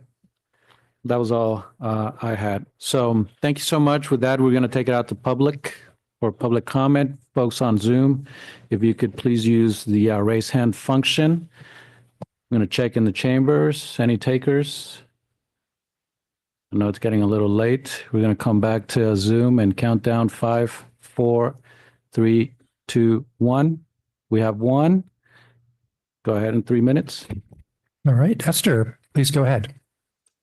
Yeah, I just want to thank the council members that didn't engage with Ed Smith's request to hit the renters assistance program. I guess he's okay with more homelessness coming to our neighborhoods and our doorsteps, because that program actually needed to be increased funding. And if things were in better shape, we would be able to help more of our residents stay housed instead of making them have very few options that they have left to tap into. So thank you for voting that way to the rest of you. All right. Bring it back to council for deliberation and motion. Move approval. Make a motion that we accept this report, and bear with me while I get to the exact wording of the recommendation. So thank you for the report. Approving the recommendation of the 5-year capital improvement and authorize the finance director to make the appropriate fund transfers, and also authorize the finance director for the reappropriation of the capital improvement program closeout projects in the amount of $11,295,940 to the various outlined active capital improvement programs that's been presented tonight. Do we have a second? Second. All right, roll call, please. Councilmember Smith, Yes. Councilmember Rash, Yes. Councilmember Barber, Yes. Vice Mayor Garcia, Yes. and Mayor Williamson. Yes. All right, thank you so much. With that, we'll move on to number 15.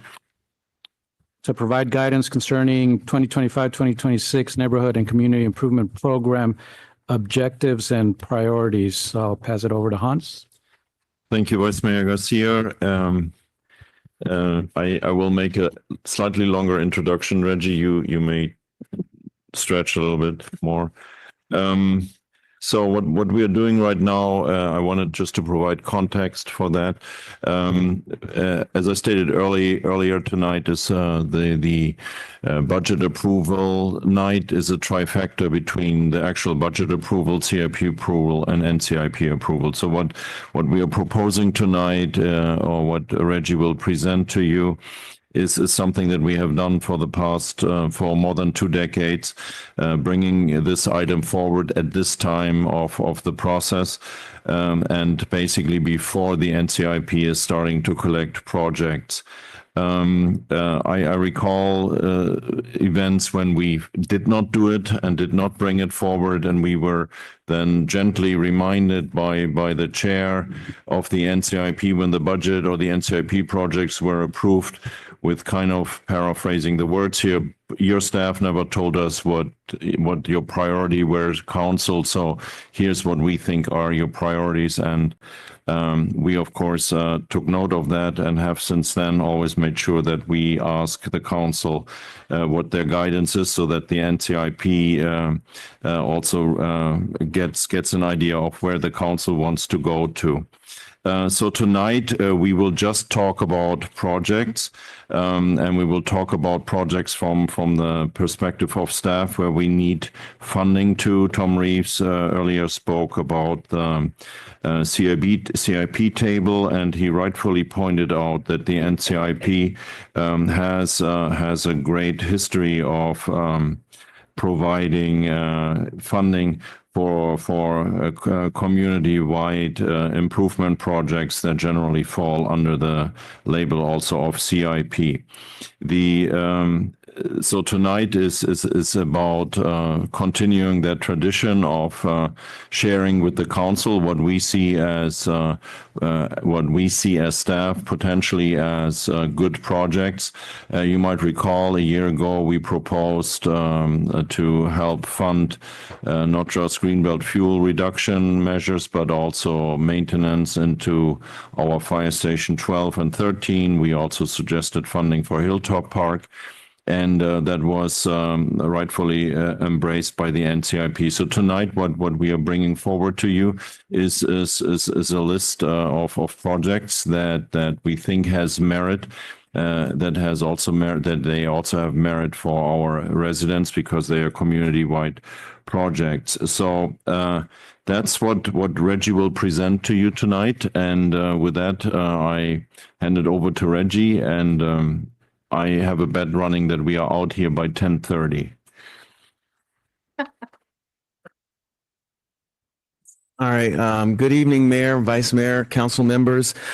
So tonight, yes, as City Manager said, we're going to talk about some NCIP projects. I guess just to start out with two things, we're actually not asking you to approve anything this evening.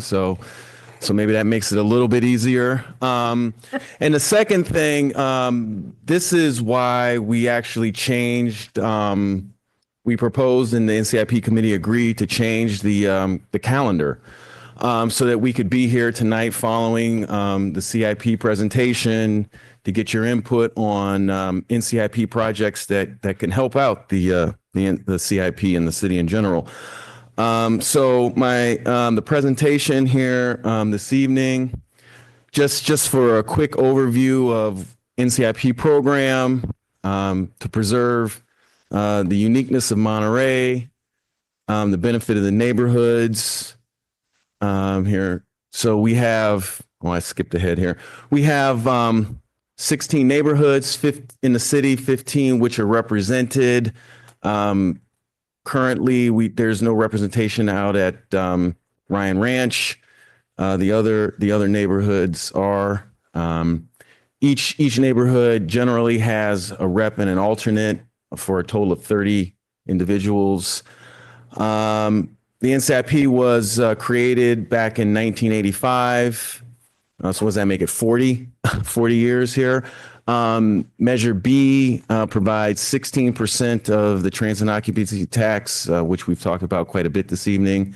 And that's been increased over the years.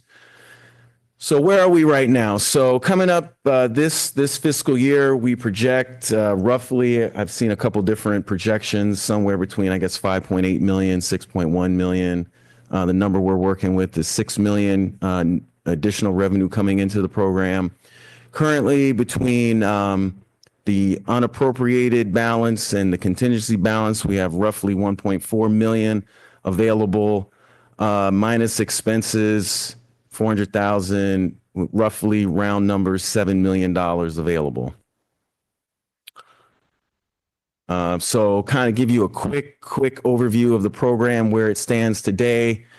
We have a grand total of, 75 roughly projects have been added in the last 3 years, or I'm sorry, 105 projects added in the last 3 years. You can see there 31 and 22, 44 and 23, 30 and 24. But what have we done recently, right? We've completed 37 projects since I've been here, right? 15 and 23, 18 and 24. For this year to date, we're hoping that we'll get some momentum in 25, and we'll start to knock some of those down. We actually completed 3 in the last month, so those numbers look a lot better. And we currently have 77 projects. Again, I guess it depends on how you count, but 18.8 million still in, allocated, dedicated to projects. So tonight, again, we're here to ask you to provide some feedback. We have a couple, I know we have people from NCIP committee, general members of the public are listening. Generally, guidance has been to focus on projects that, impact public health, public safety, essential facilities, as Hans said earlier, like the fire stations, Hilltop Park. NCIP funding is important and one of the main ways to deal with the city's aging infrastructure. So tonight we're looking at 8 projects, 8 sites to bring to everyone's attention. Some of these everyone is familiar with. The Wharf 2 situation, I think we're all familiar with. Maybe something that's maybe a little less, but if you're out and you've used them, the city restrooms, they need some help. Recreation trail retaining wall. If you walked or biked or run along Lighthouse Curve on the rec trail, you have noticed that that wall is in need of some help. ADA improvements across the city at facilities and parks, and we also have utility undergrounding. We'll bring that one back and have a further discussion. Facility out in the Villa Del Monte neighborhood, 205 Montecito Avenue, El Estero Park, and Schultze Park. So we'll take them one at a time. Wharf 2, originally built in 1926, serves the commercial fishing industry. There's the abalone farm. It has public access. You can walk out to the end. You can walk around the warehouse. There is parking there. There's a couple of restaurants, and there's the yacht club.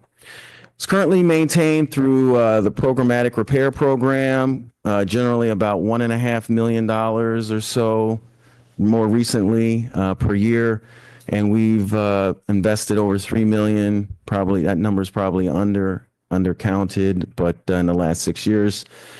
And repairs that are needed consist of timber structure elements, timber and concrete piers, concrete bracing, concrete beams, and asphalt over the surface of the decking. And we have some photos here. I don't know if you can really see them on the presentation, but if you've been out there, you can see the asphalt surface is in desperate need of repaving in certain sections. We have here on the upper right corner, that's a borehole from marine organism. That's 9 inches. That hole is 9 inches deep. That's an issue. And then the lower right corner, that was when the upper beams and support were exposed. That beam is rotted. You have saw this picture in the April presentation that Coe gave here. So this is a repeat. Citywide public restrooms. Generally, there's approximately 33 restrooms across the city in the high tourist locations, Cannery Row, the wharfs, recreation trail, and throughout the community in various parks. They're showing wear and tear, despite, I think, a dedicated, city staff works to clean and maintain those facilities, but they're under a lot of stress, used by a lot of people. So we're looking for funding to repair and upgrade the facilities. And as you can see, this is just some examples of what we have across the city. We try and harden them, right? I think we're using stainless steel surfaces where we can. They're cleaned on a regular basis, but like I said, they're under a lot of stress. So next, the retaining wall along the recreation trail in that Lighthouse Curve area. The recreation trail is approximately 3.5 miles within the city of Monterey, part of a larger 18-mile trail that goes from Casterville out to Pacific Grove. was built in phases starting in the early 1980s and I believe completed towards the later 1990s. It's on the older Southern Pacific Railroad track right away that served Cannery Road during the sardine canning era. And it's approximately, so the wall itself is approximately 1,000 linear feet, and sections are in need of repair. So here I have some photos of that as well, where you can see here in the first picture on the left where the hill is actually pushing the wall out and on towards the recreation trail. Some of those wood members are completely rotted out. And those the picture in the center and on to the right, you can see that. ADA improvements across the city. We have roughly 90 facilities. I forget the number of parks, but lots of parks. And we all have their curb ramps, curbs, sidewalks. I mean, there's lots and lots of facility issues. And we're looking for funding to implement the 2024 ADA transition plan, and we're estimating a need of 20 million, more than 20 million over the next 5 years. It is a long-term process, and NCIP projects have funded ADA in the past, and we're looking for support going forward. Undergrounding. This was presented to both the City Council and NCIP last year. The numbers are enormous, anywhere from $500 million to $1 billion to plus even more. Last year, NCIP recommended, City Council approved a project at $2 million. We had a project already on the books for $250,000 in July. We're going to come back to the council with a recommendation to combine those two projects into one. So we'll have $2.25 million in one location to work with. And here we're asking again for funding for Rule 20A, as we had talked about earlier. It's kind of a two-part, funding mechanism. So PG&E has what they call credits. Credits are great, but they're not money per se. It's an accounting mechanism that PG&E uses to allocate resources to these various projects. I think the City of Monterey, we have somewhere in the neighborhood of 4 million in that Rule 28 credit program. And the last conversation that I was a part of, they had estimated to underground the utilities along North Fremont was in the $10 million range, and they would look to the city to make up the difference. So we're looking at 10 minus 4, somewhere in the $6 million neighborhood.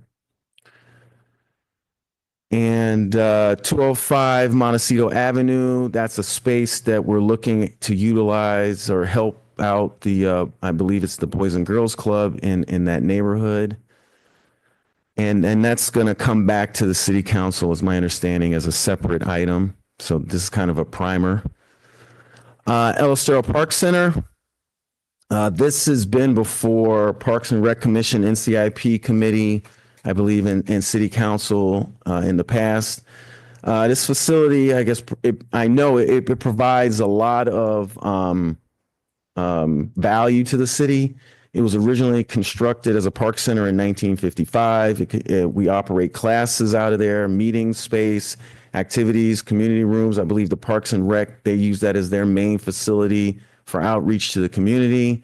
There's dance space, there's kitchens. I understand there's even cooking classes there now. And this facility needs some help, like we had talked about with Hilltop last year. Kind of similar list of items: roofs, gutter, downspouts, windows, termite treatment, on and on. We do have projects that are funded separately for like the playground area and picnic area. So some of these are we're looking at separately. Others, the city maintenance crews are doing what they can. And then I believe here's some photos of El Estero Park Center. And you can see some of the exterior items that need some assistance, including ADA upgrades. And then here we have interior spaces in the kitchen. Again, it's just years of wear and tear. And then I think lastly, the Schulte Park Center, this historic building. We're looking here for, I think, assistance again with ADA and some of the exterior items, the roof, paint, tile replacement, those sorts of things. So recommendation here from the city council on what is important to you.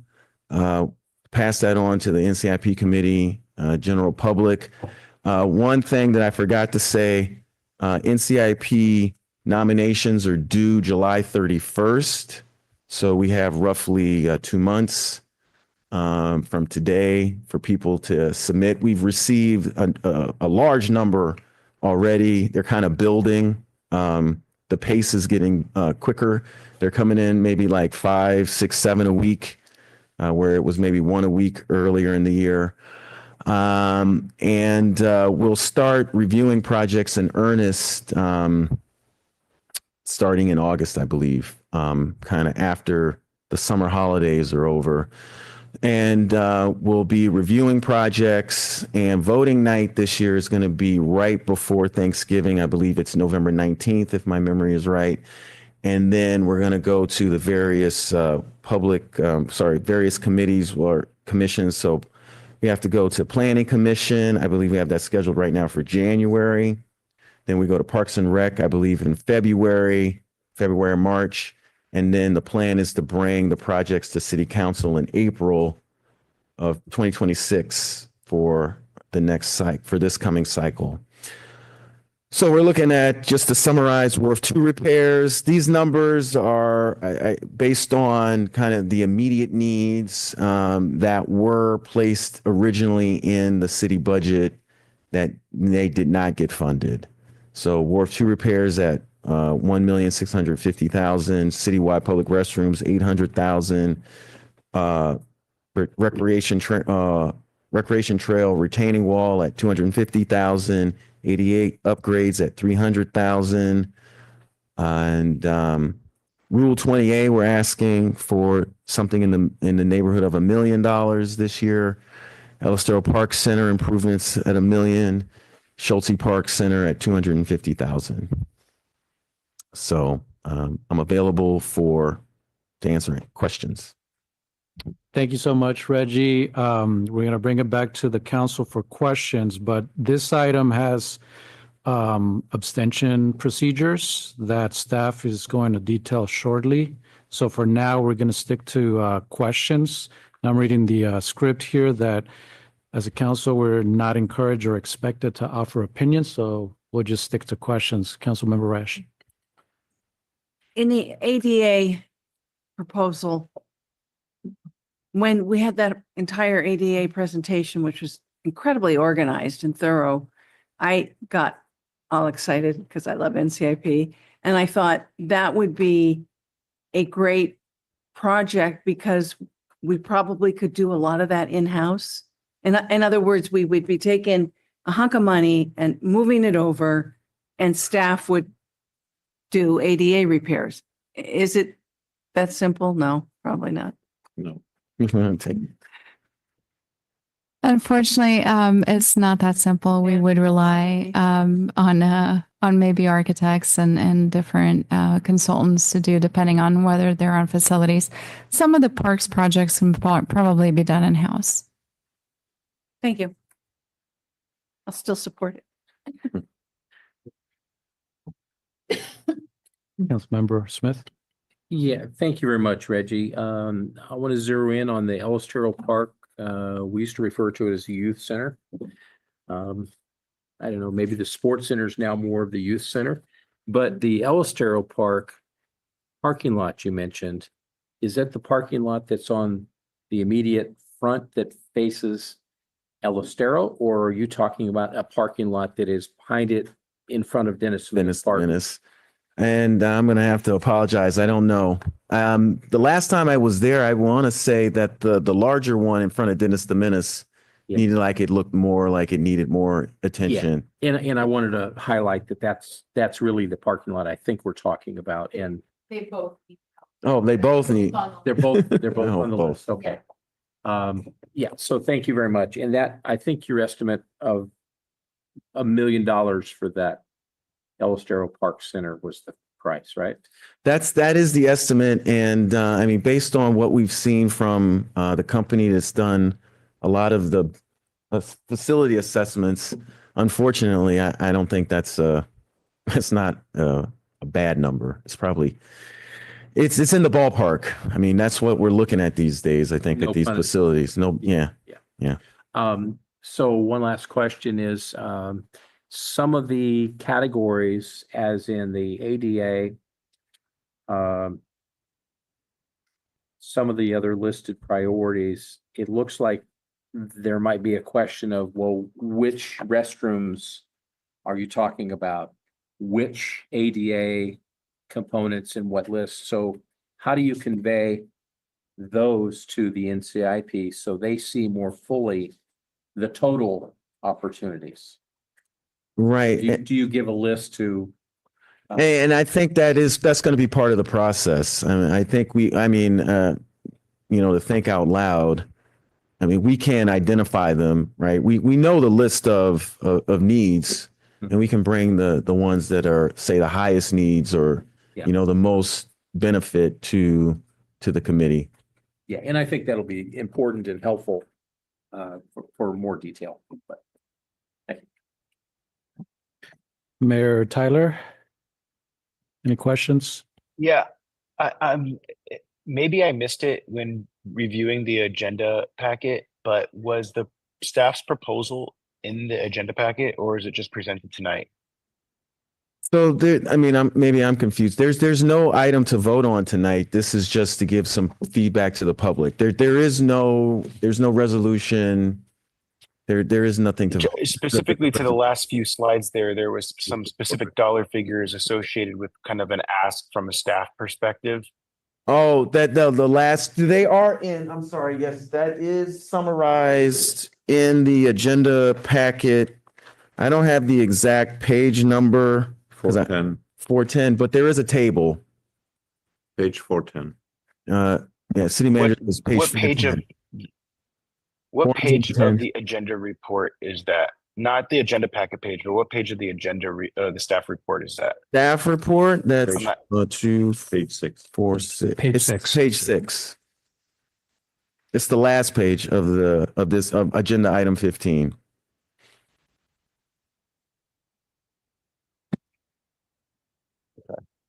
I'm not seeing it.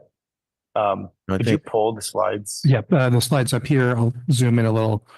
That way you so. can see. This is from the agenda report.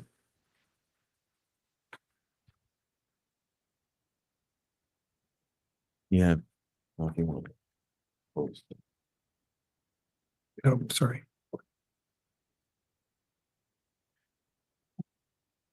Okay. I'm still not seeing it, but I'll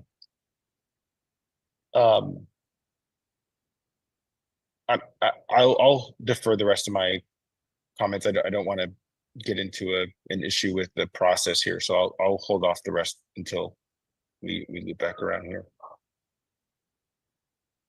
All right, so with that, we'll take it out to public comment. So folks on Zoom, please use your raise hand function. In the meantime, we'll check here in the chambers. Anyone interested? Any takers? Seeing none. Going back to Zoom. I'm going to offer a countdown to 5, 4, 3, 2, 1. We have 3 folks. Let's give them 3 minutes each. Go ahead. Sam, we'll start with you. Still awake, still here. I'm going to start by saying that I'm looking at the charter right now, and just to remind everybody, it's called the Neighborhood and Community Improvement Program. The committee itself, of course, is called the Neighborhood Improvement Program Committee. And the budget is the Neighborhood Improvement Program budget. There is no community in there. Now, having said that, though, of course, the program itself has the word community in it, and the NIP committee has been very good about putting projects forth that are of a community nature, but still the emphasis is on the neighborhoods. And I use that as a prefacing statement because when I see projects like the Wharf 2, I hope that's dead on arrival. I don't see really any connection with neighborhoods and that structure. And to me, the Wharf 2, I've always thought, is a little bit of a tchotchke. It's the old car parked in the field with trees and weeds growing up through it, kind of a thing. Well, that was Grandpappy's car, and we can't get rid of it. Well, I think we really need to start thinking about reuses and adaptations of Wharf 2. It's never paid for itself. It's always been this dilapidated structure. It has no fire sprinklers under it, I don't believe. At least it didn't when I retired, and it needs them because the main part of that is a timber structure. So Wharf 2 is a real problem child, and it definitely needs some attention, and it needs some focus to figure out what the future of that looks like. I think you need to let the NIP committee, just do their work. They've gotten the message over many, many decades about the straits that the city budget is in. And they always focus on public health, safety, essential maintenance. That mantra is just emblazoned in my mind. It's something that we recite every year, and they've got it. They understand it.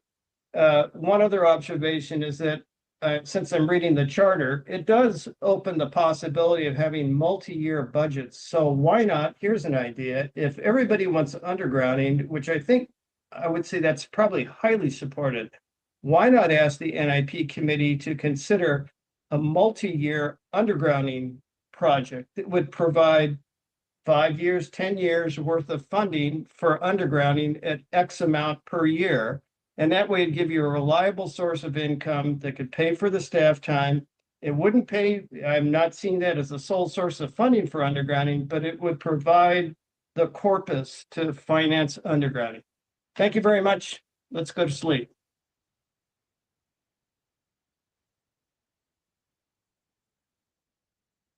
Thanks, Tom. Our next speaker is Esther. Good evening again. Thanks, Reggie. That was really thorough. It was good to see all that detailed info going into a new cycle. I just want to say that the bathrooms, really, I'm kind of surprised that nothing has been done to them. I remember them being on the agenda or at some point discussed, but those bathrooms are in tourist areas.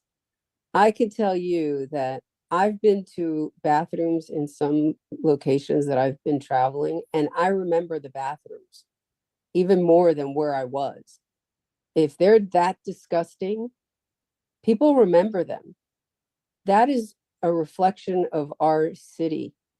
And I mean, at least we should be prioritizing the ones that are getting the high traffic in the tourist areas, because I really think they're an embarrassment. And we obviously don't want people leaving with that, as a memory of coming to Monterey. It's just shockingly embarrassing. And I really hope that somebody, whoever it is, funds it, because it needs to be prioritized, in my opinion. Thank you.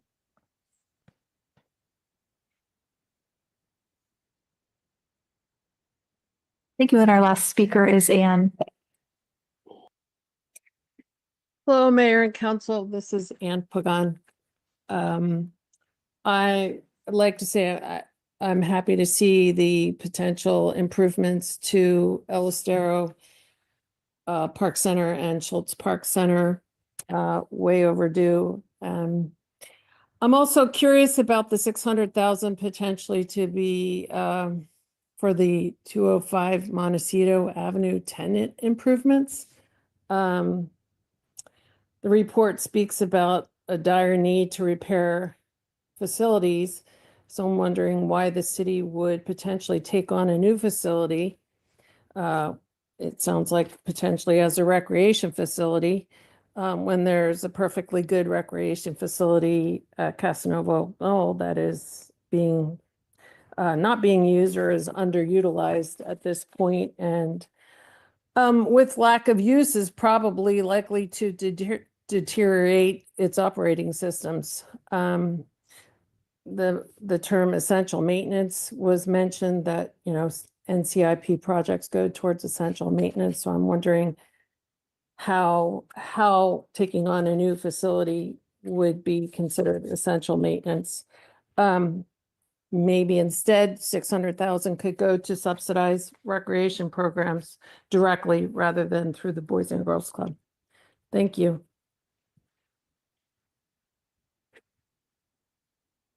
All right, thank you so much for that. And I'll pass it back to staff. Yes, so I think Tom's comments were not questions, you know. I don't think there was a response necessary. Esther remarks about the bathrooms are spot on. That's why we want to look at that. With respect to 205 Montecito, this is something that is developing as we are working through it right now. There will be a separate agenda report coming to the council sooner or later. And Anne's question about why not use Casanova Oak Knoll there is a very fair and good question. What we are investigating and wanting to present to the council as part of this future agenda report is an option to develop a facility that is adjacent to Montecito Park across the street from Fire Station 13, to partner there with the Boys and Girls Club for a program that would basically allow the city to use the facilities in the morning hours, and then have the Boys and Girls Club operate that facility at lunchtime with providing lunch to the kids, and then going into the evening up until 6 o'clock, and then having the facility again available for city programming. We are exploring the idea of renting this facility, and the quick answer to Anne's suggestion or concerns are that we have the kids living over in Montecito, and we have over 80 children that are being dropped off directly in front of that facility by the MPUSD school buses. And we have not the same amount of programming success at Casanova Oak Knoll. We simply do not have those type of numbers, and we have in the Montecito neighborhood also a very high percentage of, shall we say, less privileged folks living there with a need for after school programming, which we do not have on the other side where we have our center. So in a tragic reversal of our facility is we have a facility in an area where we do not have the space for large-scale programming, but we also just do not have the supply of customers there. Whereas on the side of Montecito, we have that, and so we will bring this forward to the city council in the very next future as a consideration of when we are discussing, shall we invest money at this facility? Shall we invest money into tenant improvements into that facility that basically will require upgrades to the bathrooms and to provide ADA accessibility there. And these are all questions that we are as staff have contemplated, and then we'll hopefully bring this forward sooner or later to you. But we want to plug in a certain number also where we think the NCIP can rally behind, because that's the neighborhood right now where the action is. That's the neighborhood where we have the need to provide programming for kids. And likewise, when we identify North Fremont as one of the dividing lines where people will not go and cross to go to programming at at the El Estero Center or Senior Center, that's the dividing line where the kids will not cross from Montecito over to Kona. And so it's for us an idea, a suggestion, a model that we are analyzing, and we'll bring it back to council probably in the next 4 to 6 weeks for further consideration. And then hopefully also we can rally some support from the NCIP, especially from those affected neighborhoods, because they see really where the need is for their children there. So that's the background. And that's a rather long answer to Anne's very well-meant question. And I know Anne lives in that neighborhood, and she knows that the kids are there. That will help us. And I think it's an exciting idea to partner with the Boys and Girls Club. They have a very successful program in Seaside, and the Boys and Girls Club wants to spread out more into the Monterey Peninsula. And it is a very, very established institution, has great success providing after-school programming for kids. And I think we want to participate with that and help together with the Boys and Girls Club to create a new, let's say, public-public partnership there. So, pardon, I have to address that for just a moment, because when I read the agenda report, it didn't connect with me that it said tenant improvements. And so that project hasn't had legal review, and I have doubts that will be recommended from a legal standpoint, because typically we don't have NCIP funds pay for private property. So I don't know any of the details of this other than what was in the report, and there wasn't enough in there for me to understand that that's what's being proposed. And so just with that reservation there, I don't want people getting their hopes up that this has been vetted, because this is news to me that I'm learning just now.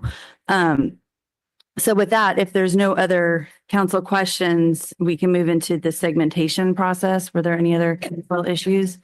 Okay, so for the public's benefit, this is one of those statutory conflicts of interest. And what that means is that the legislature has determined if a council member owns property within 500 feet of a location that they're going to be considering or deliberating on, or in this case, I know there's not a resolution, but there is guidance being requested and decisions being made. We need to follow the recusal process, which is a bit cumbersome and somewhat time consuming, but this is the system we have to go through so that the public understands. The conflict areas for Councilmember Barber are citywide restroom remodels for Oak Newton Park, and also ADA improvements to facilities at Oak Newton Park and Cypress Park. For Councilmember Smith, it's ADA improvements to facilities at Don Davy Park. So they are both disqualified under the Political Reform Act from participating. Mayor Williamson and Councilmember Garcia fall into a different category where there's property within 1,000 feet that might impact their decision-making, but it's not an automatic disqualification. So they need to take into consideration certain factors, and they may choose to recuse themselves. If so, it will be citywide restroom remodels at Larkin Park and ADA improvements to facilities at Larkin Park for Mayor Williamson. And for Councilmember Garcia, it will be the restrooms at Casanova Oak Knoll, as well as the ADA improvements at Casanova Oak Knoll. So the way this process works, I suggest we start with the 500-foot conflict areas. And so Dr. Barber will be leaving the city council chambers, and the remaining council members will be providing guidance on Oak Newton Park, citywide restroom remodels, as well as Oak Newton Park and Cypress Park ADA improvement to facilities.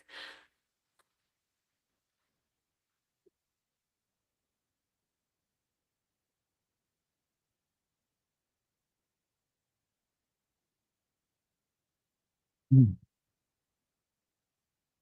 you open the clerk's office for her? So she can listen? Sure. So is that sufficient for the council? Knowing what are the items that are being addressed here, and then just for us to do a roll call? Or do we? Yeah, we're teleconferencing, so everything's roll call, even though it's guidance. So if you're giving moving forward on Oak Newton Park and Cypress Park for the city restroom remodel and the ADA facilities, that'd be. So do we need a motion? No, right? Just roll call, or do we? Yeah, there should be a motion Okay. to provide guidance that you're. It's getting a little bit later in the evening, so. Okay, can I ask a clarification? Sure.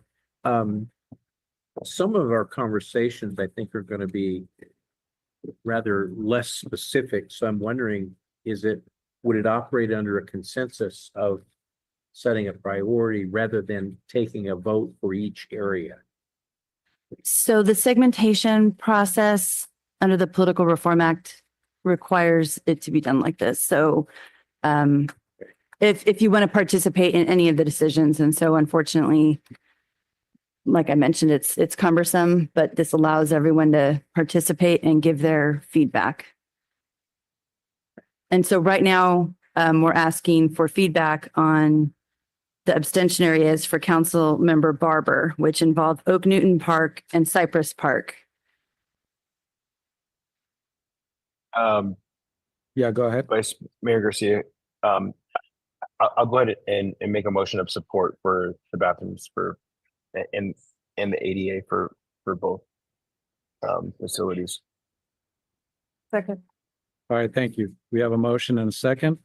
And that covers first. Yes, and when we're saying approval, really, it's just to provide guidance that that's a priority of the city council for the NCIP to consider. Are we still okay with that? The motion and the second?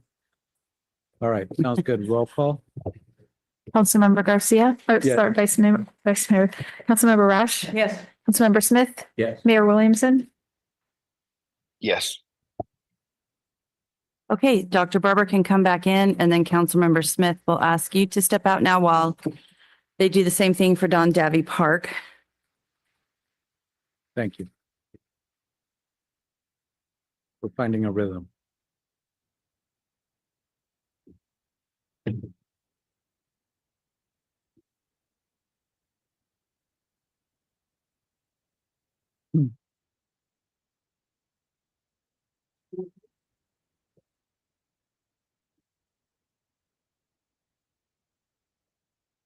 So with Dr. Barber back, I know we're looking at Don Davy Park just to make sure that she's fully aware. So I'll go ahead and make a motion to approve the guidance in support of council's guidance. Second. All right, roll call, please. Councilmember Rash, Yes. Vice Mayor Garcia, Yes. Councilmember Barber, Yes. Mayor Williamson. Yes. Okay, Councilmember Smith can come back in. Who's next? And then Mayor Williamson, if you're disqualifying under Larkin Park, you can just turn your camera off for this item. I reading through the list that you provided us, I don't see a Don't need to do so. participate. Okay, great. This is not a mandatory disqualification, just for the public to know, because the property is not within 500 feet. It's outside of that range. And he's reviewed the factors and doesn't have a conflict. And Councilmember Garcia, if you've looked at those, I don't know if you're participating in. I will participate. You will. Okay, Yeah. so then the council can wrap it up with one final guidance on the remaining projects that haven't been And can discuss. somebody remind us of that final guidance? That we're all on the same page?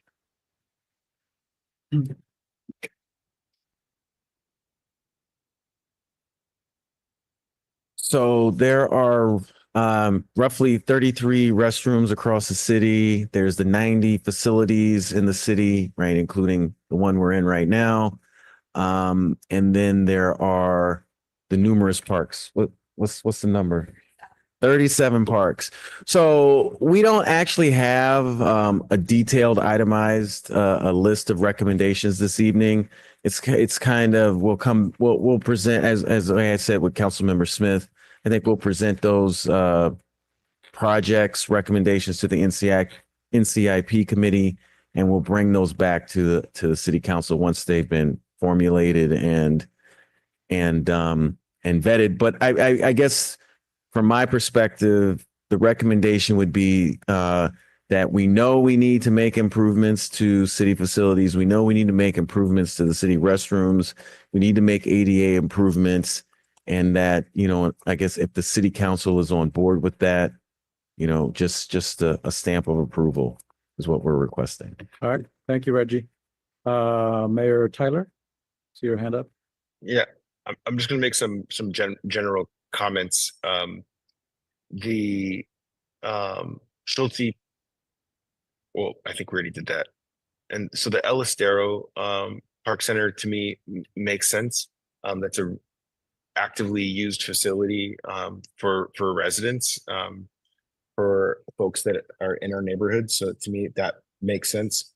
It seems like the Montecito Ave tenant one, we probably should put on ice right now until we get some clarity from legal in regards to whether that or not that can move forward.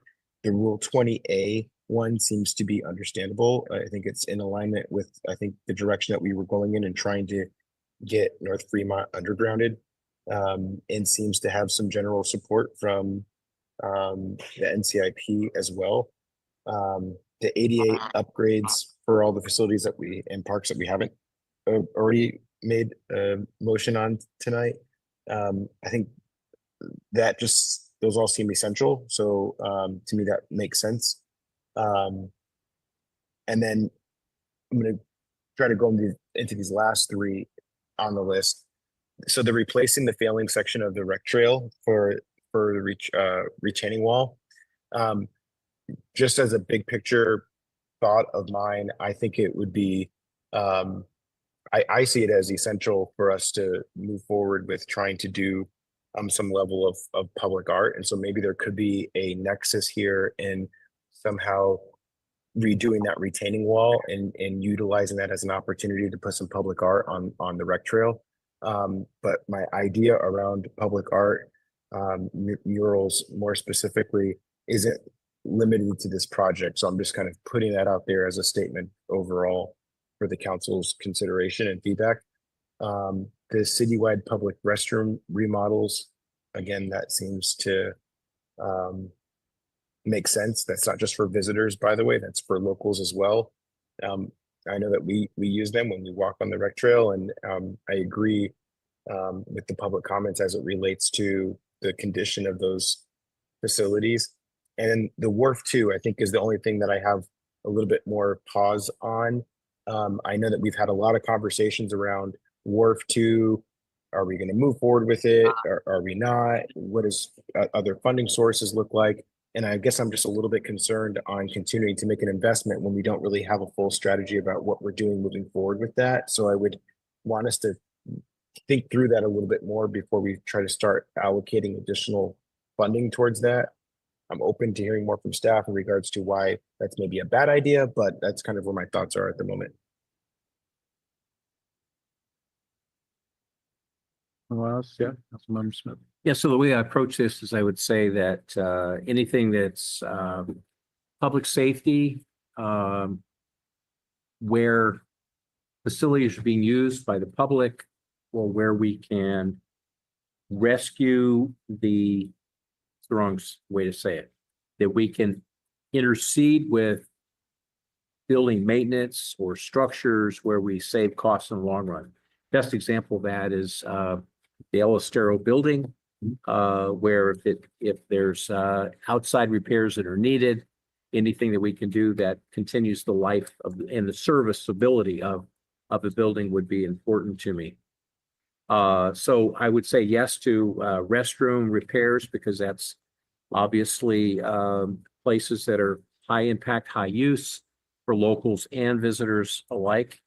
And many of them are very dated. And sometimes some of those park restrooms are not that costly, but what's costly is when you start adding them all up. But some of them are desperately in need, and others are probably not so in the desperate category. So I think a list of detail will be helpful for NCIP and the associations to be able to see. The other thing I want to address is Wharf 2 repairs. I think my approach on that is that essential repairs are the first step for the first year or two until we have that long-term push. But we have essential repairs that I think that are needed, that the members of NCIP may say that that's worthy to them, because it's not just an old wharf that everybody looks at, but it's actually a commercial industry where people go to work, recreation for fishing, boating, yachting. We have a large investment in the enterprise. We need to improve the enterprise, but that's a wharf that is the access point for that marina.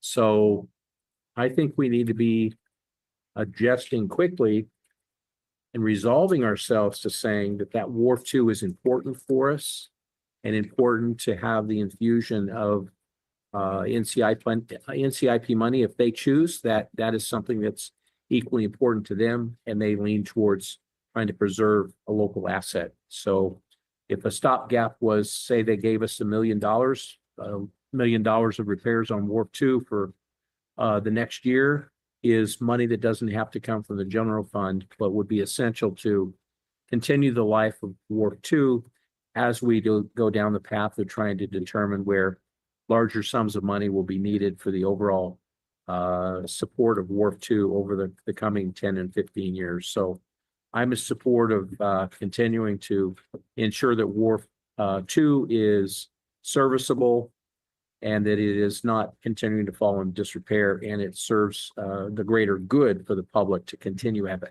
access and use of Wharf 2.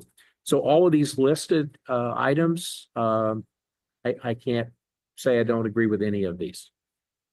And I would say, let's let the NCIP give their concerted efforts and set their priorities, and I look forward to them. And I trust their participation and the process, because they've never failed us to come through to partner and help us in infrastructure needs for the city. All right. Thank you, Dr. Barber. Yes, I would have to say that I believe these all fall under the public safety piece, because you're talking about ADA and a lot of them as well. And I do echo its comments dealing with Wharf 2. I think that is something to look at continually. Of course, there needs to be a plan as far as the bigger portion of it, but I think that's the more essential pieces that my colleague was talking about. They have to be addressed anyway as part of maintenance. So I do think that needs to still be a part of the projects to be considered when looking at NCIP. All right. Thank you. I think the list is fine, and it'll go to NCIP and they'll look it over and in their wisdom, make a decision. I don't have any burning items that I want to add, since my colleagues have expressed really good points. So do we need a motion that reflects the feedback of individual council members, or can we approve it with staff having taken note? Normally I would say this is fine just on consensus. But when you have a member virtually, then everything is supposed to be with a roll call vote. Absolutely. So my question is, can the motion be basically to, what would be the motion? Let me ask it that Agree with way. the recommendation of the city staff. Just accept staff's guidance Right. proposal. Now, having heard that council members have different feedback, does that need to be in the motion or can we just accept staff's recommendation? Is my question. Right. You're just giving, the motion is to summarize the guidance as stated by the Perfect. individual council members. Okay, sounds good. So roll call, please. Oh, okay. So we're not making a motion. We're just doing a roll call. Correct. Okay. There was a motion, right? No, There was no motion. I don't think someone made a, No, okay. Sorry, it's getting late. All right, I make a motion. please. Make a motion that we accept the staff's recommendation and that all comments by the council offering contributions tonight be considered as we move forward. All right, Second. all right. Thank you. Roll call, please. Councilmember Smith, Yes. Councilmember Garcia, Yes. Councilmember Rash, Yes. Councilmember Barber, Yes. and Mayor Williamson. Yes. All right. Thank you. We'll move on to council comments. Any takers? Yeah. Okay, Councilmember Smith. There was a caller tonight that made I think a derogatory comment to a party, a political party. And I just would say that we had a community engagement. We heard from the community on the Gay Pride crosswalks. I thought that was vibrant. I thought it was engaging with all sides of the issue. And I'm disappointed that someone wants to pony up and rise to say that it was political because one political party offered their opinion that represents a group of voters in the county of Monterey. And I want to just remind that this process also included a letter that was received from the Democratic chair as well. I don't have a problem with that. I don't have a problem with anybody contributing their opinion. It's their opinion, it's their position.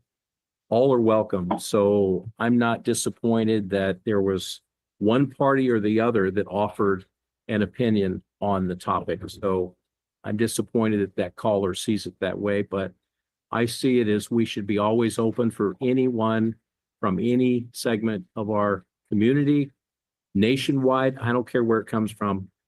First Amendment right gives anyone an opportunity to express their opinion. So I just wanted to not let that one just sit there and not have some kind of a retort.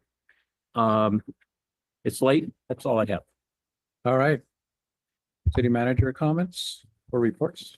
Very, very briefly, summer reading program has started, organized by the library, started on June 1st, will end on July 31st. And we had a big event over the weekend on Sunday at the Sports Center, the great pool reopening. We had 1,082 folks register in advance for that event, and another 1,000 people showed up. And then, so we had about 2,000 people attending the grand pool opening, very much excited. And over the last 3 days, we sold over $20,000 of annual memberships as well as part of that action. So kudos to Public Works who got the pool done, and kudos to the contractor, and kudos to the Sports Center team that pulled off a great event. All right. Thank you for that. Thank you all for hanging in there. Thank you, Mayor Tyler, for sticking it through the night. I see some sunshine coming through. We'll go ahead and adjourn 10:29. We got you before 10:30.